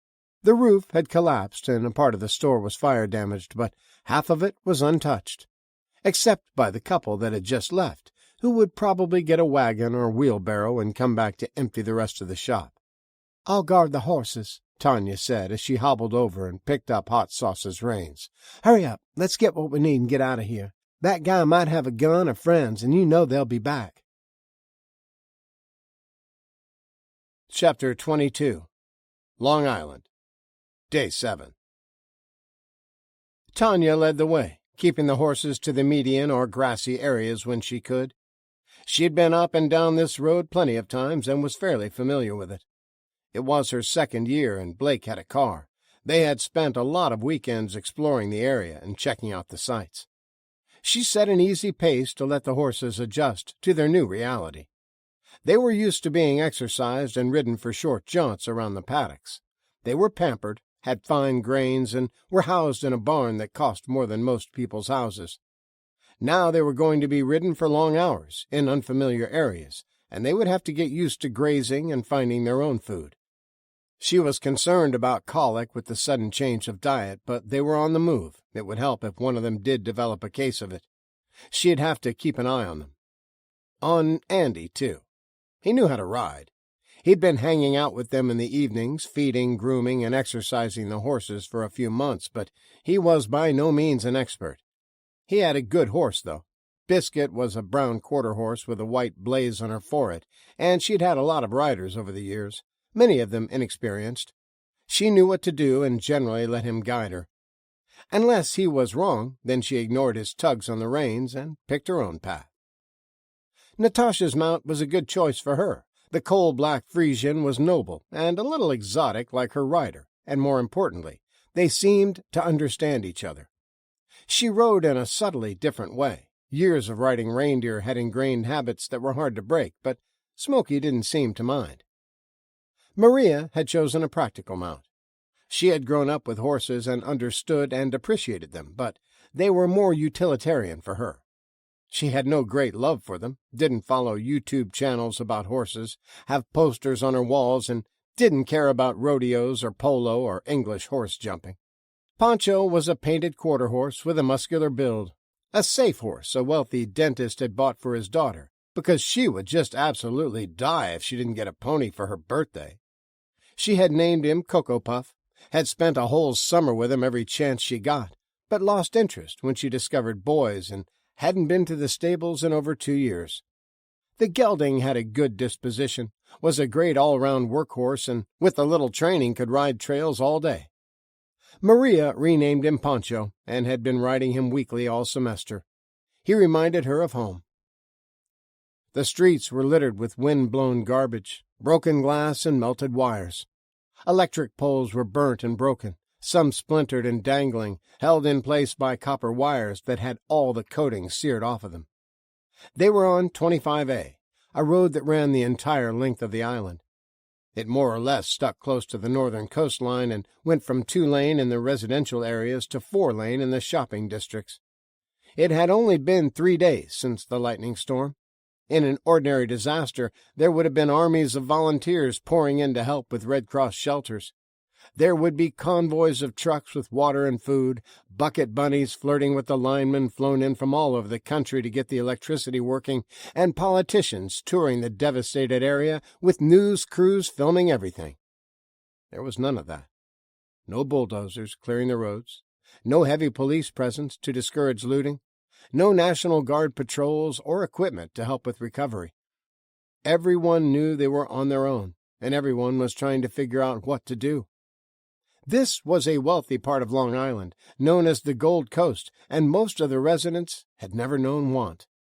Most of the employees that worked the strips of shops and servants that were employed in the mansions couldn't afford to live in the area. It took a little longer for the stores to start being looted, and when they did, it was older people being fairly polite as they emptied out the shops using their gardener's lawn cart. They wore dockers and polo shirts with LL Bean jackets. There was a sense of urgency about them, but it wasn't violent mayhem like it had been in the cities. It had taken them a little longer to realize there wasn't any help coming. There wasn't any teamwork that Tanya could discern. Everyone was out for themselves. No one was organizing a cleanup or telling others they should pool their resources or that they should work together to make a strong community. It was every family for themselves. Halston had the right idea. A team that worked together was much stronger than any individual, but he did it wrong. He didn't take any input from anyone else. He wanted to be the leader, mainly to enrich his life and make it easier. Screw him, she thought, and carefully flexed her ankle. It hurt like the dickens. They passed a golf course, and people were pulling little red wagons or garden carts that had bodies in them. She didn't know if they were friends, family, or strangers they were carting off to bury in shallow graves. They were starting to really stink now, and they hurried past, wanting to get upwind. Some blocks were charred rubble, others nearly untouched. The closer they got to the city, every mile they moved away from the country estates and subdivisions with huge yards, the more damage there was. The yards grew smaller.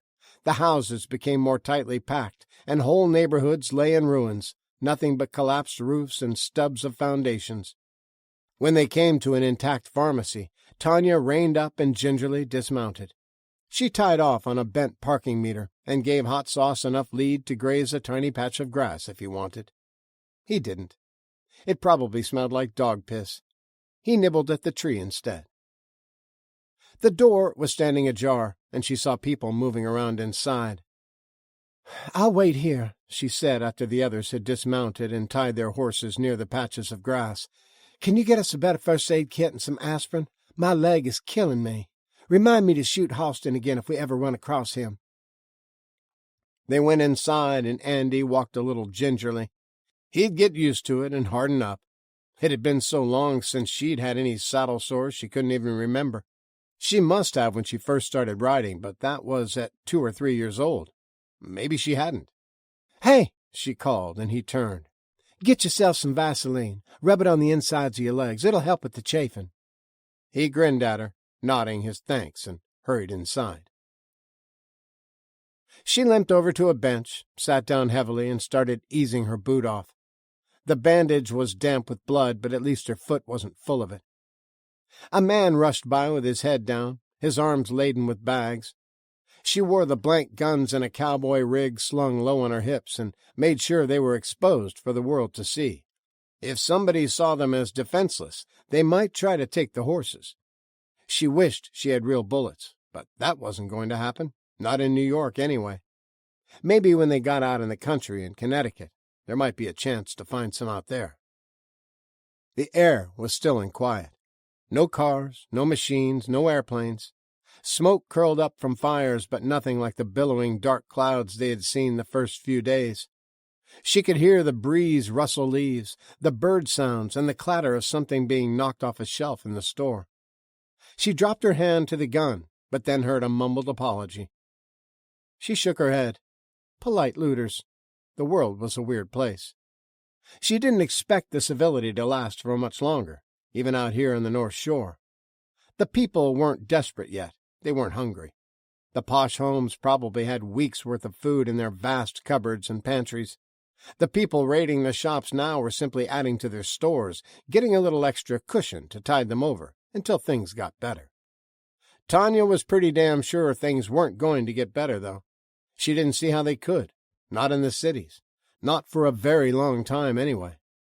Maria brought fresh bandages and some antibacterial cream out, set them on the bench, and examined the slash cut deep into Tanya's calf.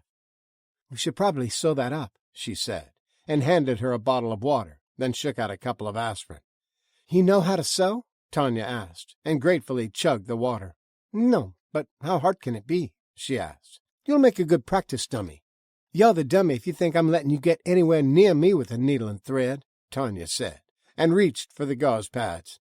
"Do you mind if I look?" a man said. He had come out of the pharmacy with bags of snack food and power bars.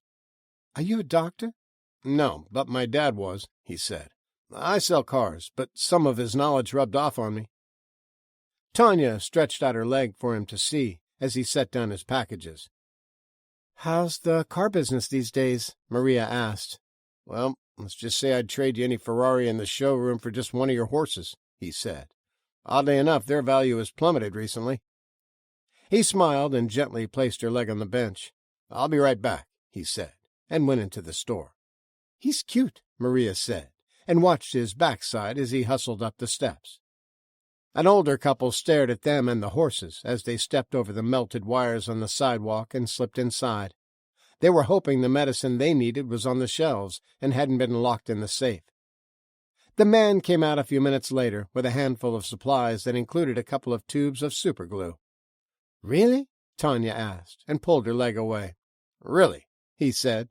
"Trust me, it works. It's a medical blend. Hospitals use it all the time." He washed his hands, then flushed the cut with saline solution, sterilized it, then applied the glue as he pushed the split skin together. He made small talk with Maria as he worked, and they both wore smiles the whole time. She handed him the gauze, then bandages, as he asked for them. He was a swarthy Indian and said, "Call me Raj. Everyone does. No one can pronounce my given name." Natasha and Andy came out, him with a small backpack and her with a matching pair of heavy-duty shopping bags. She sliced off a piece of the lasso rope on her saddle and tied them loosely together, adjusting them so they rode like saddlebags under her bedroll. "Those are beautiful animals," Raj said when he was finished. "Where are you going? I saw you were headed into the city. That's the wrong way. It's dangerous." "We have plan," Natasha said a little brusquely. "Sorry, not trying to get into your business," Raj said. "Just a little concerned. I live about a quarter-mile that way, and we've been hearing gunshots for the last couple nights coming from the west. A lot of them. It's not safe." "Well, thank you, sugar," Tanya said, as she eased back into her boot. "We'll be careful. We want to get in and get out when the sun is shining." Raj looked doubtful, but let it go. They were strangers. "What about you?" Maria asked. "Do you have any plans? I think all those people from the city will be coming this way as soon as they run out of food. How will you protect yourselves?" "I've been thinking about talking to some of my neighbors," he said, and rubbed his chin. "I don't really know them, though. I'm not sure how they would feel about teaming up, maybe setting up a neighborhood watch or something." "You need to find best house, take all food and supplies, everyone move in and be prepared to fight to death," Natasha said. "They will be coming. You have 1 week at most, and they will be here. One man cannot defend his house against 100. "That's a little grim, don't you think?" Raj asked. "I come from grim country," she answered. "We keep the memories alive so we don't forget what happened to our grandparents and their parents before them." Tanya stuffed the rest of the bandages in her bag, then swung into the saddle. She thanked Raj again and waited for the others. Andy's horse finished the water from the dog dish he'd been using to give them a drink, put it in his backpack, and mounted Biscuit. Natasha was saddled and waiting. Maria hesitated for a second, then stood on her tiptoes and kissed Raj on the cheek. "That was very kind of you," she said. "Take care of yourself." The farther west they rode, the less grass there was to ride on, and the less friendly everyone tended to be.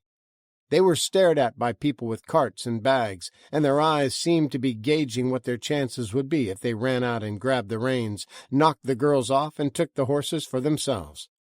Tanya kept the stainless guns on display, and they ignored the stares, kept riding, put distance between them and unfriendly eyes.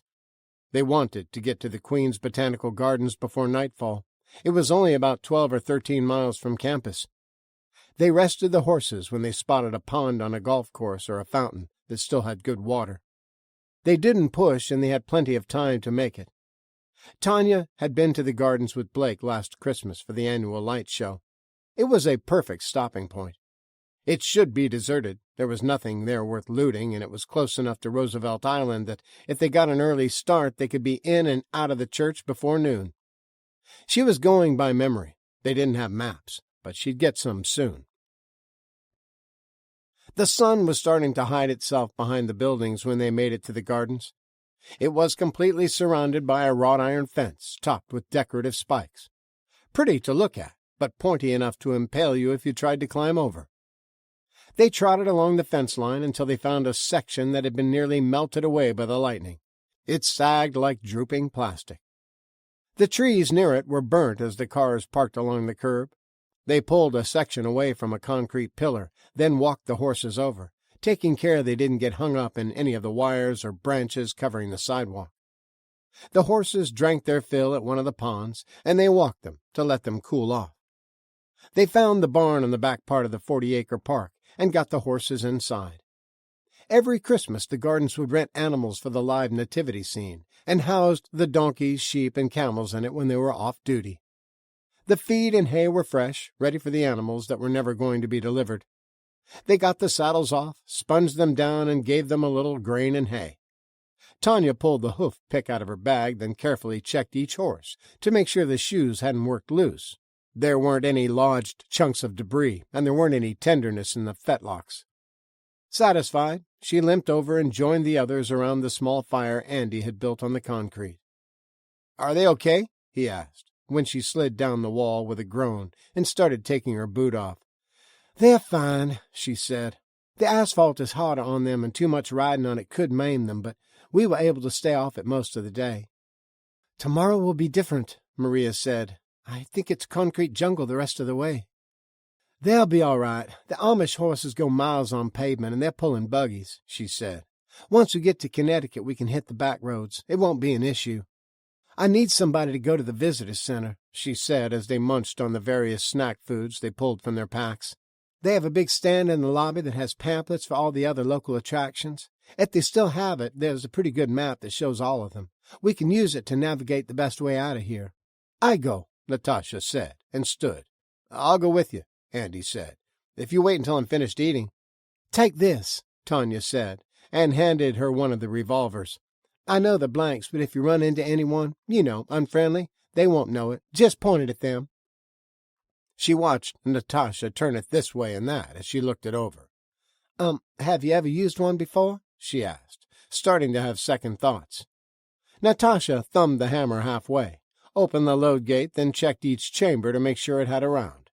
She rolled the cylinder down her arm in a showy fashion and smiled at the smooth clicking noise, gave it a twirl, then tucked it in her belt. "Duh," she said.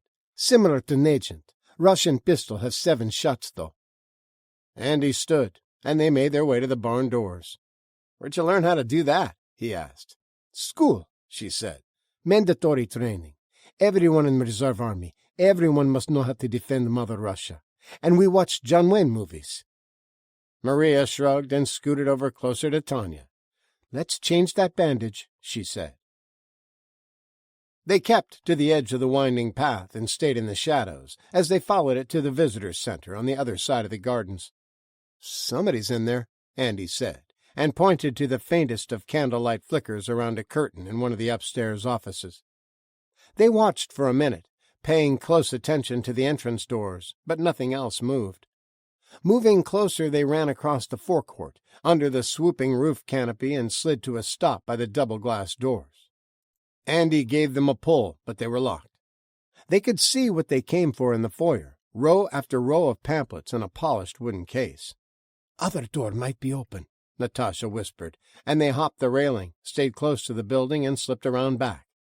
It was nearly pitch black in the deep shadows as they followed the sidewalk to a fire exit. Andy flicked his lighter, and they saw the damage. Somebody had taken a sledgehammer and crowbar to it. He pushed it open, and they cringed when it creaked, the hinges binding from the sledgehammer blows.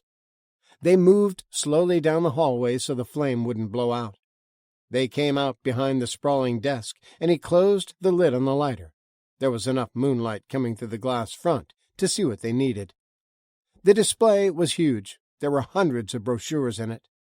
Andy started on one end, using the lighter to see. Natasha on the other, searching by the light of the moon. Rifling through them, they found a handful that had maps. "This should do," Andy said, as he stuffed them in his pockets. "Hold it right there," a commanding voice said. "Move and I'll drop you where you stand." They jerked their heads around and dimly saw a man pointing a rifle at them. He was in the shadows and indistinct. Andy put his hands up and moved in front of Natasha. "Don't shoot," he said. "We only wanted some maps. We don't need anything else. We were just leaving." "Who's that with you?" the man demanded. "Show yourself." Natasha stepped past Andy, then in front of him. He saw that she had tucked her sweater behind the pistol, sticking out of her belt in the small of her back. "I thought I heard the back door," he said. "I'm going to have to do something about that. Wasn't expecting any company, though. There's nothing here worth taking." "The maps are worth taking," Natasha said. "But that is all we want. Nothing else. We are leaving." "Nobody said you could leave," the man shouted. "I'm the one with the gun. I'm the one giving orders." "You better listen to Leon," a woman's voice called from somewhere deeper inside the building. "He's crazy. He'll blow your head off." "That's right, I'll do it," Leon said, and shook it at them for emphasis. "We don't want any trouble, mister," Andy said. "We'll put the maps back and be on our way. No harm, no foul, okay?" "Maybe I want trouble," Natasha said, and slowly reached behind her to pull out the pistol. "Maybe I don't want to leave maps. We need them." "What are you doing, Natasha?" Andy nearly screeched. "He has a gun pointed at us." The stainless steel glinted in the moonlight as she raised the pistol to point directly at him. "Yeah, what are you doing?" Leon yelled and shook his gun at her again. "Don't make me shoot you." "We're leaving. Don't follow," she said, slipped the pistol back into her waistband, and turned to the front doors. She pushed the bar, opened it, and waited for Andy to back out, his hands still in the air. "Put hands down," she said. "You look silly." "What the hell is wrong with you?" he asked, as they ran across the concrete and disappeared in the shadows. "You could have gotten us killed." She snorted a short laugh. "I doubt it," she said. "Hard to kill someone with broomstick." "A what?" he asked. "Broomstick," she said. "You couldn't see. He was bluffing, same as us." "Are you sure?" Andy asked. "He was in the shadows." "Pretty sure," she said, as they slid back into the barn.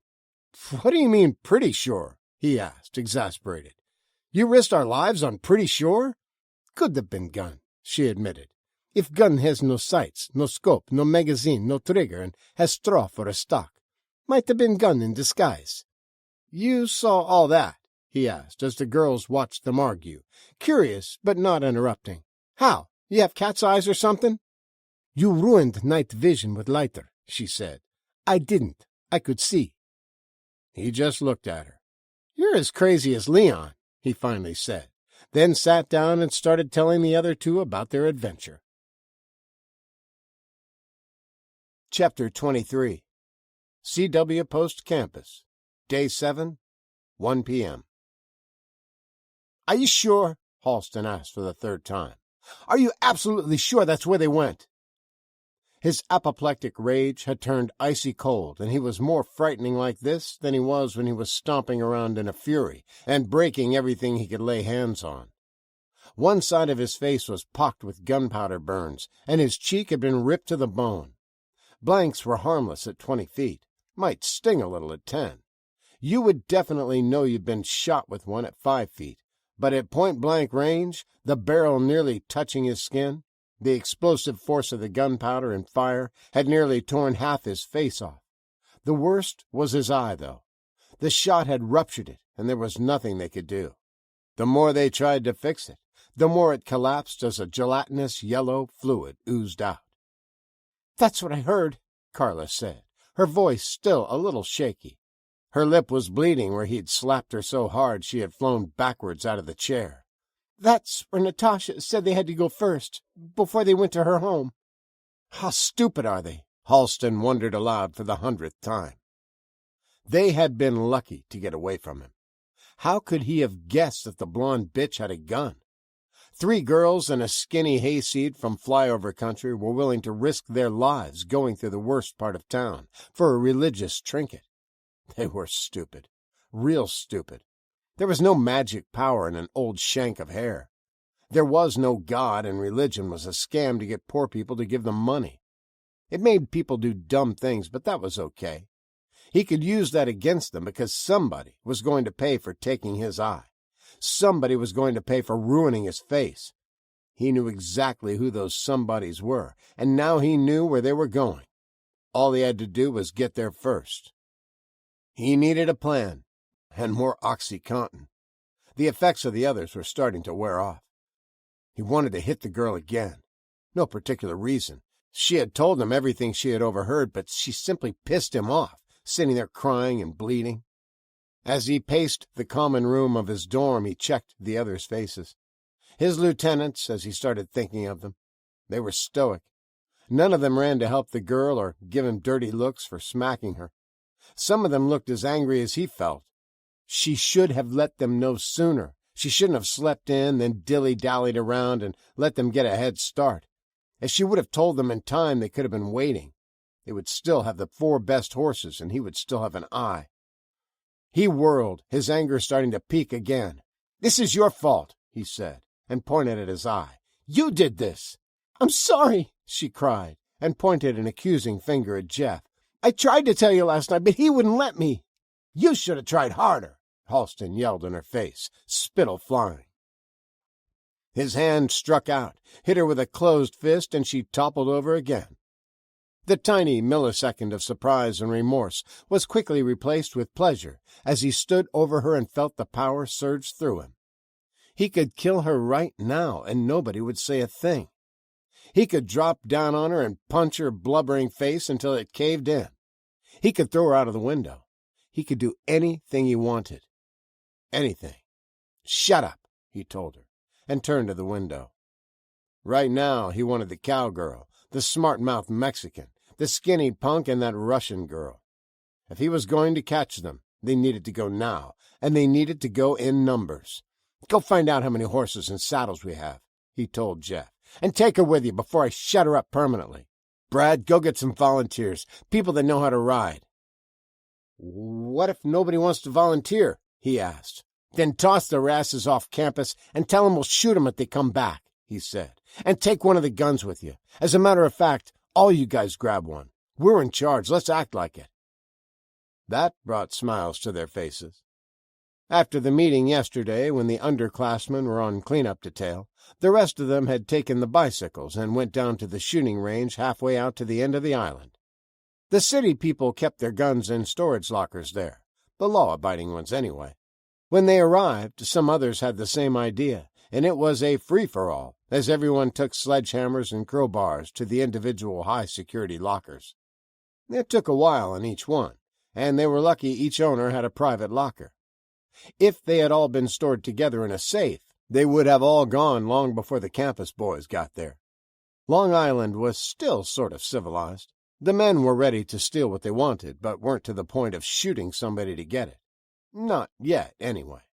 They would be in another week or two, when getting supplies was the difference between living and dying.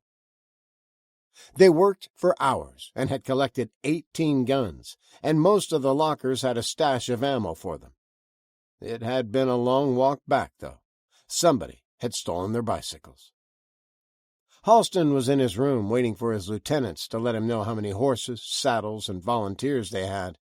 He stared in the mirror with his one good eye and carefully adjusted the eye patch he'd fashioned for himself. Not bad. If I'm going to look disfigured, might as well make the most of it. He thought he looked like a proper Boston badass now. He might not have the looks anymore to pull the girls like he once had, but they would still come to his bed. If they knew what was good for them, they would. There was a knock, and Jeff rushed in without waiting for an answer. Halston stared at him when he started talking about the horses, his lips pressed in a frown. Jeff faltered and trailed off. "Did you hear me say you could come in?" he asked. No, I thought—" Halston's hand dropped to the holster and the gun resting in it. Jeff stopped talking. "Try it again." "Try what, Chief?" He was starting to sweat. Halston looked pissed off enough to shoot someone. "Try knocking, then waiting to be told you could enter," Halston said, his good eye blazing. Jeff licked his lips, backed out, and pulled the door closed. He waited a moment, then hesitantly knocked. "Enter," Halston said pleasantly. Jeff did slowly, unsure of what mood their leader would be in. Halston stood smiling at him, patiently waiting for his report. "We have 28 horses, 12 good saddles, and a couple that have been damaged," he said. 12 should be enough," Halston said after a moment. "We'll bring an extra horse for each rider. We can trade off when they get tired and keep pushing. They have an 8-hour lead on us, but we should catch them. They'll be going slow, sparing the horses. We don't have to." Jeff nodded. "Pack your gear. Let's ride. I want to be out of here in 30 minutes. "Who's going to stay back? Keep an eye on the others." "Brad and Chance can do it. Make sure they have enough ammo if they need to make a point." Chapter 24. Hunt's Point. Day 7. 6 p.m. Connor was satisfied with the fortifications his crew had been working on for the last few days. They had gotten into a routine, and despite the grumblings about the food, nobody wanted to leave. He found that out when he got tired of the complaints, opened the door, and started tossing people out. "Fend for yourselves, you ungrateful bastards," he'd raged, kicking and pushing. "I'll not have your bloody sniveling in my home." Their attitudes changed instantly. The warehouse was a well-stocked fortress, with catch tarps on the roof for drinking water, and a rudimentary plumbing system built out of plastic pipes from the construction site. The men had been out on the streets, had seen the destruction, and knew they had a good thing. There were no more complaints after that. Water from the East River was carried in with buckets to flush with, and they had Hunt's Point to themselves. It was mostly industrial, but there were coffee shops and bodegas, taco trucks, smoke shops, and sub shops scattered around for the workers.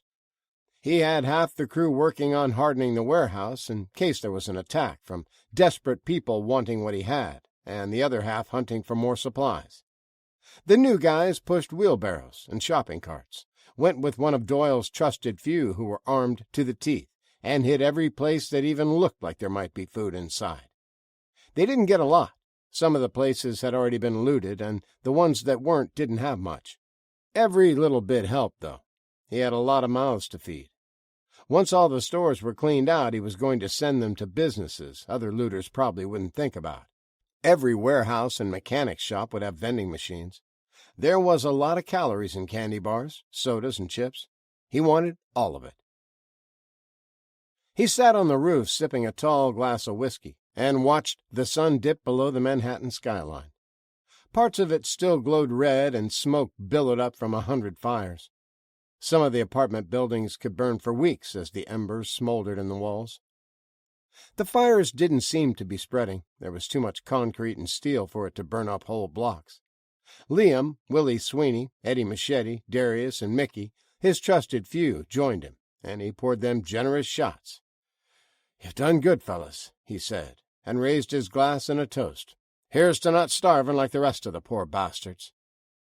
They'd been friends for years, had grown up in the same Irish neighborhood, went to the same schools, and dated some of the same girls. The only time they had been separated was when Willie had joined the army, or Darius had done a little time in jail. The talk was easy, the whiskey flowed, and they were content with their choices. Connor had made their lives a whole lot easier with his foresight. If he hadn't taken the risks, hadn't seen what was coming, they would be like everyone else, hustling to find food and water, and fighting to keep it. Connor checked the roof access door behind them, made sure it was still closed, and leaned in a little closer. He needed to shake his men up a little bit, get them to thinking about long-term plans and difficult decisions that might have to be made. "We've got some hard business to discuss," he said, and the jovial mood dissipated. "Liam, how many mouths are we feeding?" he asked. 47, he said, and leaned forward in his chair. He'd been anticipating this talk. And how long will our food last, feeding 47 people twice a day? About 2 months, he said. We're bringing in more food, but not very much. The teams have already gotten everything within walking distance. A lot of the places have already been hit, cleaned out.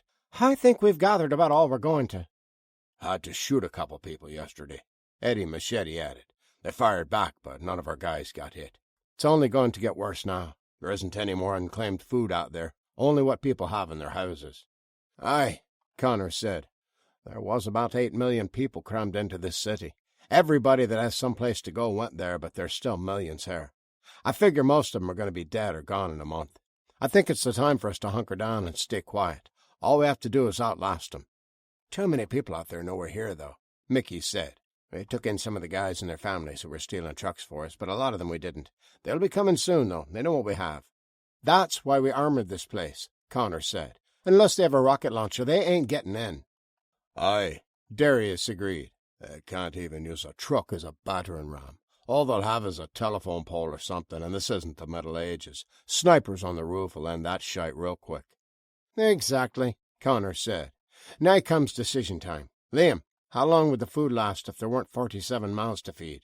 How long would it last if we only had 20? Over twice as long if you kick people out, he said. About 4 months longer if we ration, but you can't toss anyone out. It wouldn't be fair. They'd starve. Might be better if we didn't put anyone out, Eddie Machete said. They know how we reinforce this place. They know the weak points and how to get in. Are you saying we should kill them? Liam asked.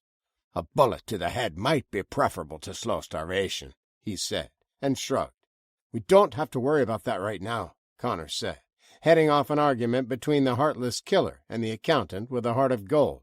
We're going to need everybody for a while. When the hungry come knocking, if we have an overwhelming show of force, it'll discourage them. They'll keep moving. And we don't know if they'll show up in small groups or if there'll be a huge mob led by some upstart warlord, Willie added. It's going to get apocalyptic real fast. I bet there'll be mobs 1,000 strong heading out to Long Island and cleaning out the rich. You know they have cupboards full of food. Like cockroaches swarming, Connor said. Hopefully they won't know about us and pass right by. When they get to the end and they've eaten everything on the way, they'll starve before they make it back. The men considered that, and the mood was somber. There's something else we need to talk about, Connor said, and refilled their glasses, draining the bottle. We can't simply outlast the hordes of hungry, although I think we're set up pretty good to do that.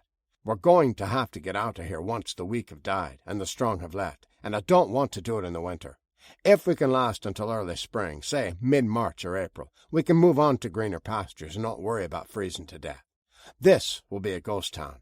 There might be a few survivors living on rats and hoping they can plant some crops in Central Park, but everyone else will be long gone. I think we'll be able to move unimpeded, no snipers from rooftops taking us out or ambushes to worry about.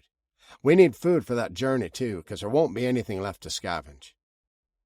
They mulled on that, did the math with the supplies they had, and it didn't add up. How long can we last, with only us 6? Eddie asked. What about our girlfriends? Liam demanded, heat in his voice. What about my mom? You going to put a bullet in her head, too? Nobody's going to shoot your mom, Liam. Don't get your panties in a bunch. I'm telling you all this to get you to think beyond tomorrow. We need to be smart, to make plans. We're in a good spot here. It's easily defended. They can't burn us out, and they can't starve us out. Now think, boys. What do we need more of? What would really set us up nicely to live like kings as we ride this thing out?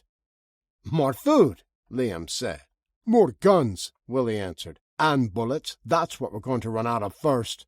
A few more women, Darius said. All the ones here are taken.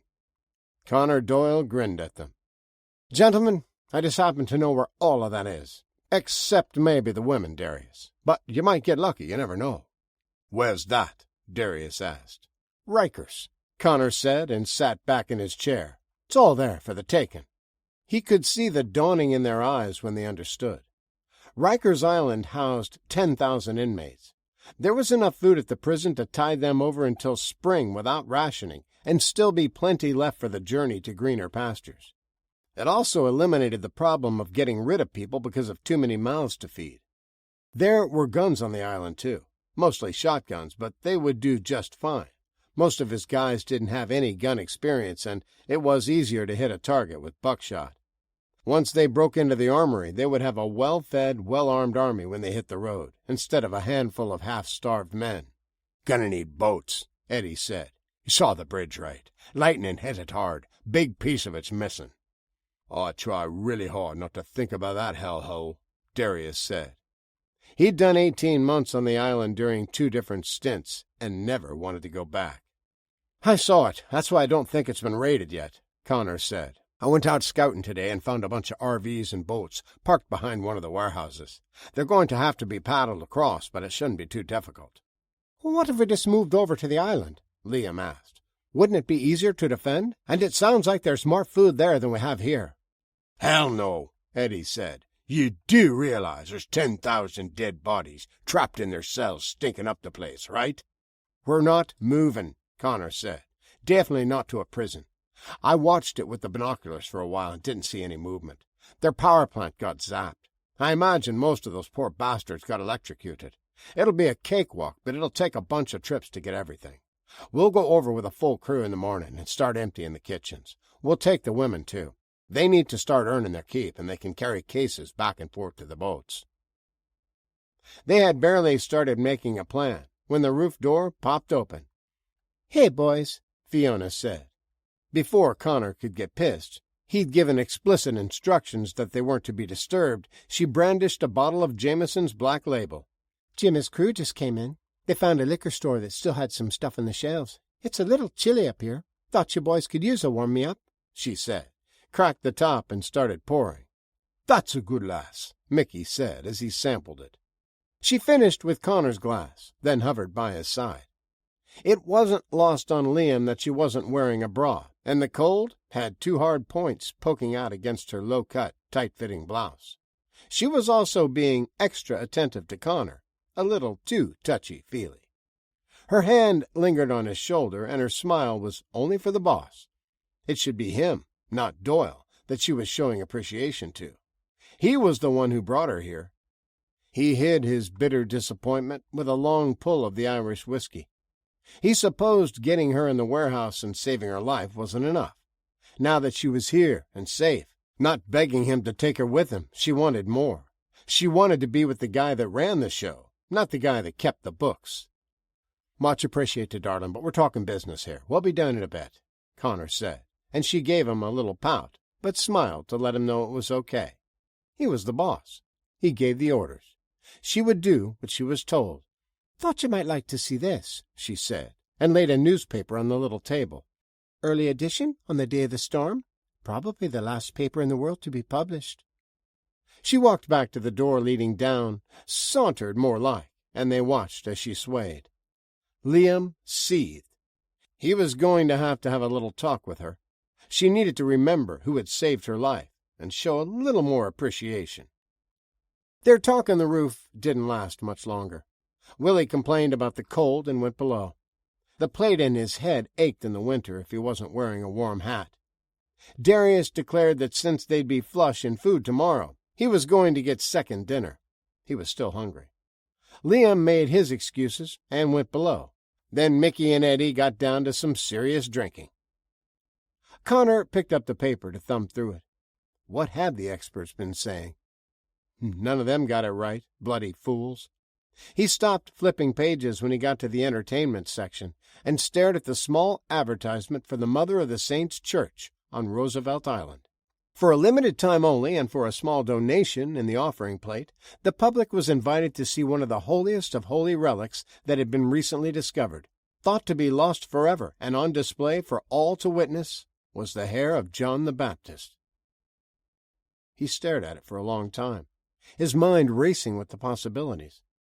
The tiniest of relics that he had, the splinter, had brought him good fortune his whole life. He was on the roof of a well-secured warehouse that hadn't been hit by lightning, wasn't in the path of the fires, and he had enough food to last for months. He was a very, very rich man, judging from the standards of the new world they lived in. It had guided and nudged him in the right direction for decades. The future was unclear, though. He knew what he had to do. He had to outlive the others and have enough food so when the time came, it would last them until they found their new home. He didn't know what he was supposed to do after that, though.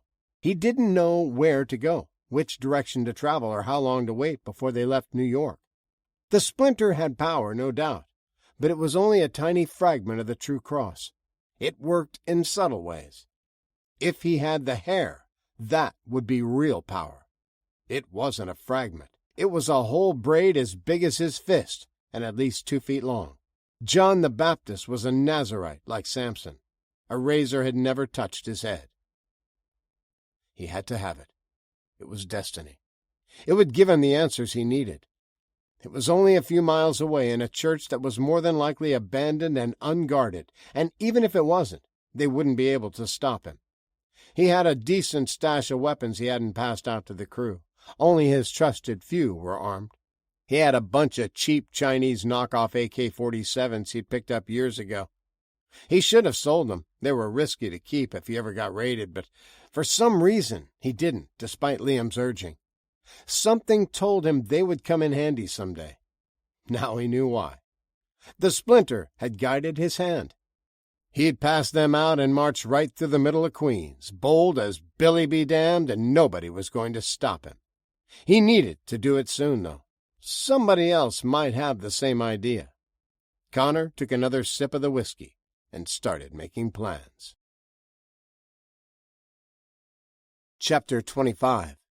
New York, Day 8, 6 a.m.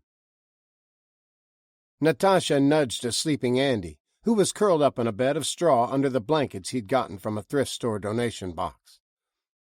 "Almost light," she said. "We leave soon." He groaned and rolled over, pulled the covers over his head. She kicked him. Hard. "Ow!" he said, and sat up. "Why'd you do that?" "Almost light," she said again. "We leave soon." Okay, he said. "You didn't have to kick me." She stood, unmoving, watching him in the faint glow of moonlight coming from the open doors. "I'm up, see? I'm up," he grumbled, and tossed the blanket aside. He was freezing. He could see his breath in the air, and she was in a T-shirt. The others were already tying up their sleeping rolls, so he tried to hurry as he stretched, relieved himself out the back door, and started gathering his gear. "He said we were leaving first thing in the morning. I thought you meant about 8. After breakfast," he complained as he dropped his bedroll by the stall where he'd put his horse last night. "Hey, where's Biscuit?" he asked. "Getting about to eat," Tanya said. "Tasha let you sleep in. She took her out to graze a little and get her fill from the pond." "This is sleeping in? The sun isn't even up. What time is it?" "It's late," Natasha said, and pointed to the eastern horizon. "False dawn is already here. I want to get to the worst part of town while it is still sleeping." They made quick work of saddling the horses, strapping everything down, and were heading for the broken fence within minutes. Tanya set an easy trotting pace as they rode down the middle of the street to avoid the shattered glass of storefronts, wires from burnt poles, and haphazardly parked cars. The newer ones, the ones with multiple sensitive computers, were the first to fry out, even before the lightning started in earnest. They covered the first few miles quickly, but the farther into the city they got, the more treacherous it became. Cars had been placed across some streets, completely blocking them. It looked like some neighborhoods had banded together to keep roving gangs out, or perhaps the roving gangs had set up roadblocks to funnel any people into a trap so they could be robbed. They couldn't be stealthy unless they booted the horses and walked them, but that was out of the question. In the stillness of the sleeping city, the steel-shod hooves made distinctive clopping noises that echoed between the buildings. They needed more speed than stealth, so when they came to an impassable street, they could detour and be 5 blocks away before the guards came fully awake and realized what had happened. The sun came up, and people started venturing out of their houses. The early birds with bags in their arms were going on the hunt. There were still places to be searched. Maybe nobody had thought of breaking into cars. There could be a lot of food in some of them, the ones that hadn't burnt. There might be jars of protein supplements from the gym guys. Could be candy bars and chips in a glove box. Maybe cans of soda in the console or trunk. Maybe there was stuff overlooked in the back storerooms of warehouses or break rooms at the body shop. A lot of people didn't make it home when the storms hit. There were empty apartments with cupboards full of food. The early birds went searching and watched in wonder as the horses trotted by in the chilly gray dawn. Tanya reined up a few hours later and pointed at the ground. They were on 36th Street, only a few blocks from the bridge that would take them across to the island. There was a pile of horse droppings. They stared at them for a moment, then at each other. "Nah," Andy said. "No way. Couldn't be from the campus. Halston wouldn't be so pissed he'd risk riding all the way out here. Besides, how would he know where we went?" "Doesn't the New York police have horse patrols?" Maria asked. "I'm pretty sure they do." "Yeah," Tanya agreed. "I'm just being paranoid, I guess. How much farther, Tasha?" "We're close," she said. "I remember this from taxi ride. Dutch Kills Playground. Funny name." They looked at the sign dangling near the entrance of the park. There were a few people holding their kids protectively and staring at them near some of the undamaged playground equipment. Tanya gave a friendly wave, but they just watched, distrust evident in their body language. "There are many parks on the Roosevelt Island," Natasha said. "Good place to take a break, rest horses before we start north." Tanya set a walking pace. There was a lot of debris in the street. Pieces of air conditioning units blown off rooftops or zapped from windows were tangled in the downed wires. Glass glittered, and parts of fire-damaged buildings had collapsed and spilled bricks and concrete on the pavement. A little girl, maybe 6 or 8 years old, waved and pointed. "Look, Mommy, more horses," she said to a woman, with a bag full of blackened cans that she'd been gathering from a burnt building. "Are you looking for your friends?" she asked, before her mother grabbed her and pulled her back to the doorway. Tanya reined to a stop and smiled at them. "I thought we saw signs of other horses," she said, and stepped out of the saddle. The mother pulled the girl closer in a protective embrace. "They pooped back there," she whispered, and the girl giggled. "We're trying to avoid other people, especially ones with horses," Maria said. "We had a little trouble with some the other day." The woman nodded. She understood about trouble. She had had some of that herself. "I didn't really see much. I was inside, but my daughter did. I don't want her in there. It's dangerous. She waits by the door. If you can tell me about them, I have a candy bar in my saddlebag. If your mom says it's okay, that is," Tanya said. She gave the woman an inquiring look. The lady shrugged. The group looked harmless. Rich girls and a boy too young to grow peach fuzz from the looks of them. But the storm had made everybody equal again. $1 million wouldn't buy a week's worth of groceries or a refrigerator to put them in. "I guess it's okay." Tanya crouched down to the girl's level and handed her the Snickers bar. "Do you remember what they looked like? Were they policemen?" "No, they were like you," she said. "But the man in front was a pirate." She put a hand over her eye, indicating an eye patch. "Wow, that's pretty neat," Tanya said. "Do you know which way they went?" The girl pointed towards Roosevelt Island. "You're a clever girl," she praised. "One last question. Do you know how many there were?" "Maybe 15 or 20, the woman said, when the girl didn't know how to answer. "I saw the tail end of them. They all had another horse tied behind them, and they all had guns, too." "It can't be them," Andy said again. "They would have had to ride all night. We're hours ahead of them. Besides, why would they bother?" "So, I guess they're not friends of yours?" she asked, at the worried looks on their faces. They were just kids, teenagers. They shouldn't be out here on their own. The city was dangerous in the best of times, and everyone knew it was going to get really, really bad soon. Anybody who was smart was stocking up and getting together with a group of neighbors to harden their apartments. The gangs were already running around smashing everything and raiding all the liquor stores. That would end when they ran out of food. The parties would be over. That's when they would get really dangerous.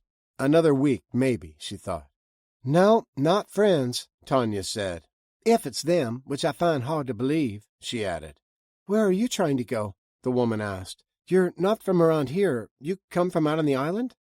"Roosevelt Island," Natasha said, as she used her legs to keep the spirited black horse in place. "You can't get there," the woman said. "The bridge is mostly destroyed. The lightning hit it hard, and the people that live there are guarding it. They won't let any of us over." Tanya thanked the woman, gave them a few of the apples she had picked from the trees at the botanical garden, and limped back to Hot Sauce. She mounted, and they cut up a few blocks before moving toward the river. She didn't want to run into a group of horsemen, whether they were Halston or not. It would be better to spy from a distance to see if they were at the bridge trying to get across. They dismounted and walked their horses through a small park adjacent to the river and could barely stand the stench. As they neared the water, Tanya gagged, Maria threw up, and Andy turned green.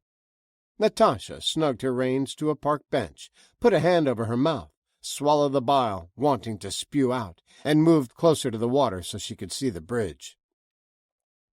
She tried not to see the bodies gently bumping along in the slow current of the East River. Some were on the riprap, snagged on chunks of concrete, bloated and gaseous in ragged clothes. Others twisted slowly, bobbing up and down with their hands tied across their chest. Their clothes were fine dresses or suits. Some were orange-striped prison jumpers. Some were burnt to crispy black twisted shapes, and others were whole and unbroken. Thousands of them.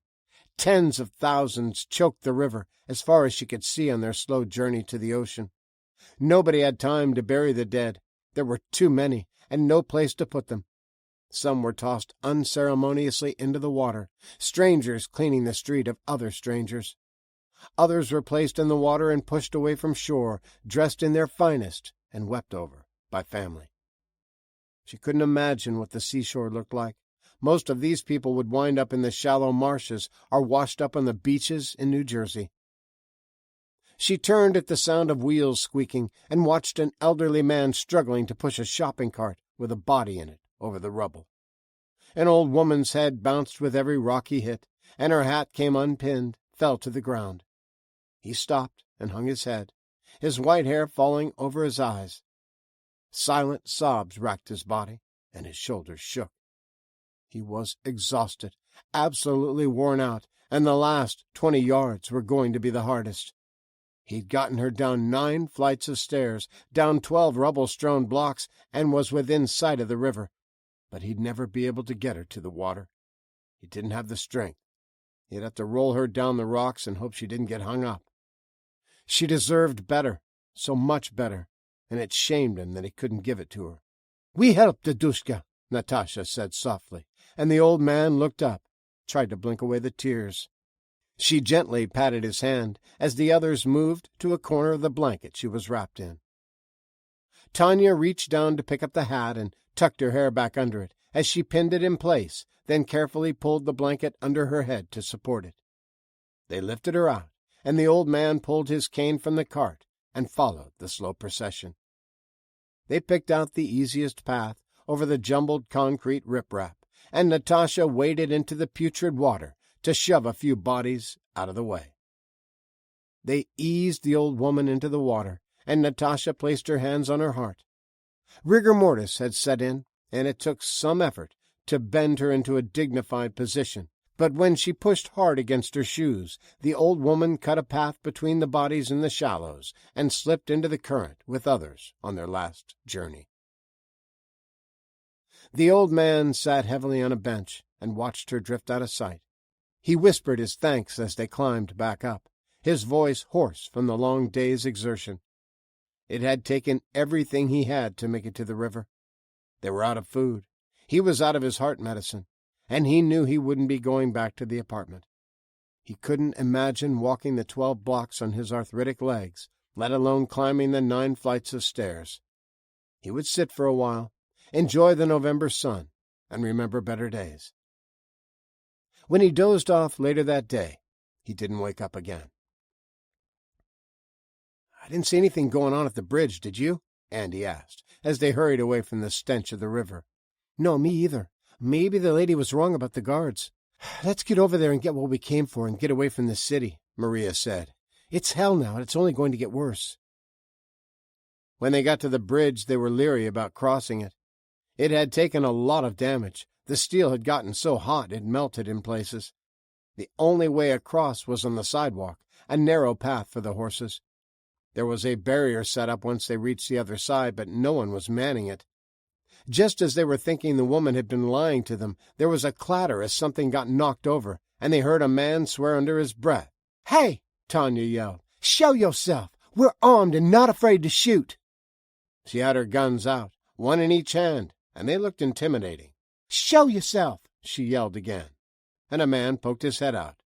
The rest of your friends are already here, he said sullenly. I'm not looking for trouble. If you hurry, you can catch him.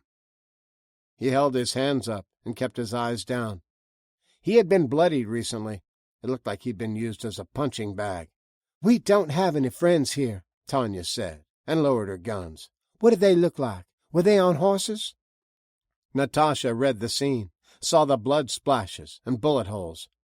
It was easy to see what happened. The group defending the island with clubs and spears had been easily overrun by men with guns.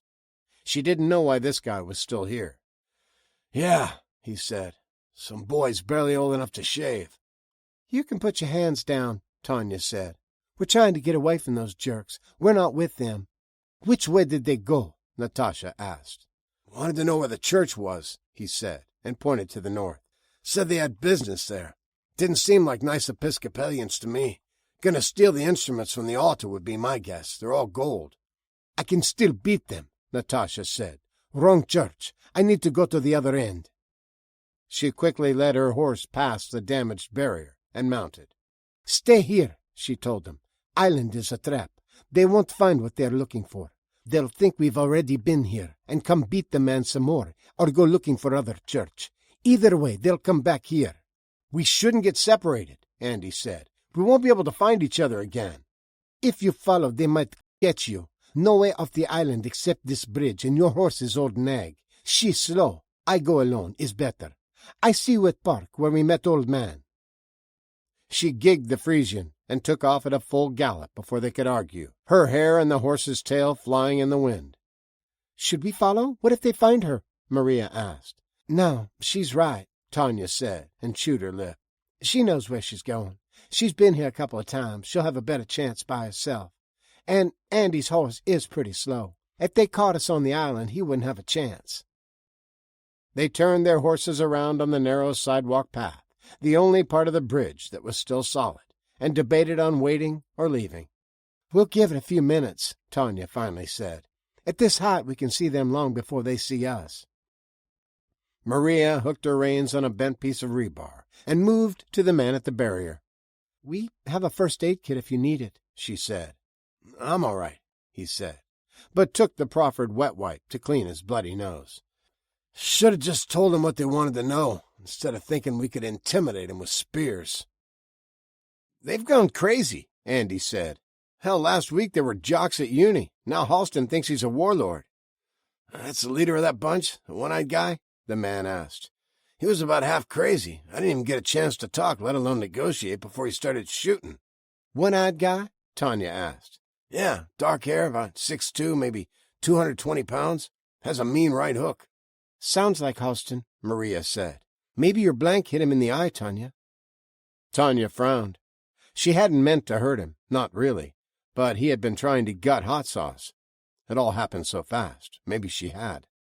I'm sorry. We're the reason he's here, the reason he beat you, Maria said, then introduced them. I'm Maria, and that's Tanya and Andy. I'm Lorenzo, the dumbass that doesn't know when to quit, he said with a wry half-smile. What are you kids looking for anyway? He allowed Maria to dab at the cut over his eye with some of the antibacterial ointment. If it's gold or silver, you gotta know it ain't worth spit nowadays. Something was stolen, Tanya said. Our friend wants it back. Is it worth dying for? He asked, and shook his head. I just came back up here to get these binoculars. They're the only pair we have, but I wouldn't have risked it if I thought they'd catch me. They're not worth getting killed over. I guess to her it is, Maria answered. She's Russian. I think they think different. I don't think I would die for it, but I might die for her. I suppose we all would, otherwise we wouldn't be here. I'm not planning on dying, Andy said. Well, none of us are, Tanya said. But she has a point. We could have done the safe and sensible thing. We could have headed north and met her in Connecticut. We didn't, though. We chose to ride with her. We chose to help. Makes you think, doesn't it? Makes me think I want to hurry up and get out of here, Andy said. And, mister, after Halston's gone, you should destroy this pathway if you're planning on staying. Things haven't even started to get bad yet. Lorenzo nodded his agreement and winced as Maria added more ointment to the gash on his cheek where the butt of a gun had hit him. I used to work at that power plant, he said, and pointed to the heaps of melted slag and tumbled buildings. "You'd think I learned my lesson. Some things are a lost cause and can't be saved. I'm starting to wonder if this island is worth it." "It's better than anything we've seen so far," Andy said. "At least it's defensible. We saw a couple of blocks that people had barricaded to try to keep looters out, but they wouldn't be able to stop anyone if the group was big enough and determined enough. Get rid of this walkway and get some guns, and you could repel any kind of assault." "Yeah, we were considering it. Probably will as soon as those clowns leave." "Check that out," Tanya said, and pointed to the other side of the bridge. 5 or 6 blocks away, a group of about 20 men had turned onto 36th Avenue and were coming straight at them, walking down the middle of the street. Lorenzo grabbed his binoculars and swore under his breath. "They've got rifles, lots of them, and it looks like they're headed this way. Whatever they want, I guess they're going to get it, because I'm out of here," he said. "Thanks for your help, miss. If I were you, I'd run." "Let's go," Tanya said. "I don't want to get trapped between 2 forces with guns. You know they'll want the horses." "Good," Andy said, as he swung into the saddle. "Maybe they'll take all the Halstons. It'd serve him right." Chapter 26. Rikers Island, Day 8, 9 a.m. Connor had taken nearly half of the crew with him for his long hike over to Roosevelt Island. Liam was in charge of the warehouse and had a couple of guys standing guard on the roof. They would be enough to hold it for a while if trouble started. Rikers was only about a half-mile away as the crow flew, and in the silence of the New World, any gunshots would be heard easily enough. The Rikers crew could hurry back with all those shotguns from the armory and flank anyone trying to break in. Willie, Sweeney, and Darius took the rest of the men and most of the women with them to paddle across to the island. There weren't enough guns for everybody, so the Rikers crew only had a few. Connor had armed all the guys going with him.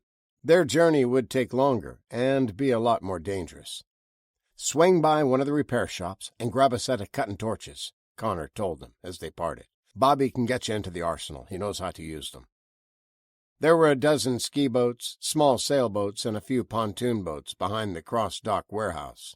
Some of them had burnt. They'd been sitting too close to the RVs when one of them shorted out and caught fire. They dug out all the emergency paddles they could find and pulled the trailers over to the water. The 20 of them split up among the 4 boats and pushed off, trying to ignore the bodies washed up on shore. They dumped the useless engines into the water and took turns paddling across the East River. They took shallow breaths and avoided hitting the pale and stinking bodies, bobbing serenely on their way to the ocean. Willie Sweeney's pontoon hit a bloated man, and he burst open, emitting a rancid odor that had them all gagging. Liam's mom hung over the rail to purge her breakfast, spewing vomit all down the side of the boat. Others retched and a few more threw up, ignoring Willie's yells to paddle like hell, get away from the damn thing. The island's power plant was still smoldering. Like all others in the world, the steel lattice web of towers and wires had attracted the lightning. Smoke was curling up in other places on the island, but nothing was roiling. No flames licked the sky. Following Darius's directions, they ignored the docks and bumped against the rocks a quarter-mile away from them. He wanted to get as close as he could to the kitchen so they wouldn't have to carry the cases so far. He left Frankie in charge of the boats. He wouldn't be much good carrying anything. He had a bad limp from nearly breaking his ankle running down the stairs from the rooftop the night of the lightning storm. The rest of them hurried away from the stench of the river. "All right. For those of you who haven't had the pleasure of spending a little time in New York's shittiest hotel, let me tell you what you're in for," Darius said, as they assembled in a parking lot. "There's 10 different prisons here, but the one we're concerned with today is that one." He pointed to a sprawling structure across the road, surrounded by a tall chain-link fence topped with rows of concertina wire. "It's the women's prison, but it also houses one of the kitchens. I think there are 4 on the island, but I'm not sure. Anyway, they make all the food in these kitchens and truck it over to the other jails. Half the time it arrives cold. Ask me how I know this." Nobody did. "Right then," he continued. "We can get in through the loading docks. It'll be easier than going through the prison." "Aren't we going to see if there's any survivors?" a burly man asked. "Come on, Darius. We should check." "I see you're in no particular hurry to check the men's prison," somebody said, and a few of them laughed. "If we're going to have plenty of food, Connor won't mind a few more," another man said. "Seriously, man, this might be the only women we see for months. We can at least check." "They house teenagers in here, too," one of the women said. "We're this close. It won't cost us anything, just a little time. How would you like it if you were left trapped in a cell to starve to death and nobody came to let you out?" Darius looked at Willie, who shrugged. He had wanted to check anyway. Maybe there were a couple of girls still hanging on, and if there wasn't, then the smell couldn't be any worse than the river. Seeing that corpse torn open had nearly made him puke. Celia was right. They could get into the jail area, yell, and if anyone answered, they'd figure it out from there. They moved across the lot, carrying the heavy bolt cutters and dragging the cart with the cutting torches. "What do you think their chances are?" someone asked. "Think anyone lived this long?" "Doubt it," came an answer. "It's been 4 days since we lost power. They might not starve to death, but you can't live long without water. Only a day or two, tops." 3 days, another man corrected. "It's the rule of threes. Heard it on one of those survival shows." "So, what's the rule?" the first man asked. 3 minutes without air, 3 hours in an extreme environment, 3 days without water, and 3 weeks without food," he said. "Some of them might be alive," the burly man chimed in. "They could have drank water from the toilet, or maybe they had a few bottles of water in their cell. I wouldn't mind rescuing a fine young thing." "More likely a snaggletooth crackhag," Bobby said to more snickers. The doors to the public area of the women's facility weren't locked, and they moved noisily in, dragging the cart and keeping the crude jokes about the women in cages to a minimum. Liam's mom and a handful of the girlfriends were with them, and giving disapproving glares. The crew Connor had assembled wasn't a bad lot as far as criminals go. Thieves, some petty and some grand, drug dealers and enforcers for the most part. They'd steal your car, sell you dope, or break your arm if needed, but they weren't killers or serial murderers. Connor Doyle had a reputation of ruthlessness if crossed, but he was an old-school gangster. He wasn't like the new breed of soulless gangbangers and cartel killers that would chop off your arms for accidentally bumping into them. Except for Eddie. He might do something like that. Everyone knew not to mess with him, but Connor kept him under control. Willie turned on his flashlight, one of the few they had found that worked. The electricity in the air had been enough to burn out the bulbs in most of them. The first obstacle was the heavy steel door leading out of the reception area and into the jail itself. Bobby pulled the welding cart close, fired up the torches, and dropped his goggles. Sparks started flying as he cut a square of steel around the door handle. Jimmy smacked it with the sledgehammer, and it popped out, flew across the tile floors. They were in the central area, which branched off down multiple corridors and housed a monitoring system. "Check the control room, see if there are any keys," Willie said, and a couple of men sharing a flashlight hurried over. It was dark, with only faint light coming in from outside through the door they'd just cut open. They flashed the light around, saw the black monitors, some with holes burnt in the screen, then spotted the key box. It was open and empty. "Didn't think about how black it would be in here without lights," Rosie said. "That must have been scary. Poor girls." "There's no keys," the man said. "They're all gone." "Wonder if the guards took them," someone asked. "Maybe they let everyone out." "Screws letting the prisoners run free?" asked Darius. "Not very likely. Somebody probably forgot to put them back, or maybe got himself electrocuted." "This place gives me the creeps," one of the women said. "Let's hurry this up." Darius put his back to the door they came through and got his bearings. "The kitchen is near the back. I think through there," he said, and pointed at another steel door with a mesh-reinforced glass window. "We can check cells on the way."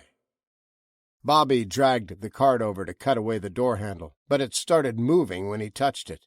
The hinges squeaked in the sudden quiet, and both flashlights were trained on it as it slowly creaked open. Everyone watched in surprised silence. "Are we sure they didn't get out? And there are thousands of inmates loose on this island," Liam's mother whispered. "Connor said he didn't see any movement through the binoculars," Willie said softly, but was having second thoughts. How long had Connor watched? Had he moved around to different positions and do a methodical grid search, or just take a quick look? Questions he should have asked before they came over. He was so used to following orders he hadn't considered second-guessing the boss. Might be time to start, though. Connor wasn't infallible. He couldn't think of everything. Darius shone his light into the wide indoor courtyard that had plastic picnic tables, spaced evenly down the middle. Along the walls, most of the cell doors were standing open. There were doors open on the other 2 levels also. He walked down and checked the first 3 or 4 cells as they watched from the doorway. One of them had a charred corpse near the metal toilet, but the others were empty. The smell of decomposing bodies was stronger, but it wasn't overpowering. There had been plenty of survivors, and somebody had let them out. He made his way back and told them what he'd seen. "Okay, question answered," the burly man said.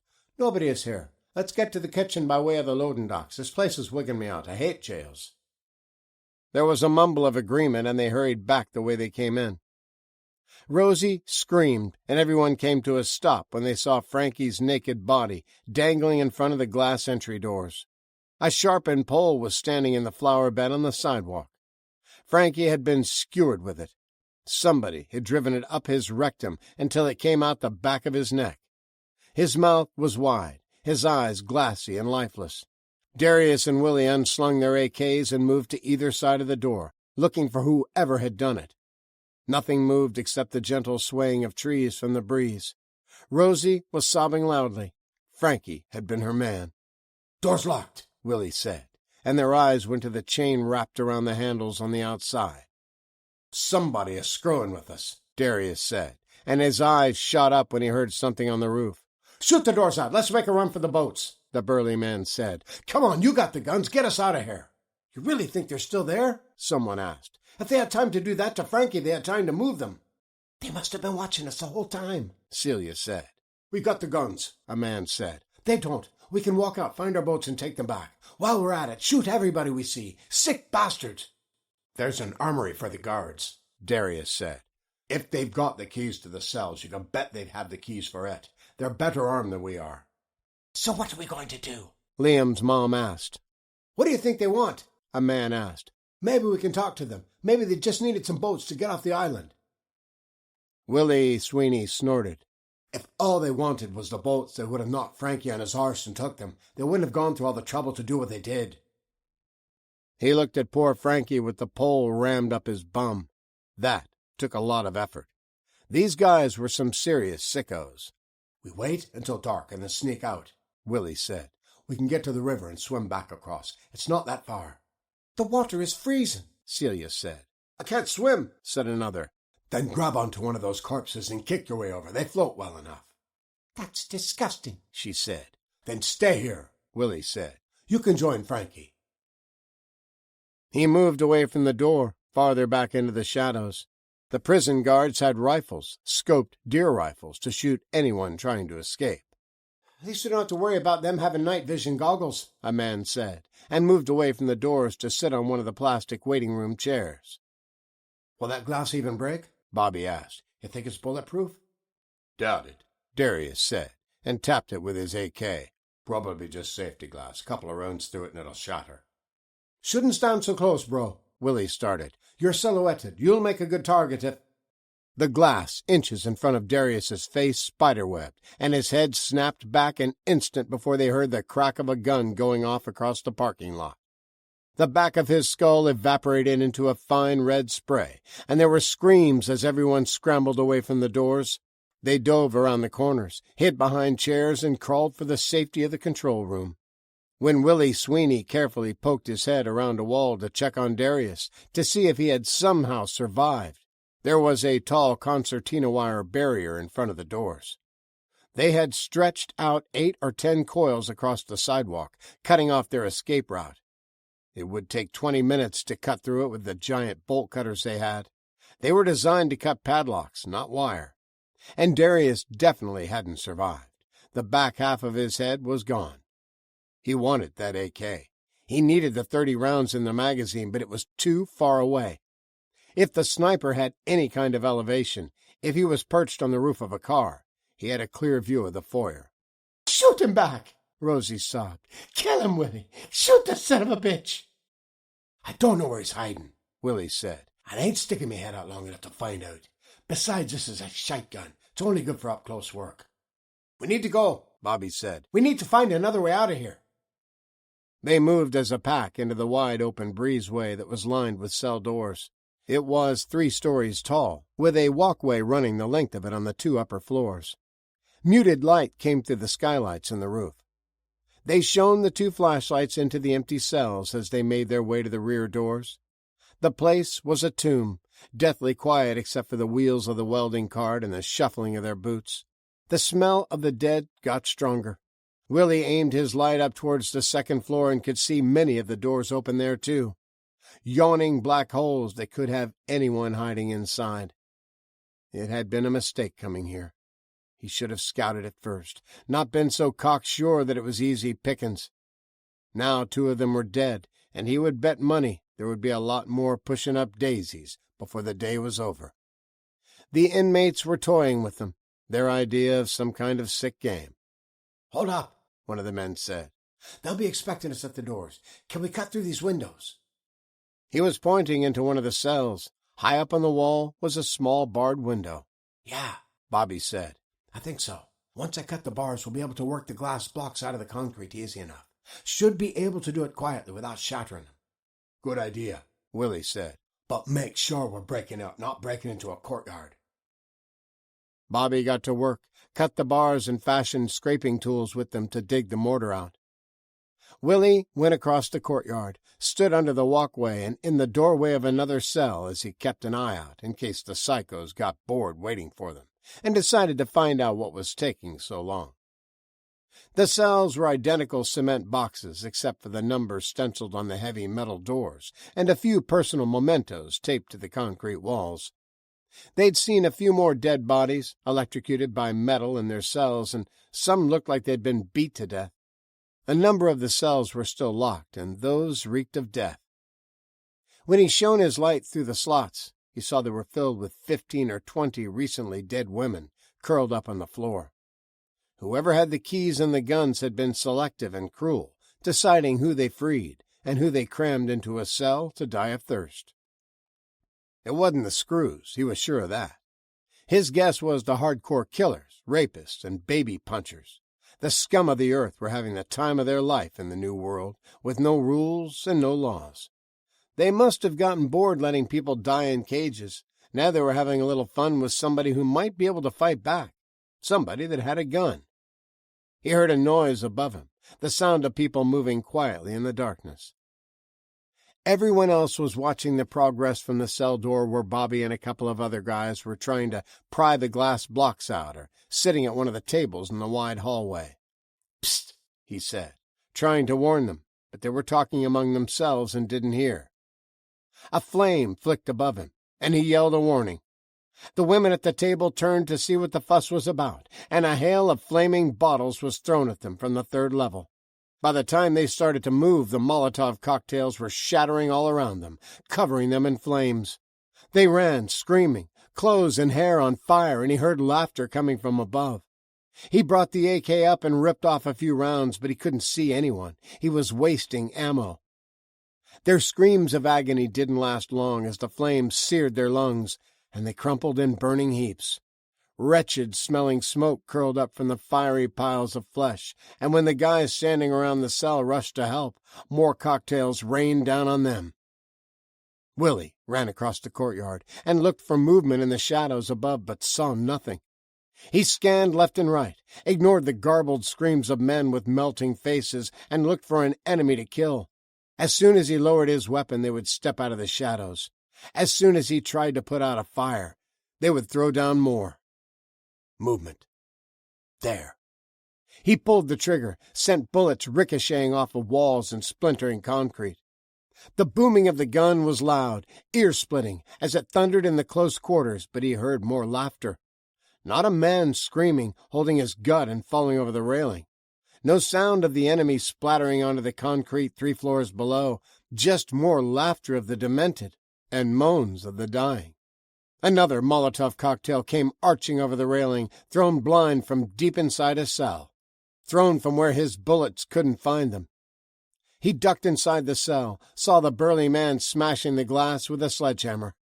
No more stealth. There was no need. Willie kept the rifle to his shoulder and looked for a target. Just one, If he could blow the hell out of just one of those cowardly bastards, he'd be happy. Well, not happy. Half his people were lifeless human torches, but happier than if he couldn't kill anyone at all. More homemade firebombs landed in the courtyard and near their door. Flames erupted but burnt out quickly when they only found steel and concrete instead of hair and cloth. "Go!" the burly man said, and he heard people scrambling to squeeze through the narrow opening. He counted the piles of fire dotted around the courtyard. There were 8 of them. 8! How did he just lose 8 more people to those twisted, demented bastards so quickly? He hadn't even seen an enemy yet. There was no one to fight, no one to negotiate with. They were shadows and ghosts. "Come on, Willie," the burly man said, and cupped his hands to boost him up. "You going to be able to squeeze through?" he asked, as he jumped up to the helping hands of Bobby, ready to pull him out. He tossed the AK to him first, then scrambled for a handhold. "I ain't that fat," the man said. "I can suck it in." Bobby tossed the rifle down to one of the guys below, grabbed Willie's arm, and pulled. He tumbled out, knocking the 3 men to the ground. They had been bent over, hands on knees, and Bobby had been standing on their backs to reach the high window. They were in a cluttered area that was used for equipment and building materials for future projects. Behind them were piles of rock, shipping containers used for tool storage, and a long dumpster filled with construction debris. They were outside, though, not behind a fence. That's all that mattered. The others were on the edge of running blindly, panic and fear written all over their faces. They were looking everywhere for the faceless enemy, the scumbags that killed for fun. "Hey, pull me up!" the burly man yelled, and they quickly reassembled the awkward pyramid base, and Willie hopped up on their backs. He grabbed the man's outstretched arms and pulled, hurt his feet trying to find purchase on the slick wall. With the mighty yank, he managed to get his head and shoulders through. "Suck that gut, buddy, almost there," Willie said, and realigned his grip. The man started to say something, but his eyes went wide, and his mouth shot open in a silent scream. Willie heard it then, another loud, wet thunk and a titter of laughter. He pulled harder, but the man's grip loosened. The wet chopping sounds continued, and Willie braced his feet, pulled for all he was worth. Maybe they could get him out. Maybe they could stop the bleeding. Maybe they could... The top half of the man popped out of the small window, streaming intestines, guts, and gallons of blood. There were horrified cries of revulsion, and everyone leaped away from the spill of his insides. Willie hit the grass on his back, still holding the man's arms. He shoved him off and scrabbled away, the front of his shirt warm, sticky, and soaked in red. Everyone ran, and Willie did too. He didn't know where he was going, but it was anywhere but here. He needed some place to hide, some place to get away from the inmates. Bobby had his rifle, and he was only a half-dozen yards ahead, sprinting for a narrow opening between a derelict prison bus and the side of the building. Willie chased after him. The safest place to be at the moment was with the man with the gun. He heard a scraping sound and looked up. Bobby was halfway down the length of the bus, almost to open ground, when someone on the roof rolled a long coiled length of concertina wire off to drop down on top of him. It hit the ground, and Bobby hit it at full speed. The razor-sharp wire sliced deep in 100 different places, and it wrapped itself around him. More barbs sliced more skin. He screamed and fought the wire, and it cut him to ribbons. Blood spurted from one of his arms, sent out long jets that painted the side of the bus in crimson. An artery had been sliced wide open. He hung suspended in the coils and screamed over and over as Willie dove under the bus and belly-crawled along the broken asphalt, heedless of his elbows and knees getting ripped open. The bus had been there for years and was sitting on flat tires. He barely managed to squeeze under the low-slung crossmember and past the transmission mounts. Behind him, he heard another agonized scream that was cut abruptly short. He saw the gun dancing in the wire, caught on its sling, as Bobby tried to rip his way through, mindless of the damage he was doing in his adrenaline-driven panic. Willie snatched the rifle, tore the sling loose, and kept crawling. He stopped himself before he rolled out and ran for the water. They would be waiting. They would have somebody guarding the road. They would see him cross. He would be easy pickings for a bullet or whatever sick torture they could dream up. He didn't want a pole shoved up his ass and out of his mouth, or the other way around either. He pushed backward, deeper into the shadows against the building. Weeds and grass were growing up through the cracks in the asphalt by the bumpers. If he stayed still and quiet, he might be able to wait until dark. If nobody saw him dive under the bus, that is. Screw it. If they did, if he saw some feet get anywhere near him, if somebody bent over to look, he'd blow their head clean off. That became his mantra and his mission. He was going to get out of this, but if he didn't, he was going to take as many of those bastards with him that he could. He moved to the center of the bus, put his back against the cool bricks, and waited. He could see in both directions, and it was as good a spot as he was likely to find. It was going to be a long time until dark, and he was already starting to feel the chill now that his heart had slowed a little. He heard another scream from somewhere far away. Somebody else had been caught. He wondered what horrible way they had died, then decided he didn't want to know. He settled in for the long wait. Bobby quit struggling after a few minutes, and Willie listened as he moaned for a few more. The blood stopped running down his arm and dripping into the puddle.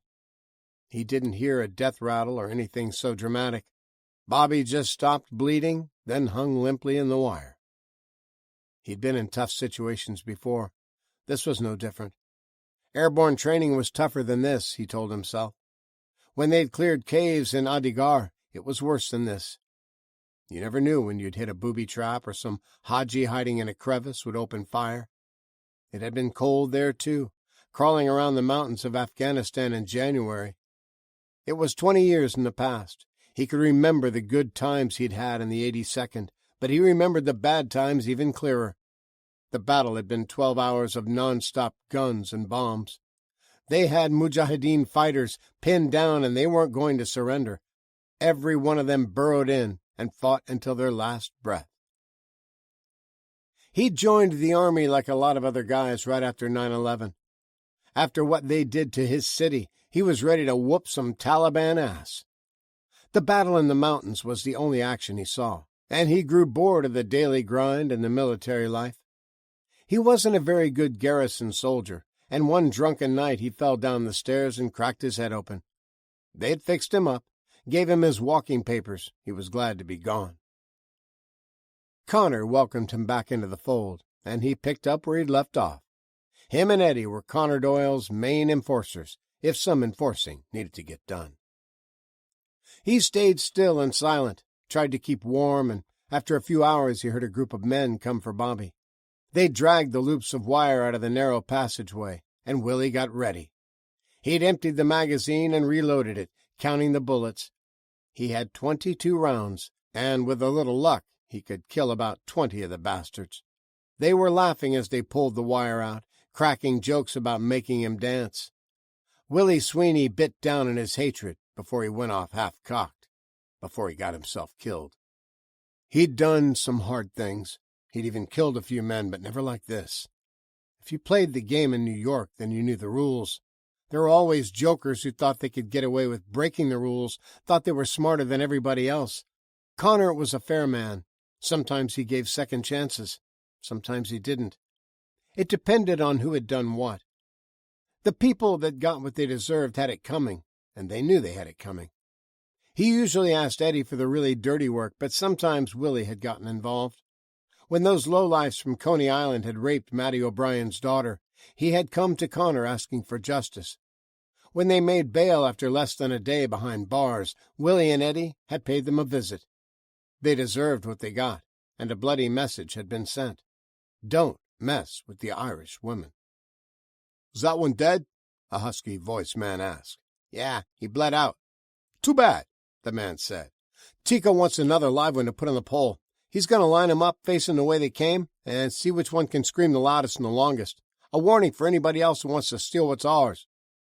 "Well, he should have told us if he wanted more of them alive," another man protested. "He never said nothing like that. Ain't our fault. We was just having a little fun." "Drag 'em up to where they breached the boats," Husky said.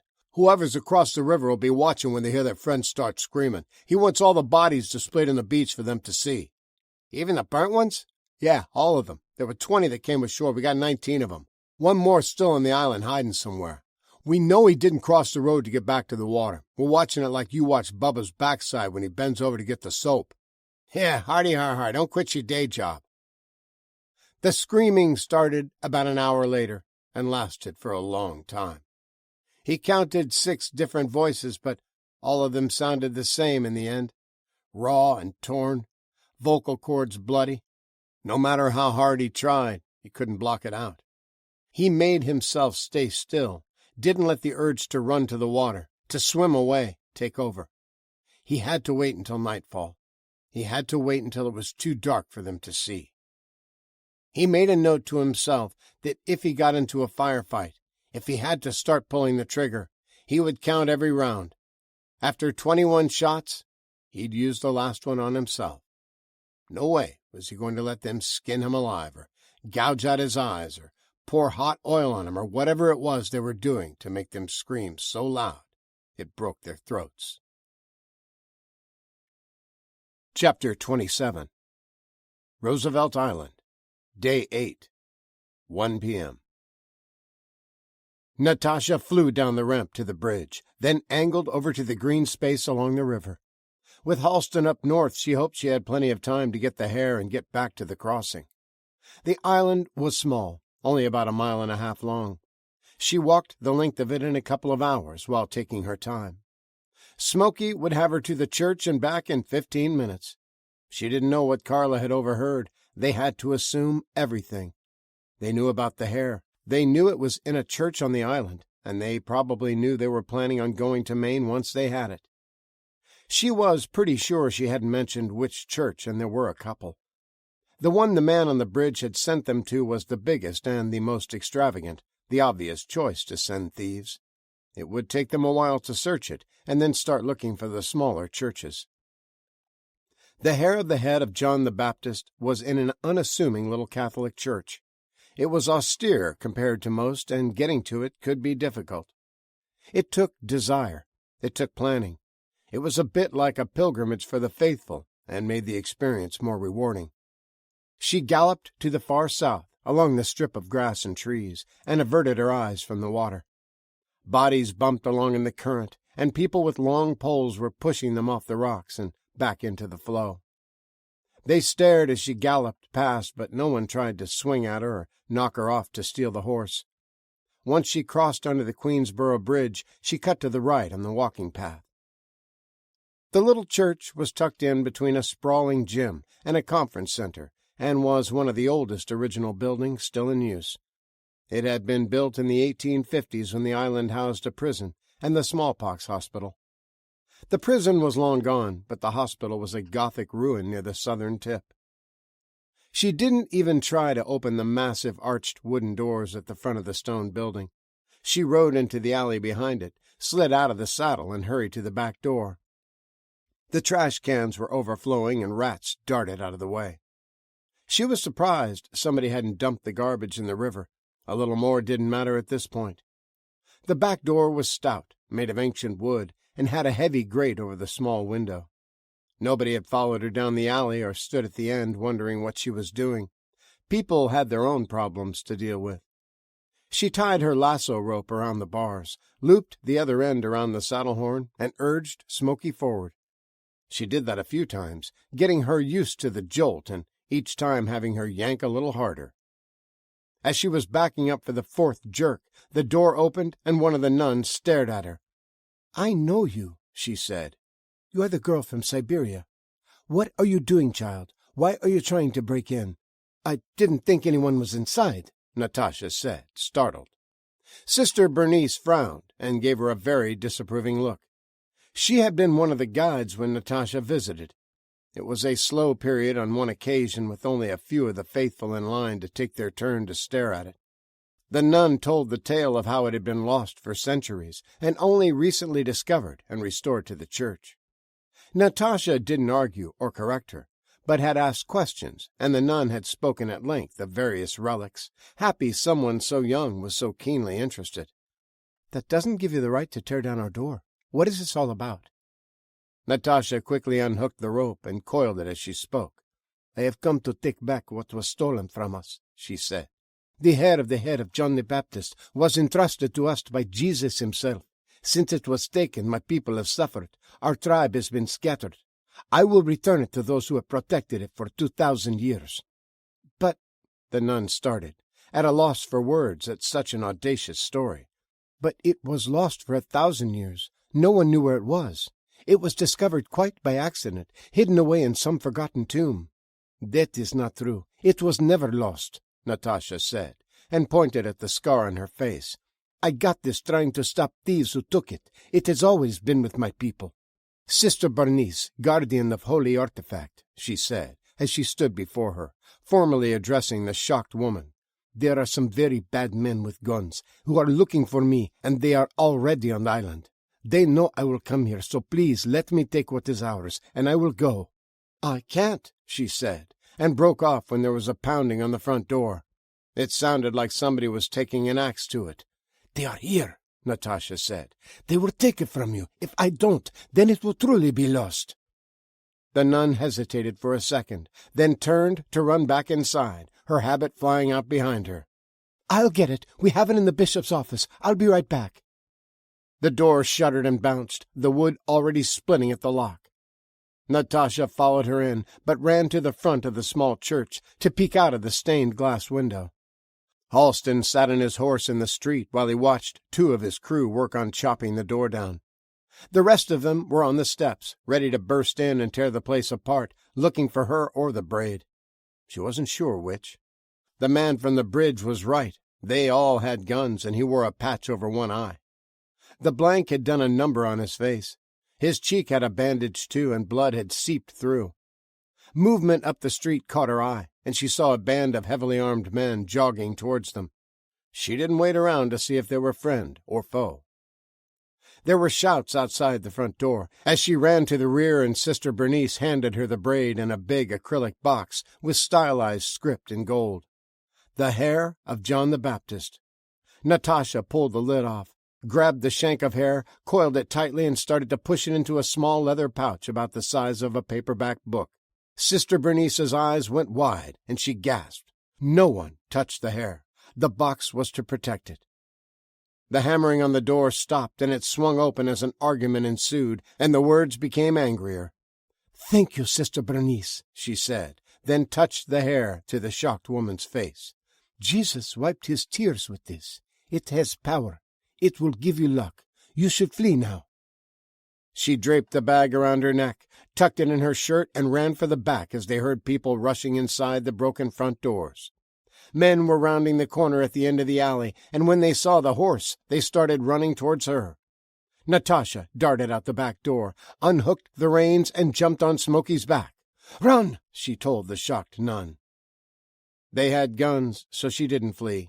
She turned the horse and gigged her, slapped the reins, and started yelling, "Yip, yip!" at the top of her lungs. Smokey launched, her front hooves pawing air as she squatted and her powerful hind legs rocketed them forward. She was at full sprint in just a few paces. Natasha high in the stirrups and aiming straight for the men. Her hooves echoed on the cobblestones in the tight alley, and Natasha's otherworldly shouts spooked them as much as a half-ton of huge black horse thundering right at them. They dove for the side of the alley, sent garbage cans tumbling and trash spewing over the bricks. Natasha blew past them and headed for the road so she could turn and get back to the bridge. She slowed Smokey to make the sharp turn, but there were men a block down. They yelled and raised their guns. She adjusted the reins, sped past the road and towards the river. She could go up the green belt, the same way she came down. She heard gunshots, but they were blocks away, back at the church. She couldn't tell if any were aimed at her, but she lowered herself in the saddle and urged Smokey to go faster. Her heart was racing, but she was leaving the gunfight behind. One more left, a half-mile to the bridge, and she would be home free. She slowed for the turn, and once again there were men, but this time they were on horseback. She recognized the horses from campus, but not the men. They didn't look comfortable on them, and when the first man fired at her, the horse bucked and nearly threw him off.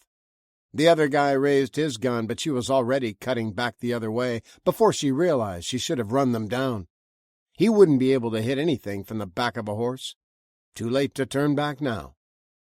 She ran for the southern tip of the island. She would lose them down there and circle back. The gunfire near the church had gone from a few shots to a full-on battle. There were big guns and little, rifles and pistols and shotguns ripping through the quiet. Her subconscious inventoried and categorized them, an exercise she'd performed many times during her mandatory weapons classes at the boarding school. She didn't wish death on the boys from the campus, but they had hunted them down, came all this way just to get their horses back. It didn't make sense, but she knew if they got caught it would be ugly. On second thought, maybe she did wish death on Halston and his gang. They galloped across the open soccer and baseball fields, and the men gave chase, bouncing in their saddles and continually slapping the reins to make the horses go faster. The ruins of the old smallpox hospital was the only wild area on the island. It was a neglected but protected historical site, poorly fenced and overgrown. The 3-story stone building stood tall, roofless, and covered in vines. Natasha swung her foot out of the stirrup and rode standing in the other. She slowed Smoky as they plunged into the underbrush, landed in a run, and quickly led her through the maze of debris and thick bushes. The Gothic building was crumbling in on itself. Tied up in litigation with neither the city nor developers able to do anything, it had been sitting neglected for decades. Natasha didn't have a plan. Maybe she could lead the men in, lose them in the twisting corridors and rooms with multiple exits, then double back. Or maybe she'd knock them out and take their guns. She'd figure it out when the time came. She stroked Smoky's neck as she kept her close and wound through the dilapidated maze that had been a hospital, a cloister, an asylum, and a place where New York had sent people to die. She heard them as they crashed through the brush, and the horses stumbled over the uneven ground. The fools were trying to ride, and their amateur efforts at controlling their mounts was painful to listen to.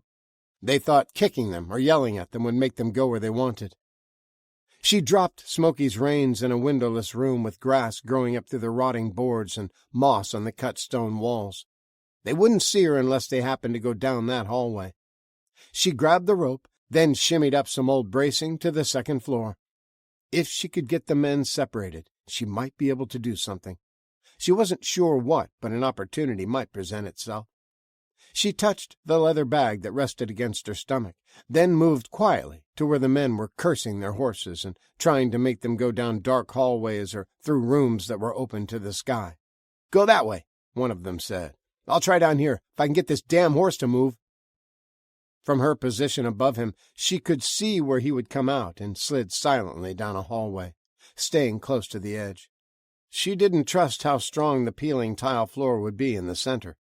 The man moved slowly, looked in each room, but he would come out in a sitting room where the roof had caved in decades ago.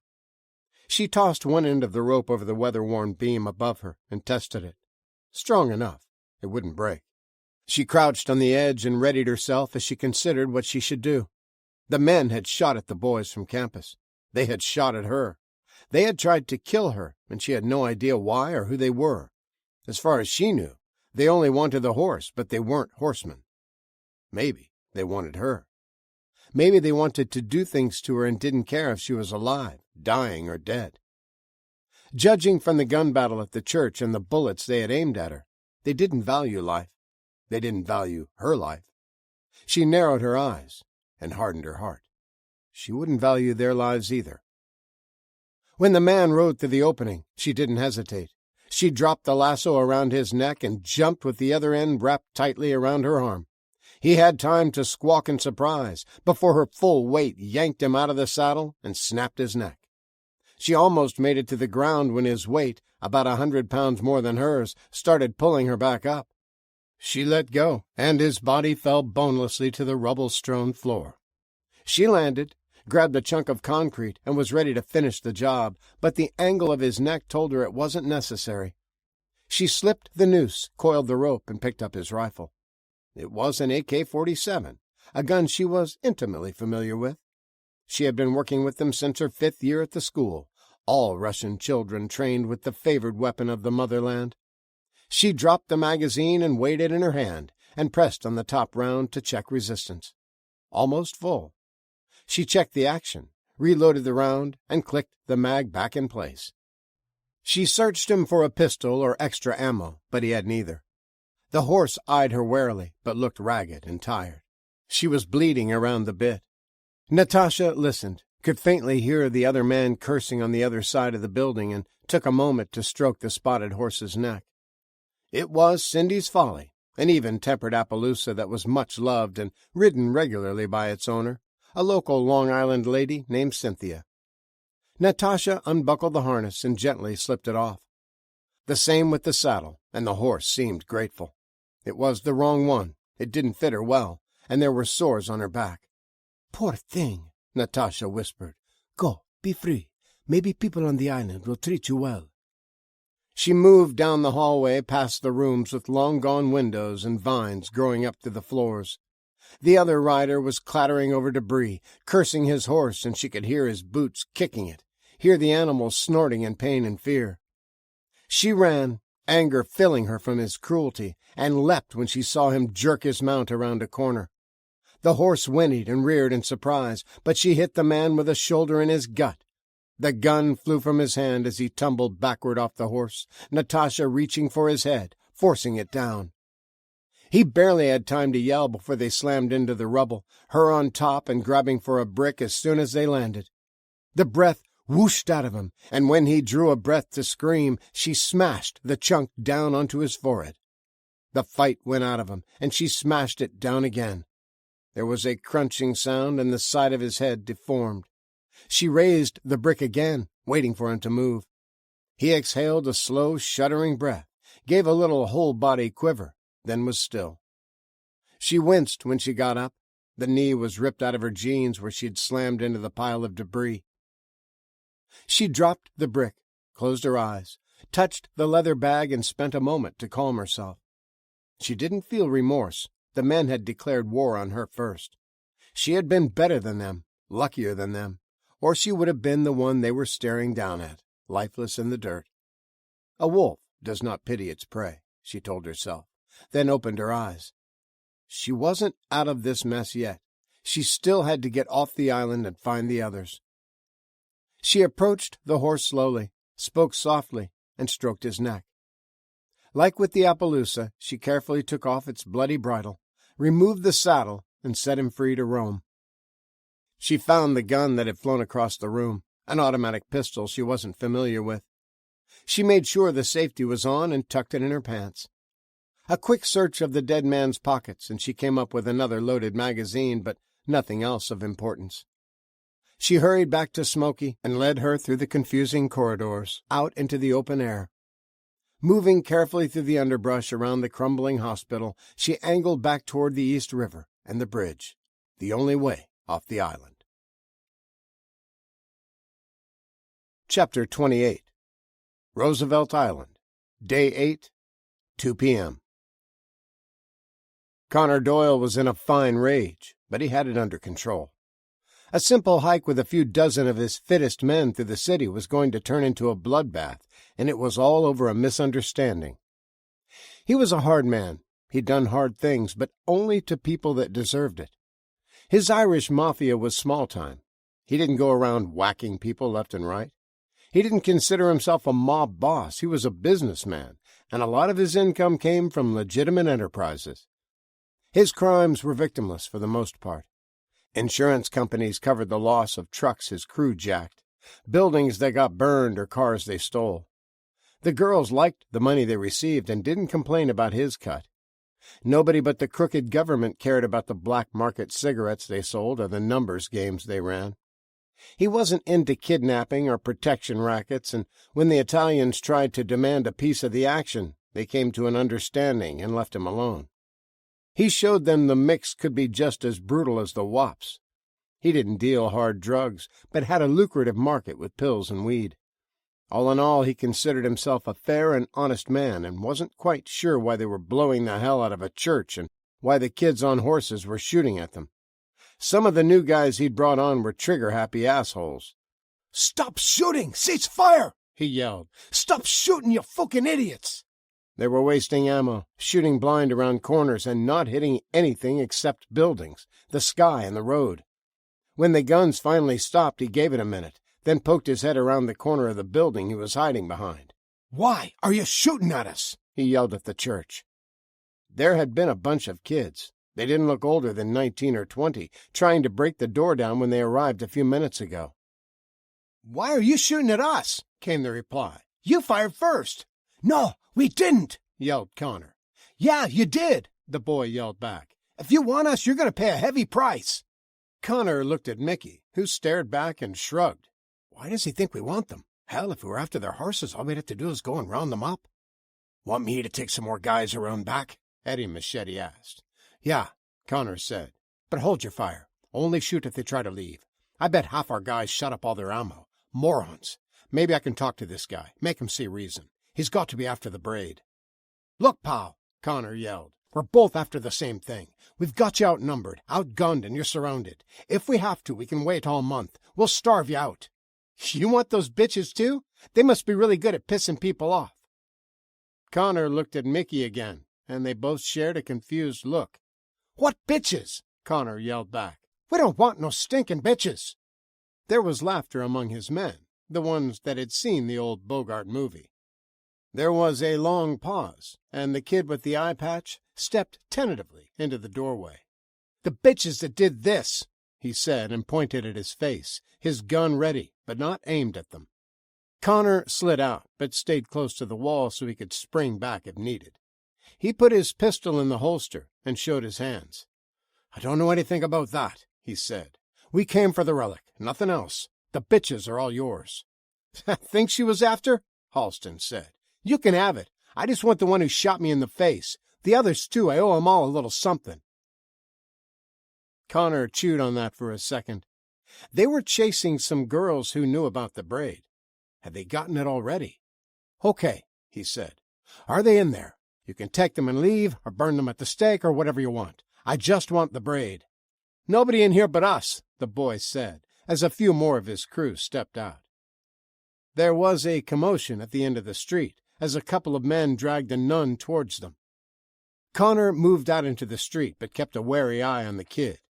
A few more of his men came out from behind buildings, and more of the boys stepped out of the church. Caught her running down the alley, Eddie said when they got close. Can't blame her for that, Connor said genially. I suppose I'd run from gunfire, too, if I were a smart lad. Eddie gave her a shove, and she stumbled, but caught herself, then started straightening her habit. Now, Eddie, Connor chastised. That's no way to treat a woman of the cloth. She's a bride of God. Where's your manners? Sorry, boss, she tried to kick me. Connor raised an eyebrow, and the nun smiled. He was rather rude, she said primly. I hope you aren't the sort of man that would strike a holy sister. No, of course not. I apologize for his rudeness, and we mean you no harm, sister.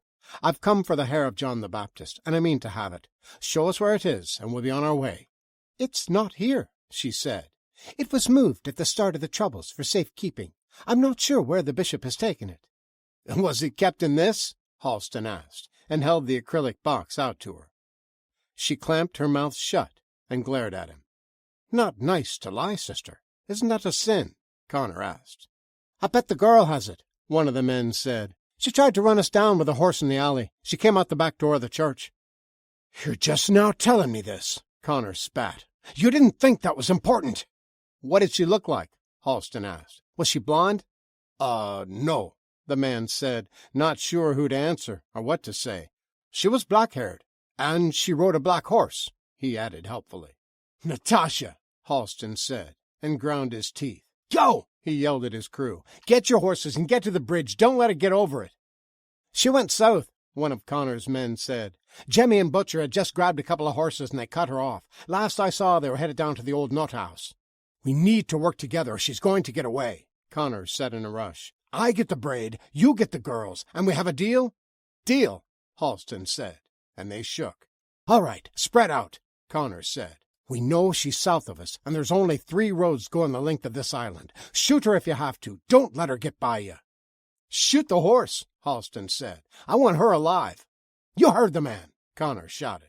What are you waiting for? Go! Chapter 29. Roosevelt Island. Day 8. There was a long stretch of parks and activity fields between her and the newer office buildings and high-rises that she had to get through before anyone started hunting for her. In a perfect world, the shooters had all shot each other, and all she had to do was pick through the bodies for the best gear before the people hiding in apartments ran out and got it. After that, she'd grab a couple of the best horses, then ride slowly back across the bridge like a conquering hero. It wasn't a perfect world.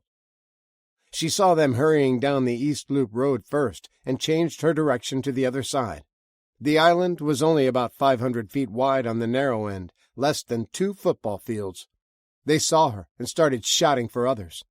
More men moved into view on the West Loop Road and raised their guns. "Yap!" she shouted, crouched low in the saddle, and aimed Smoky straight towards the path between the 2 tall glass buildings.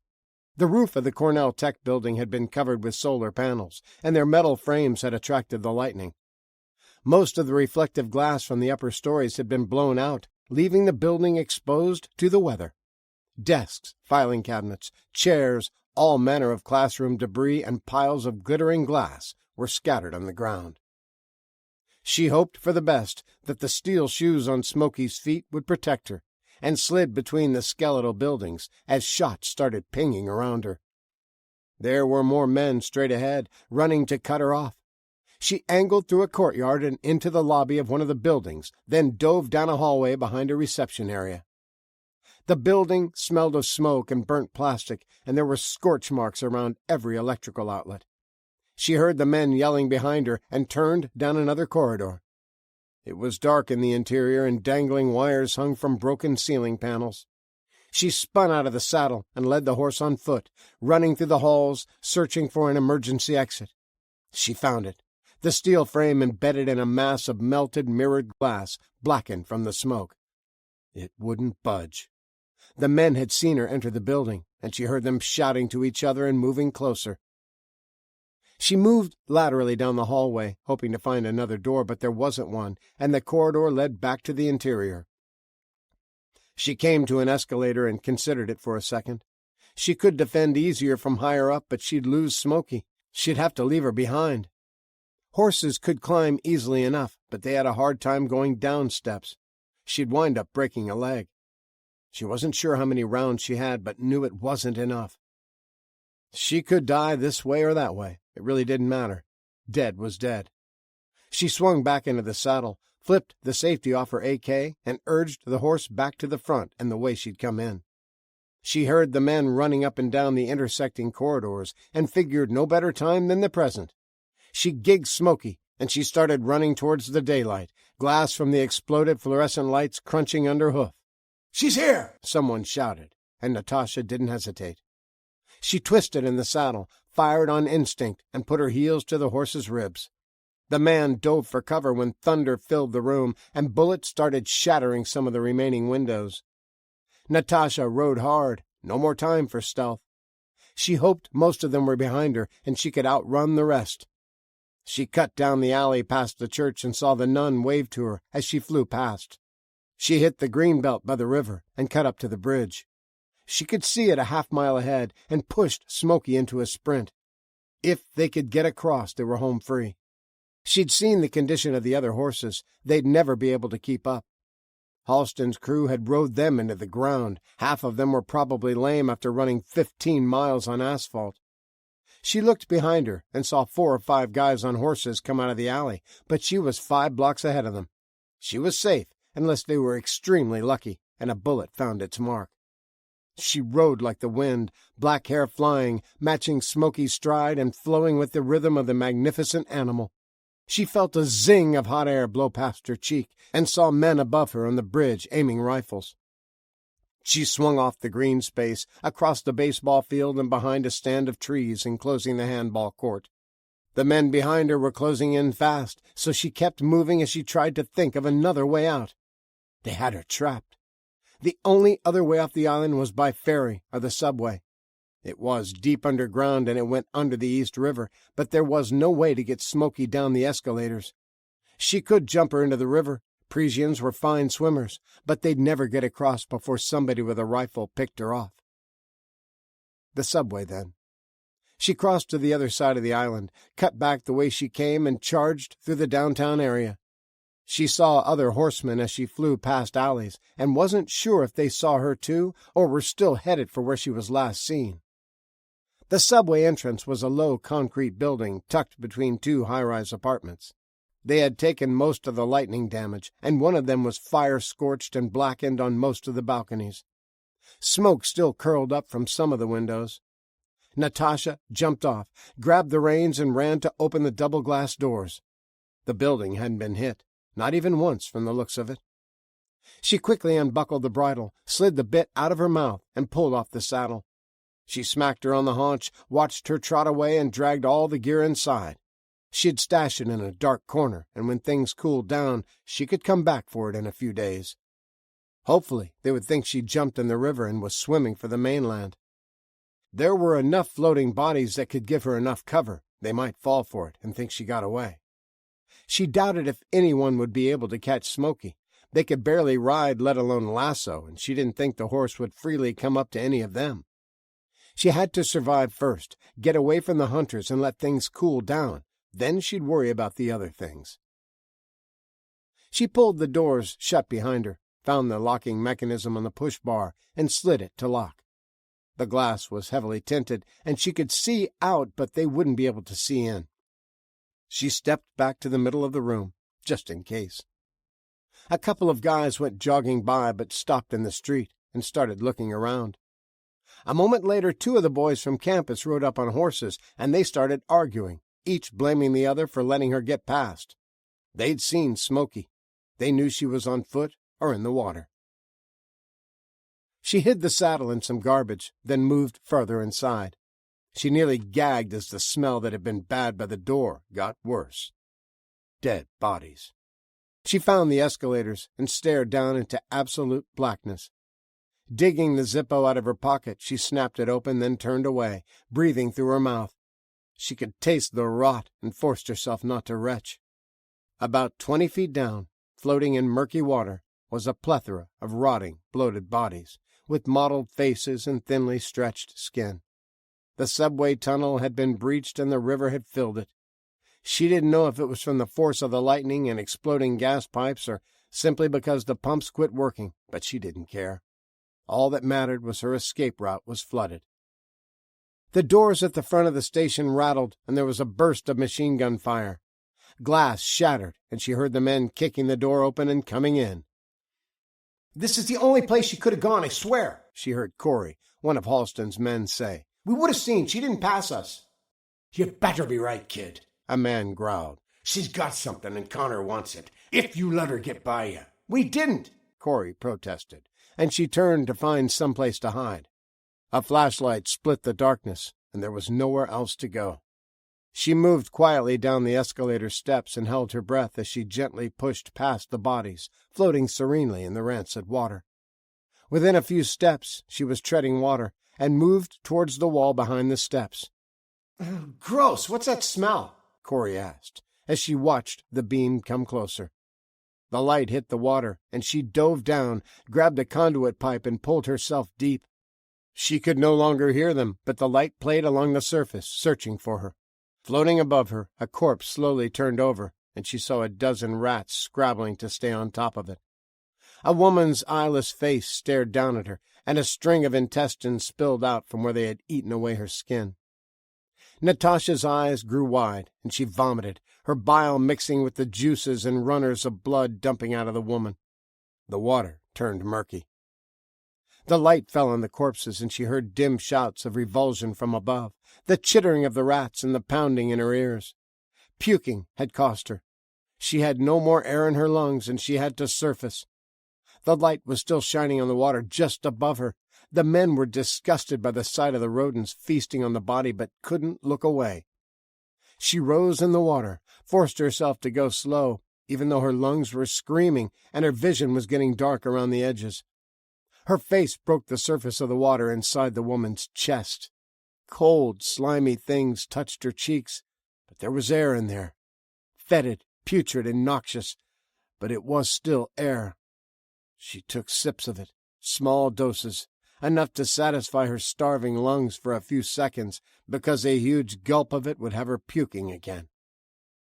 She floated with her head inside the woman for as long as she could stand it, then paddled downward. The flashlight beams were gone, and she chanced coming up near the wall for a real gulp of air. One that reeked but was infinitely better than what she had just been breathing. She heard them cursing and spitting as they left, trying to get the taste of death out of their mouths. Should have just shot them, she thought, as she climbed out of the water, but she knew better. A gunfight would have brought the rest of them running. She wiped slime from her face and wasn't sure if it was vomit or intestinal juices, but decided she didn't want to know. Grabbing her saddle and gear, she moved over to the handicap elevator and pried the doors open. She was in luck. The car was at the top floor, and she carried everything inside.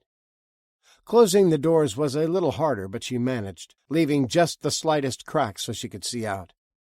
They might be back in a more organized search, but they wouldn't find anything. All she had to do was wait until dark. She lit the lighter, set it on the floor, and cleaned up the best she could, trading the reeking clothes for clean ones from her pack. The guns were next. She could tear down the AK and reassemble it blindfolded. It was one of the tests she had to pass at boarding school. She made quick work of it, cleaning and drying it with an extra shirt. The pistol took her a few minutes to figure out, but it came apart like most do, and when she had reassembled it, she went to work on the magazines. Each bullet was wiped down and carefully dried.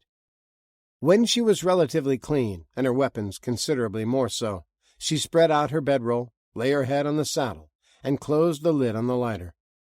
She touched the leather pouch holding the long shank of hair, and was thankful for the luck it had brought her. She was alive, unharmed, and not a captive.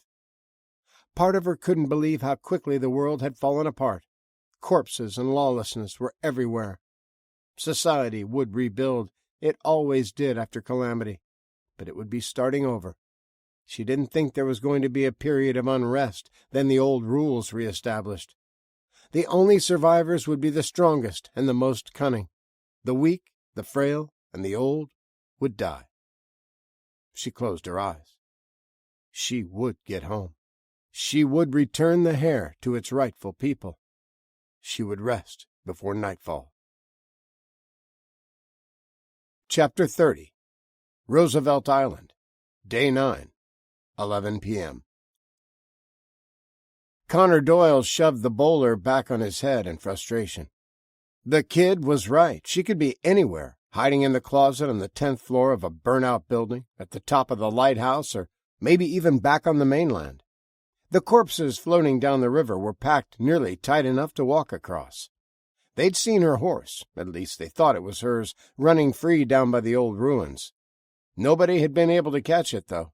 It was too skittish, and there was too much open area to corner it. "Fine," he said. "She got away. You know where she's going, though, right?" Carla stood in front of Halston and the gangster, and she wished for the millionth time she'd never said anything. They were in the church, and it had been searched over and over. "Speak up," Halston said, his good eye glaring at her. "Tell us again exactly what they said." Carla told them again, her words a little slurred from the swollen lip. Halston had discovered that he really liked to hit people. Before the lightning, it had been part of the game, cheap shots on the hockey rink. Now it was to anybody that displeased him. He was making her pay for his missing eye, and he would continue to make her pay until he caught up with the others. "I don't know," Connor said. "It's a long shot, kid. We can't follow them all the way to Maine." "We'd catch 'em," Halston insisted.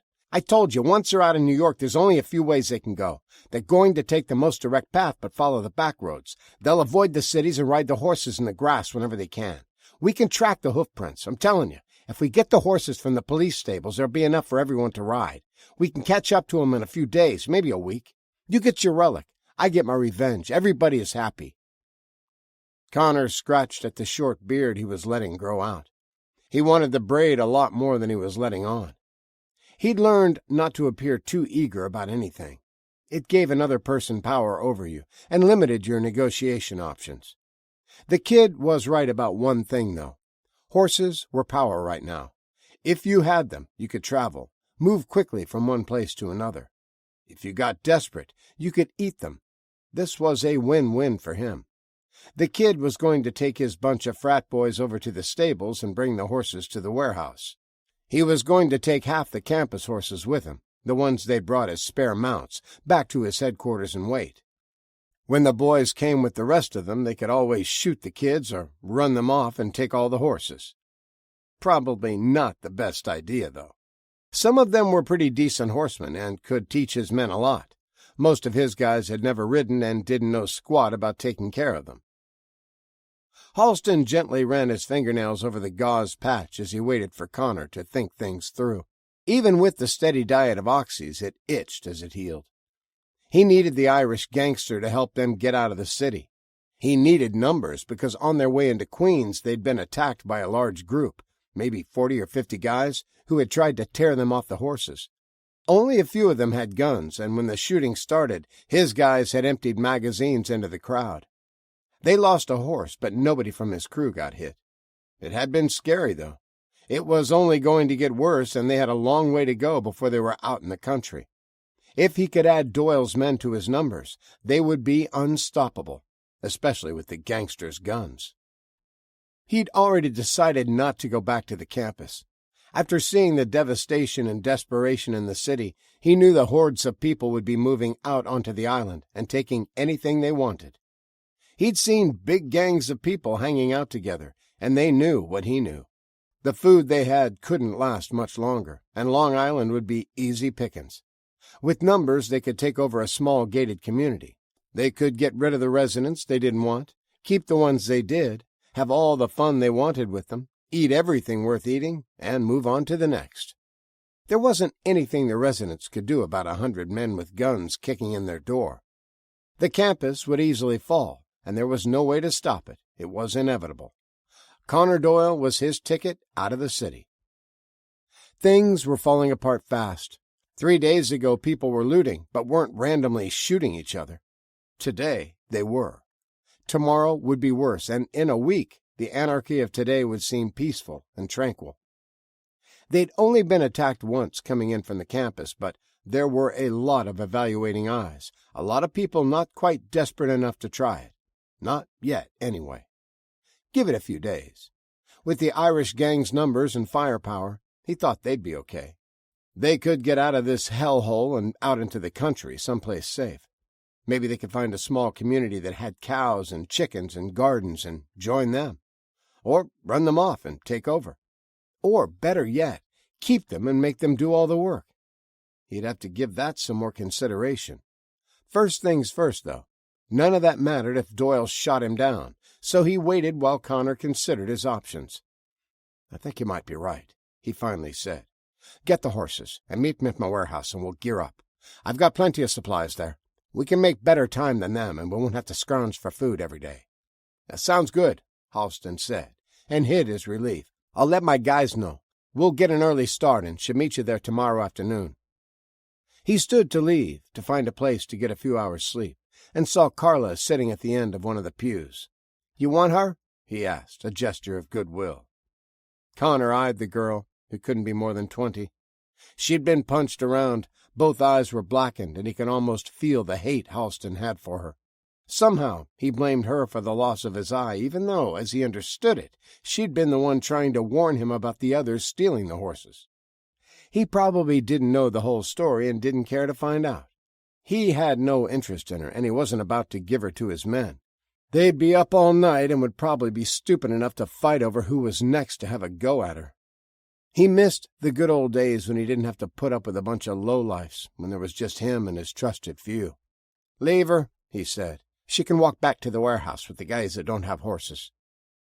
He nodded, and he and his crew left to find an apartment that hadn't been burned to crash out in. The girl looked scared. Connor knew the type. They were weak and easily manipulated. Probably a daddy's girl who had never known hardship in her life. "Get yourself some sleep, lass," he said. "I'm not going to hurt you, neither will my men. Nobody's going to be guarding you, so if you want, you can slip off in the night and make your own way. If you're going with us, we'll be leaving early." "You said the warehouse is safe? There's plenty of food?" she asked. "Aye," Connor said, and pulled his bowler hat a little lower to hide his eyes. "But you'll have to earn it." How? She asked. Pretty girl like you. How do you think? He said, and left the church. Chapter 31. Rikers Island. Day 9, 2 a.m. I think it's time, Willie Sweeney whispered in her ear, and she nodded. He thought she'd been dozing. Her breathing was slow and steady. If she had been, she woke up easy and was fully aware of her situation. Maybe prison did that to a person. He wouldn't know. He'd never been caught, but he supposed it was like being in a war zone. You learned to sleep lightly. She'd found him just as it was getting dark. He was a shadow in the shadows, and she couldn't tell if the hump under the bus was a pile of garbage or a human. Tico was in a tizzy, demanding they find the last intruder, or he'd pick someone at random to string up if they didn't. The chances of getting picked were kind of low. There were still a couple thousand people on the island, but everyone was out looking. She almost skipped crawling under to make sure, but his goons, the ones with the shotguns, were watching over them. It was best to be sure. She was only a few feet away, reaching out to see exactly what it was she was looking at in the dark. When his eyes popped open and the guns moved a few inches to point directly at her, she was so startled she froze, didn't think to cry out. Good thing, too. He would have pulled the trigger. "Shh," he whispered. "If you don't scream, I won't kill you." They could hear the others all around them checking in the parked cars or under tarps. She stayed perfectly still until they had moved on and the slamming of doors was far distant. "You gonna keep that thing pointed at me all night?" she asked in a low whisper, her Bronx accent apparent, even when she was being quiet.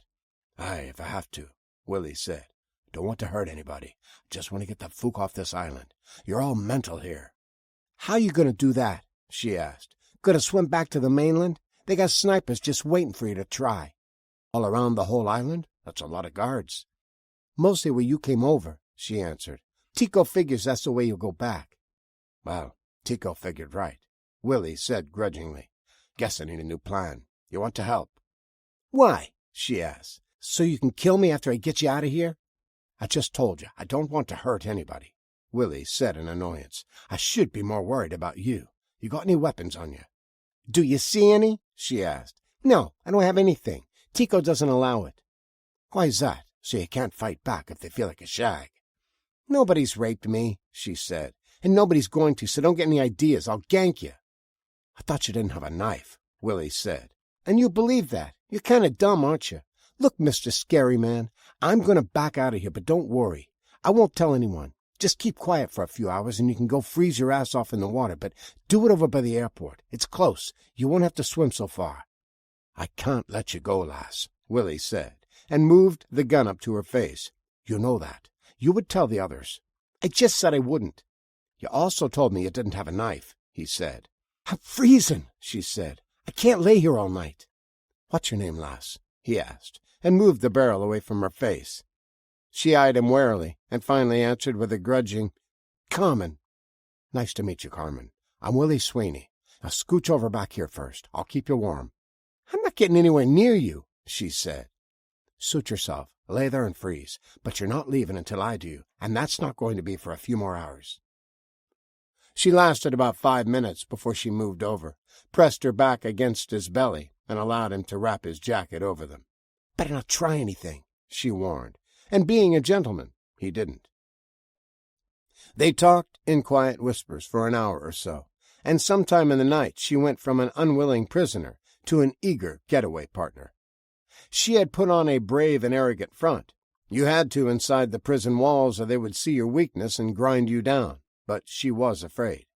Tico was ruthless and brutal, and thousands had already been killed either outright or by cramming them into cells and letting them die.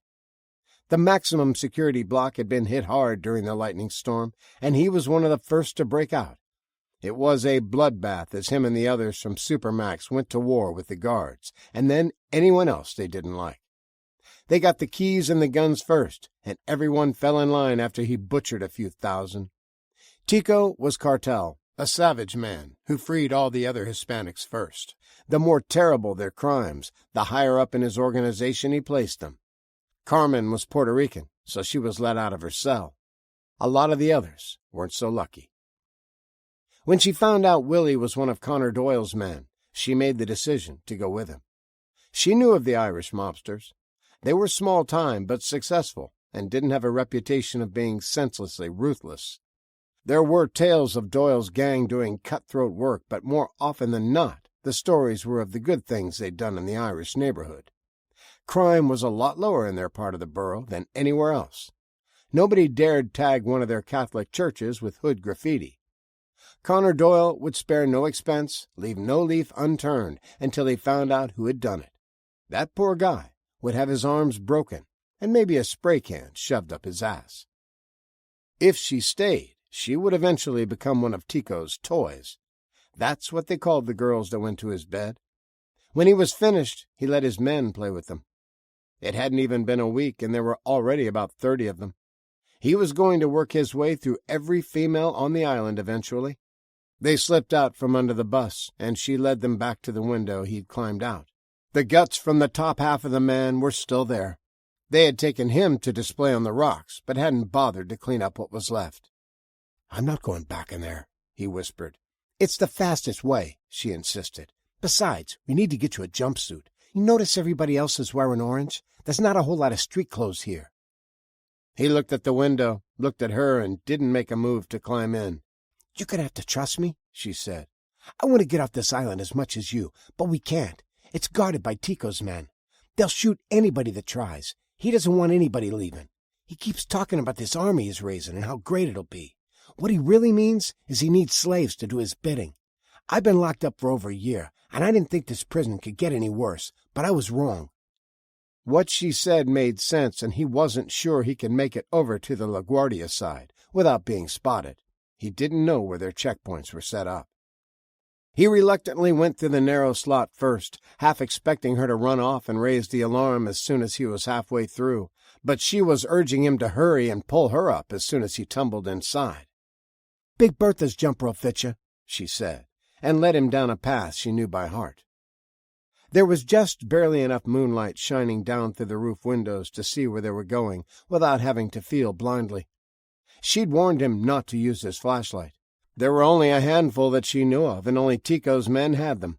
None of the guys would be out prowling around. They were at the medical ward banging one of Tico's toys and snorting methadone. The cell door was open, and she tossed him one of the neatly folded white and orange striped convict overalls.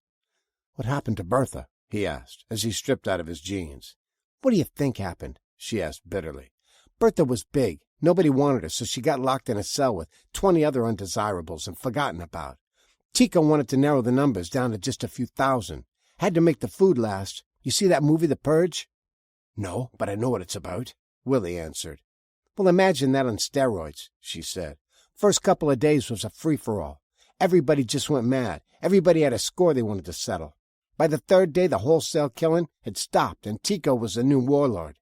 He had to start carting bodies away. We must have dumped 5,000 or 6,000 into the river."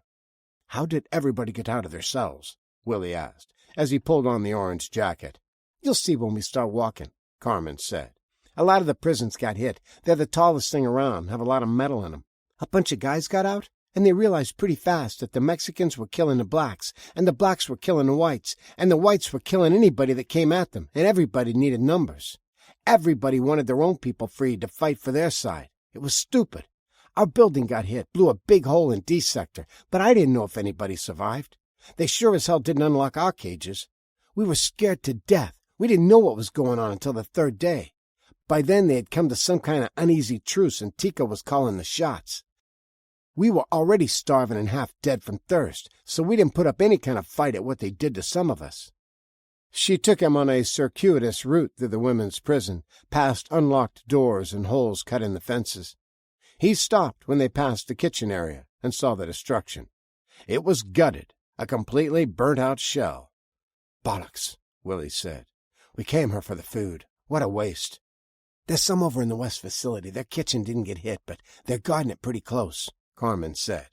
"We figure the lightning came down the cables that ran the machines. Between the oils and racks of Cook's whites, it burned hot and fast." "Come on," she said, and grabbed his arm. "The airport's only a couple 100 feet away at the closest point." I've looked at it 1,000 times, but they keep that area guarded too. Tico doesn't want his girls getting away. Shouldn't we go somewhere else then? Willie asked. Maybe someplace that don't have a bunch of men with guns. I can't swim very good, she said. Everywhere else is too far. Besides, we have Surprise on our side, and you have a gun. It'll be fine. Your plan sucks, Willie said, and kept to the shadows. He was trying to be stealthy and stay hidden.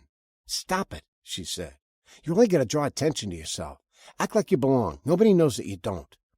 You're awfully bossy for someone being rescued, he said, but walked straighter and stopped trying to hide his gun. No, she said, and wagged a finger at him. Let's get something straight. I'm rescuing you.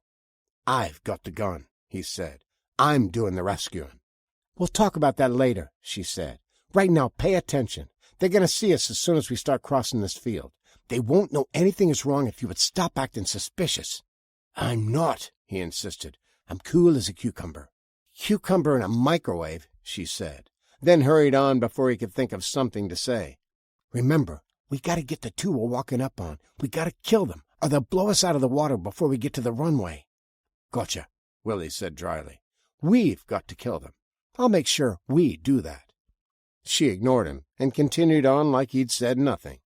There are 2 more farther up that way. She pointed her chin to the right. And 2 more down there. She indicated the left. It's cloudy and the moon's not very bright. They might not see us at first, but they'll come running when the shooting starts. As soon as we kill those 2 guys, I'll swim across while you wait for the others. Once you kill them, you start swimming. Oh, yeah? Willie asked, slightly amused. What if more come? Kill them too, she said, and threw up her hands like it was the most obvious thing in the world. And take all their guns. I'll meet you on the other side. They were getting close to the circle road that ran the circumference of the island, and the 2 men they were approaching had stopped talking. The guards watched the animated back and forth and tried to hear what they were saying, and wondered what they wanted. It wasn't time for a shift change yet. They hadn't been on very long. How about if I take out these 2 guys and we both jump in the water? Then who's going to watch my back? She hissed. What if one of the other guards gets close enough to see me swimming and takes a shot? Then swim faster, Willie said, moved his gun barrel over to the 2 guys staring at them, and put 2 rounds in each before they could react. Pendejo! She yelled and sprinted for the water. He was right behind her, but he didn't take the time to grab another gun. The slings were tangled in the dead men, and the other guards were shouting and running towards them. They flew over the rocks that led down to the river and dove in at an angle, aiming for spots between floating bodies. Willie stayed under as long as he could, came up for a gulp of air, and went right back down. The rifle across his back was slowing him, but he wasn't about to drop it. He would need it if he survived the next few minutes. He heard booming and shotgun pellets hit the water, but they weren't anywhere near him. More shots and more pellets hit the water as he came up for air, but he was back under before they could aim at him. He upped the odds of survival by about 80%. All they had were shotguns and buckshot. He hadn't heard the distinctive crack of the sniper rifle. Once they made it halfway across, the shotguns wouldn't be effective. They probably wouldn't reach the runway, not with any accuracy anyway. When he came up for his 3rd breath, he saw that he was already over halfway there, but they were watching for him. The bright orange jumper was an easy target to spot. He dove deeper as the shotgun blast peppered the water and bodies above him. He changed directions, and when he came up again, it took them a few seconds to see his gasp for air. He was back under and zigging another direction before they fired the first shot. When he hit slimy concrete, he forced himself to rise slowly, so he wouldn't make any noise or cause a ripple. With just his lips and nose barely breaking the surface, he carefully sucked in air. He was out of shape. The swim wasn't even 100 yards, but it took him a few minutes to get his breathing under control.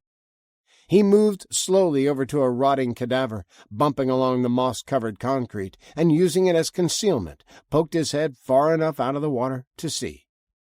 He heard them yelling on the far shore and heard the word boat. That would take a while.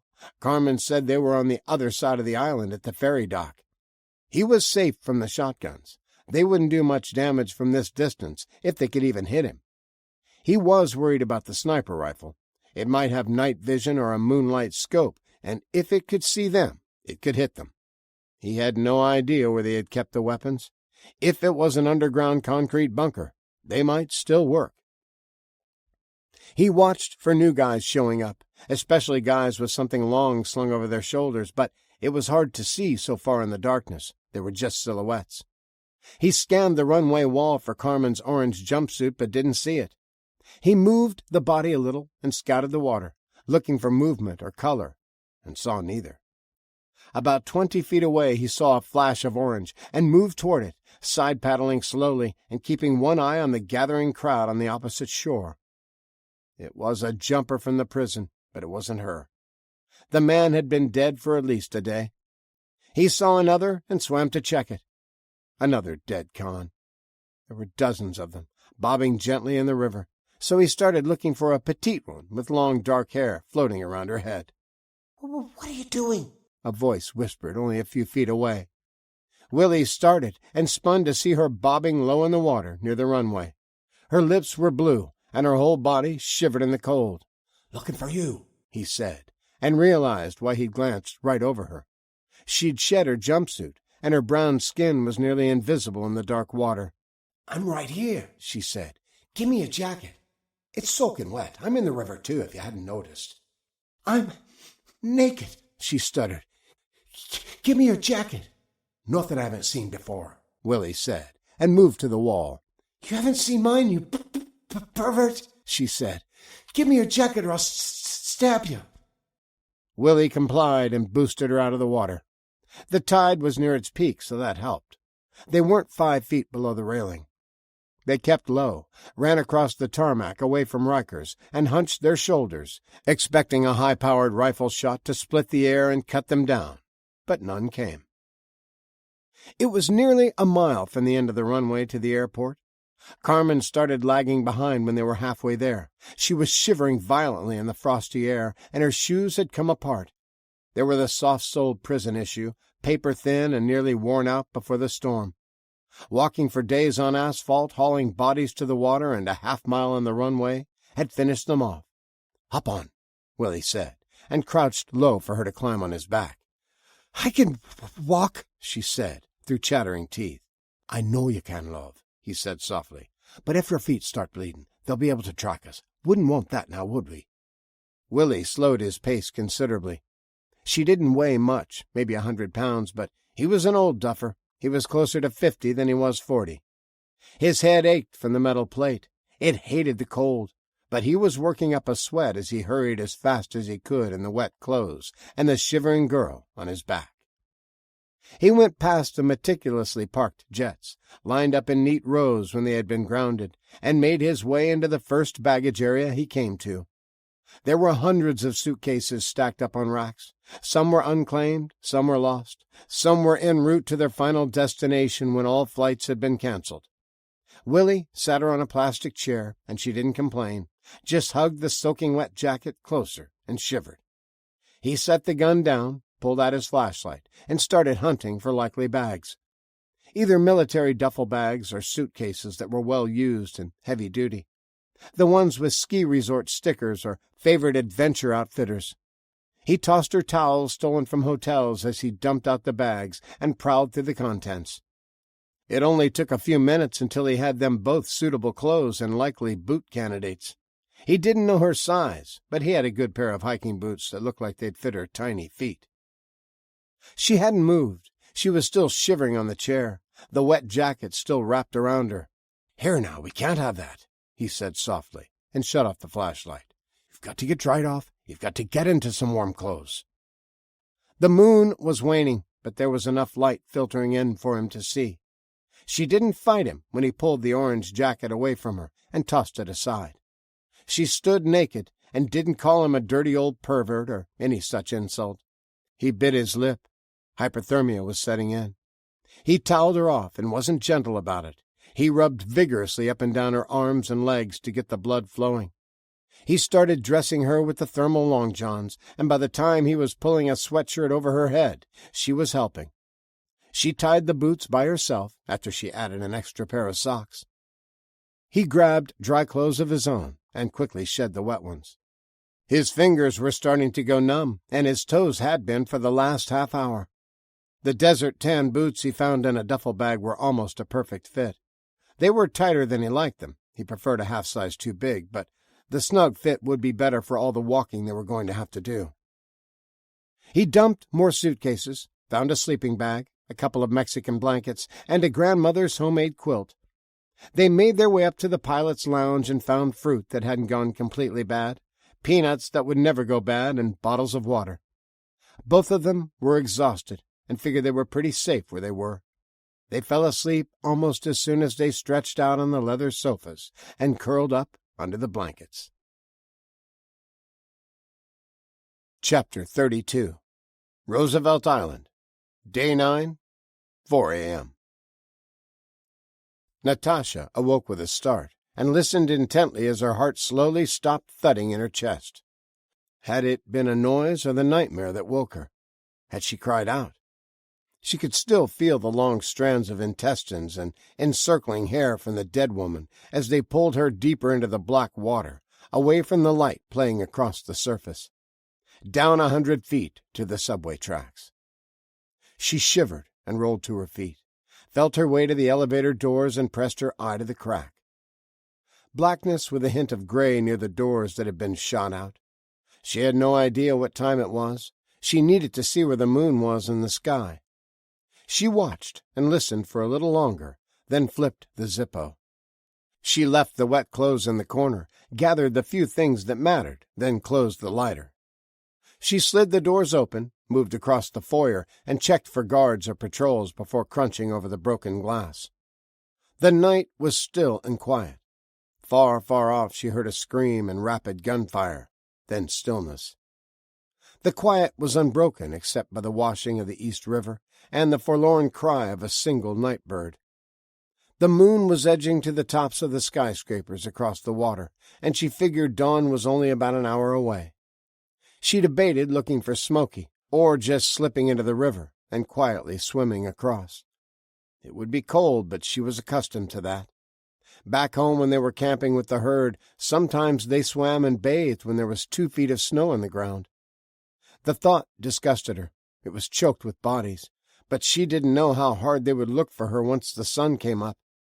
The island was small. Most of the buildings were burnt or damaged. Most of the people that had lived here were affluent, and most of them were gone. They might organize a methodical block-by-block search, and she wanted to be long gone if they did. She scanned the buildings, looking for any signs of light, any candles flickering or cigarette embers glowing. She'd sent Smoky south, back to the open fields and ruins near the end of the island. She was probably still there. She didn't want to carry the saddle all the way down there, only to find out she wasn't anywhere around. It was heavy, and it was probably half a mile away. But she wasn't going to lead her back here. The clomping of steel hooves on concrete would be loud. Making a face, she turned back to the subway station and moved to the elevator. Spending a few minutes to secure the stirrups so they wouldn't constantly bump against her, she swung it over the opposite shoulder where the AK was slung and started walking. It was a pain in the ass, about as uncomfortable a thing as she'd ever done, and a dozen times she almost set it down and went on without it. But it was a perfect fit for Smoky, a saddle the owner had custom made. It was a hybrid English trail riding saddle with a few features of a Western rig. At least it wasn't a cowboy saddle like Andy's. It weighed twice what hers did, so she readjusted it, kept to the shadows, and hoped she wasn't doing all this work for nothing. She spotted her under one of the trees in the field near the ruins. She came willingly when Natasha clucked her tongue and softly whistled. She checked her over in the moonlight, but she seemed fine. No one had shot her, she wasn't limping, and other than her mane being tangled, she was in fine shape. "That's my girl," Natasha crooned, as she rubbed her face against Smoky's. "I knew you wouldn't let them get you." She saddled her quickly, set the bit, and led her to the water. She hated getting wet again, and Smoky wasn't a fan either, but they splashed in, shoved past the bodies, and swam for Queens. She was getting used to the smell. It didn't gag her anymore. Riding in the saddle, she managed to keep the guns dry and only got soaked to her knees. She dismounted when the water got shallow and carefully led her up the riprap and into a parking lot on 43rd. A group of men standing around a burn barrel and sipping tall boys watched her mount up and ride off. They said nothing, took another drink, and held their hands out to the fire. The world had gotten really weird lately. She rode a few blocks from the river before she cut north to the park, where they'd met the old man. She hadn't thought about the others very much since they'd gotten separated. She'd been busy trying to stay alive. Now she grew worried. She hoped they had waited for her and not moved on thinking she was dead. There had been a lot of gunfire. She wouldn't blame them if they did. She dismounted, unslung the rifle, and walked Smoky through the park, avoiding the debris and rubble. There was no movement, no dark outlines of horses under trees, and she sighed. They hadn't discussed routes, which way they would travel, or meet-up points if they got separated. She moved quietly across the grass until she came to the bench where the old man had sat in exhaustion. He was still there, head bowed, his jacket wrapped around him. He was cold and stiff to the touch. She sat down beside him and watched the dark water with its bobbing corpses and let herself relax. Let the tension that had held her tight, wound like a spring for the last 12 hours, loosen up a little. She didn't even notice the smell anymore, and wondered how far upstream the water was being used for a dumping ground for the millions that had passed on. It would be poison for a long time. She checked the dead man's pockets for a note from the others, but there was none. She needed to get moving, but was dreading it. She didn't have many friends. Her life in Siberia had been isolated in the summers and crowded at school during the winters. She liked Tanya and Maria and Andy, and missed them already. The chances of finding them again were slim. Their chances of getting out of the city weren't all that great. The streets were getting more violent every day, and they had at least 2 days' ride to find areas where it might be a little safer. Smoky snorted and stamped a hoof. Natasha swung off the bench and had the AK leveled at a lone figure slipping through the park. "Natasha?" Tanya said in a stage whisper. "Da!" she said, and ran to meet her. They embraced, and she was so happy she nearly cried. "Oh, my God, we were so worried," Tanya said, and slid her blank pistols back into their holsters. "We heard all the shooting, and look at you, right back where you said you would be, and packing heat. Did you swim across? Where'd you get the rifle?" "I tell you later, long story," she said. "Where are others?" "We're hiding in that building across the street," she said. "Did you find what you're looking for? Are you okay to ride?" "Yes," Natasha exclaimed, and patted the pouch under her shirt. "I have it, but many much men are looking for me. We should put miles between us and them while it is still dark." Chapter 33. Hunt's Point. Day 9, 4 p.m. "For folks' sake, Liam, let us in!" Willie Sweeney yelled up to the roof. "What's wrong with you?" He was tired, hungry, had blisters on his feet, and was in no mood for Liam's nonsense. It had taken him and Carmen all day to make it back to the warehouse. They had a gunfight with some wankers in College Point, had fashioned a raft out of furniture and blow-up dolls from a sex shop to get over to Harding Park, swam across the Bronx River to get to Hunt's Point, and had walked 15 blocks in wet boots and soggy clothes. It was November, and he was freezing. He just wanted to get inside, get something to eat, and get into some dry clothes. "Where's my mum, Willie?" he screamed down at him. "You're here. Some stranger we've never seen before is here. So where's my mum?" Willie looked down at the ground and tried to see things from Liam's point of view, but wished he had just one more bullet. He was really tempted to shoot him instead. "I told you, mate. They got her. They got everybody. They're all out of their cells and running wild. They shot Darius, and we barely escaped. It was a bloodbath, Liam. Let us in. We'll make some plans. We'll pay the bastards back." "I know they did," he screeched. I watched with the telescope. I saw them nail her to a pole and rip her skin off with pliers. I saw her scream and scream and scream. Why didn't you help her? You had the gun. Nobody else did. Why didn't you do something?" "Why didn't you do something?" Willie raged right back. "Why didn't you shoot them? There's hunting rifles here. Why didn't you get in a boat and come and help us instead of watching us die? Why didn't you do something, you feckless bastard?" Willie stared 2 stories above him at a man he thought was his friend, and saw hatred and madness in his eyes. "Connor said it would be a cake run," Liam said, cold and calm, and the hairs on Willie's neck stood up. You're supposed to be the big war hero, Willie. You're supposed to know what to do in a gunfight, but all I see is that you turned tail and ran. You left everyone else to die. You left my mom to die. He watched Liam's hands closely, watched the AK hanging on a sling, and watched the other guys. They had determined looks on their faces and were fingering the triggers on their guns. They had no inclination to let him in. They were waiting for an excuse to open fire. He was witnessing a coup. Okay, Willie said. You're right, Liam. I was wrong. I should have tried harder. We'll go, mate. Let things cool down a little. I'd be upset, too, if I saw what you saw. He started backing into the street towards the safety of the buildings on the other side. Carmen realized that everything had changed, that they were in danger, and moved beside him, putting distance between her and the man on the roof. No, Liam said, and grabbed for his gun. Run, Willie yelled, but Carmen was already moving. Liam brought up his AK and squeezed the trigger, but nothing happened. He looked at it, saw the safety was on, and flipped it off.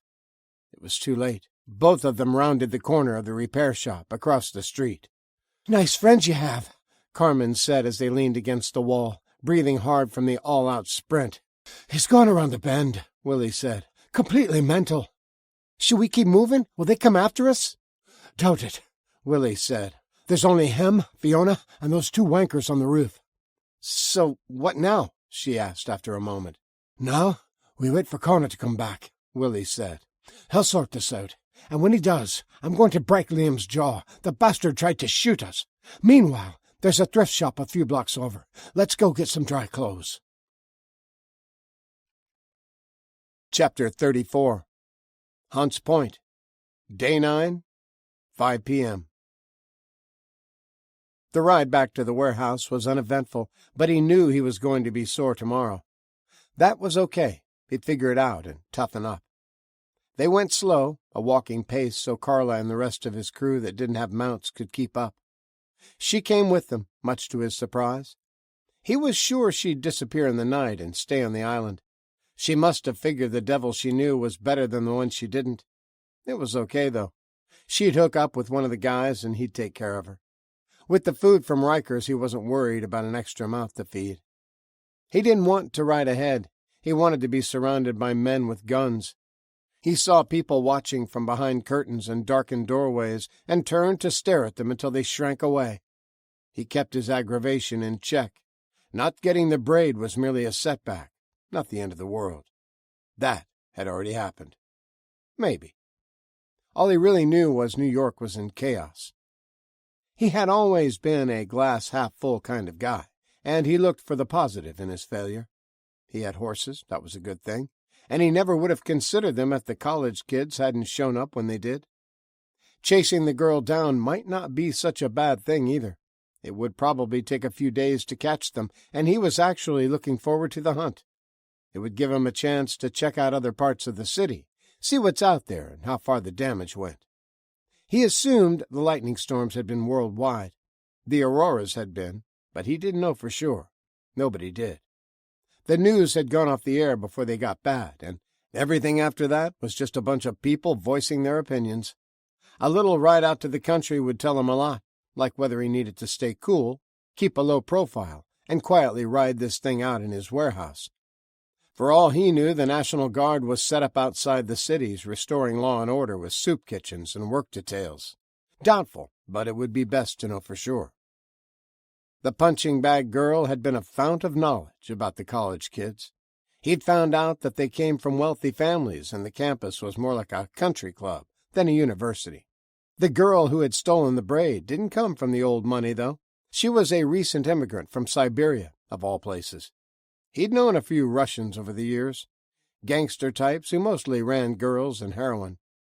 They were hard men, and apparently their kids were cut from the same cloth. She'd killed 2 of his crew in the ruins, and had somehow given them the slip.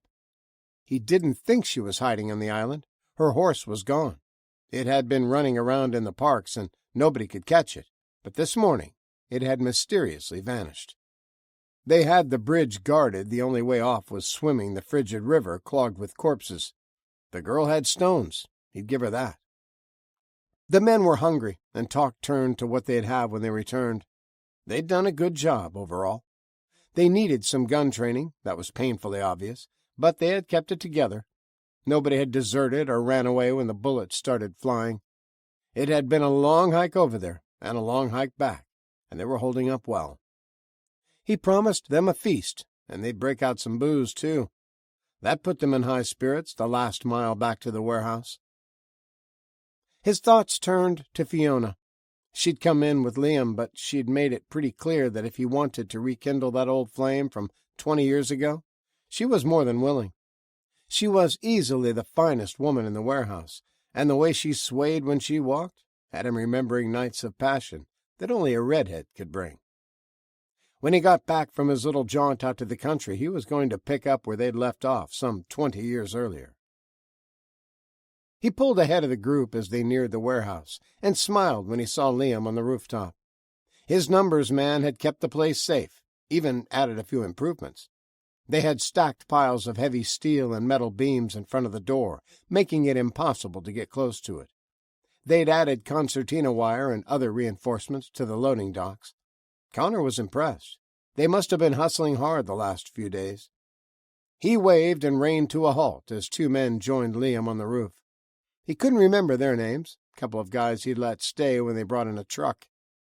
He wondered where the rest of the crew was. They should be back from their supply run over to Rikers. "Looks good," he yelled up to them. "But how do I get in now?" "You don't," Liam shouted down. "There's been a few changes since you left." The others were trudging in, spread out over a few blocks and tired from the long walk. They listened with growing concern. "What changes might that be, Liam?" Connor asked, an edge to his voice. "And think carefully before you answer me." "You said it many times," he said. "You got to take care of yourself. Ain't nobody else going to do it." "That didn't include family, Liam. We're family. We take care of each other. What are you doing? I know you've been under a lot of stress, mate. Open the door. Let's talk." "Family!" Liam laughed, and Connor heard madness. "Like me mum that you sent to die?" he asked him. "I heard her, Connor. I heard her screaming for me." "Your mum's dead?" he asked. "Mate, I'm sorry. I don't know what to say." "No?" Liam yelled. "Well, what about Fiona? You got something to say about her? If you're family, why were you trying to take her away from me? Would family do that?" "She's a grown woman, Liam. You know her. Nobody tells her what to do. She makes her own choices." "Well, she used to," he spat, his face red with hatred. Connor had never seen him so worked up. He was leaning over the knee-high wall that surrounded the roof, and spittle flew when he yelled down at him. "What do you mean by that?" Connor asked. "I don't control her. Are you sure we're talking about the same girl? Tell her to show herself. I'll tell her I'm not interested, mate. I'll tell her to piss off if that's what you want." "I don't need your fucking pity," he screamed. "I was the one who saved her. Me! She should have been grateful. She should have showed me some appreciation." "Liam!" Connor started, but was cut off by one of the other men raising his gun. "Enough talk. We doing this or not?" He yelled and opened fire on the mass of people on the street. His horse screamed, bucked, and ran in a blind panic.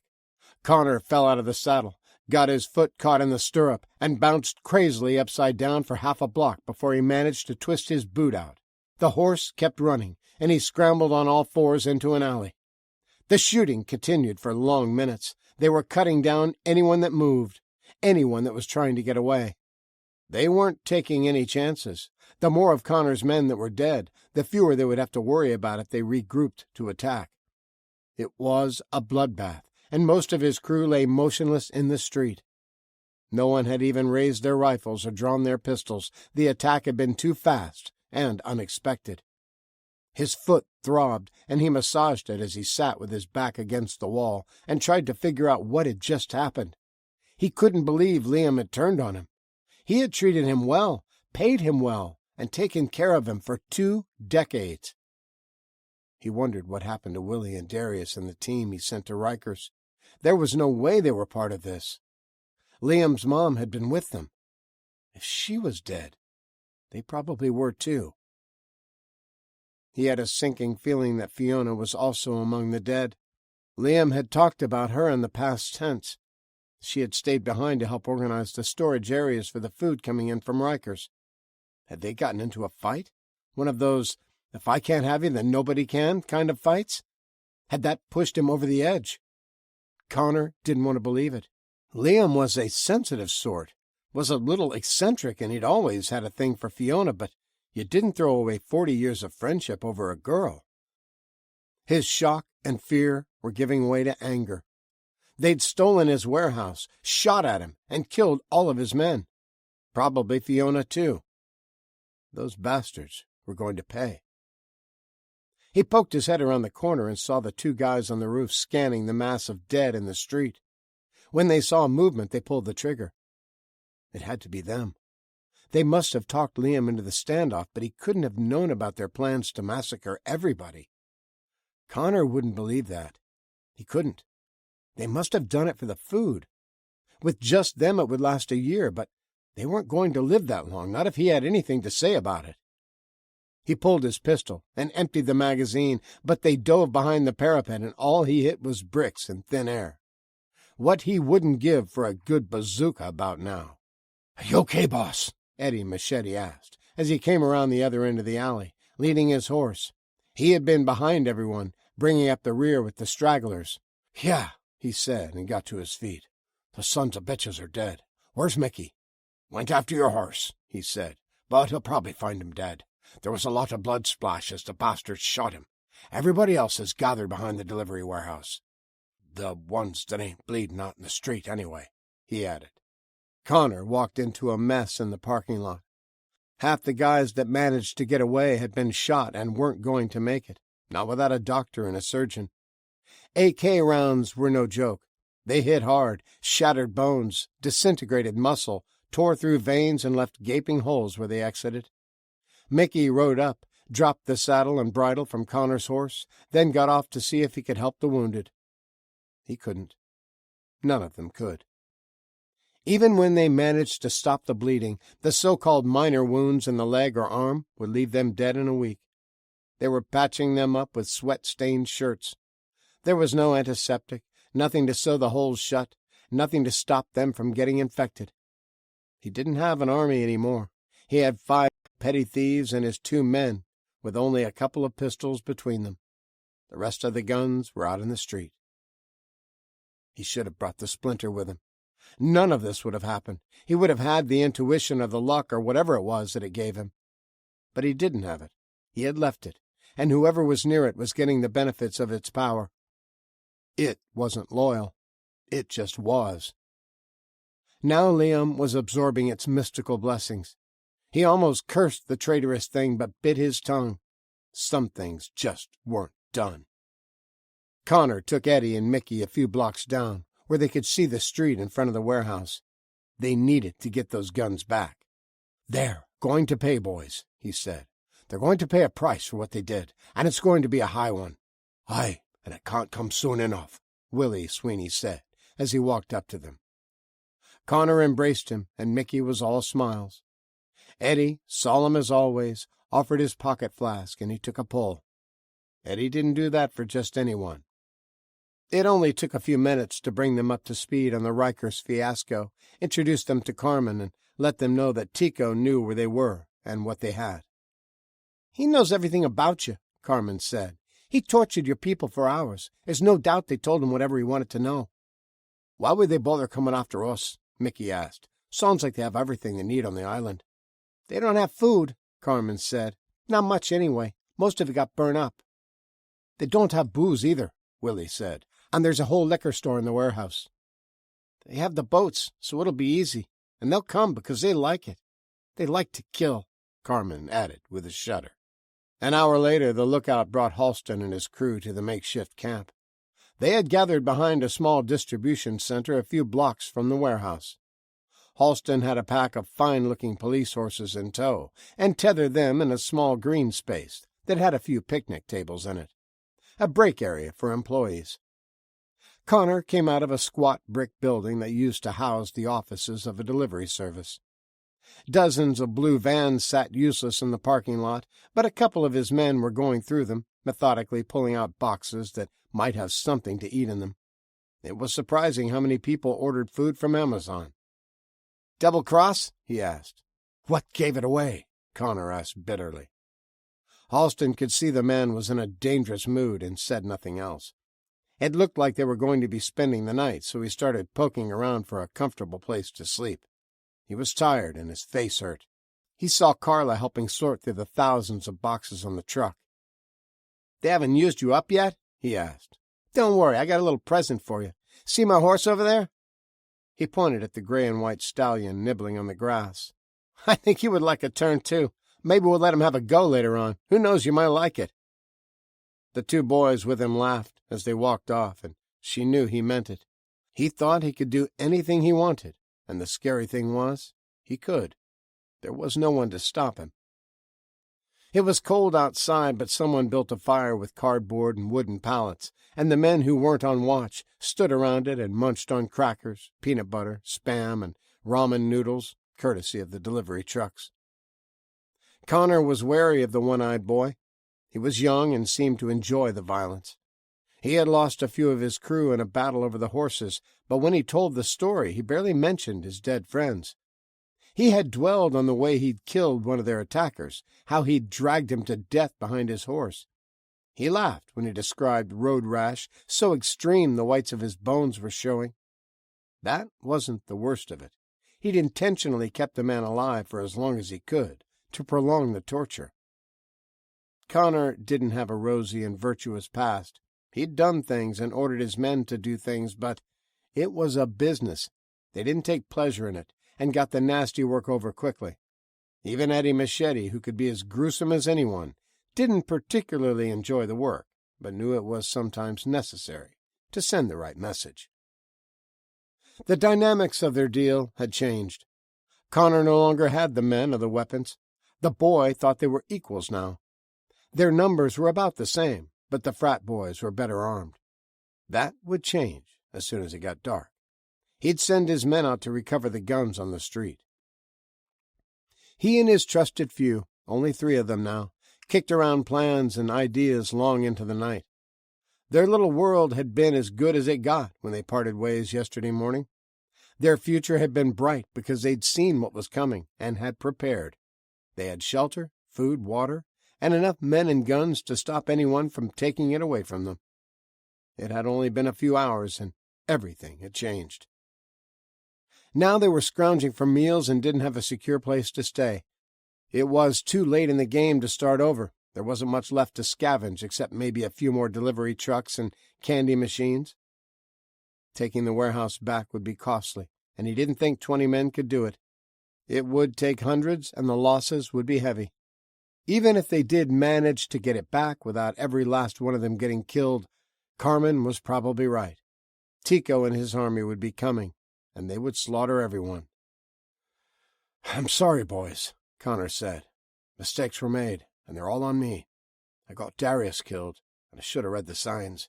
Should have seen Liam was under too much pressure." "Liam was a useless brat," Eddie said. "He was always moaning about something."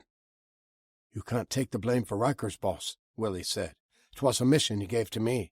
I knew better than to go in blind. I got sloppy."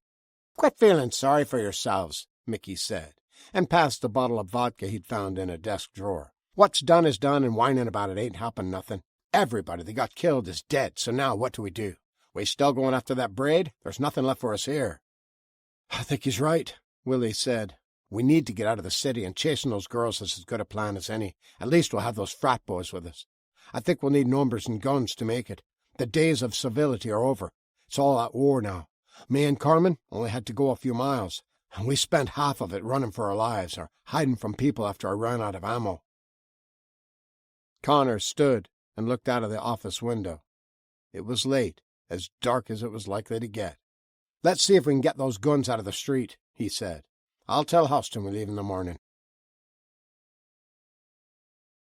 Author's note: that solar storm was a doozy.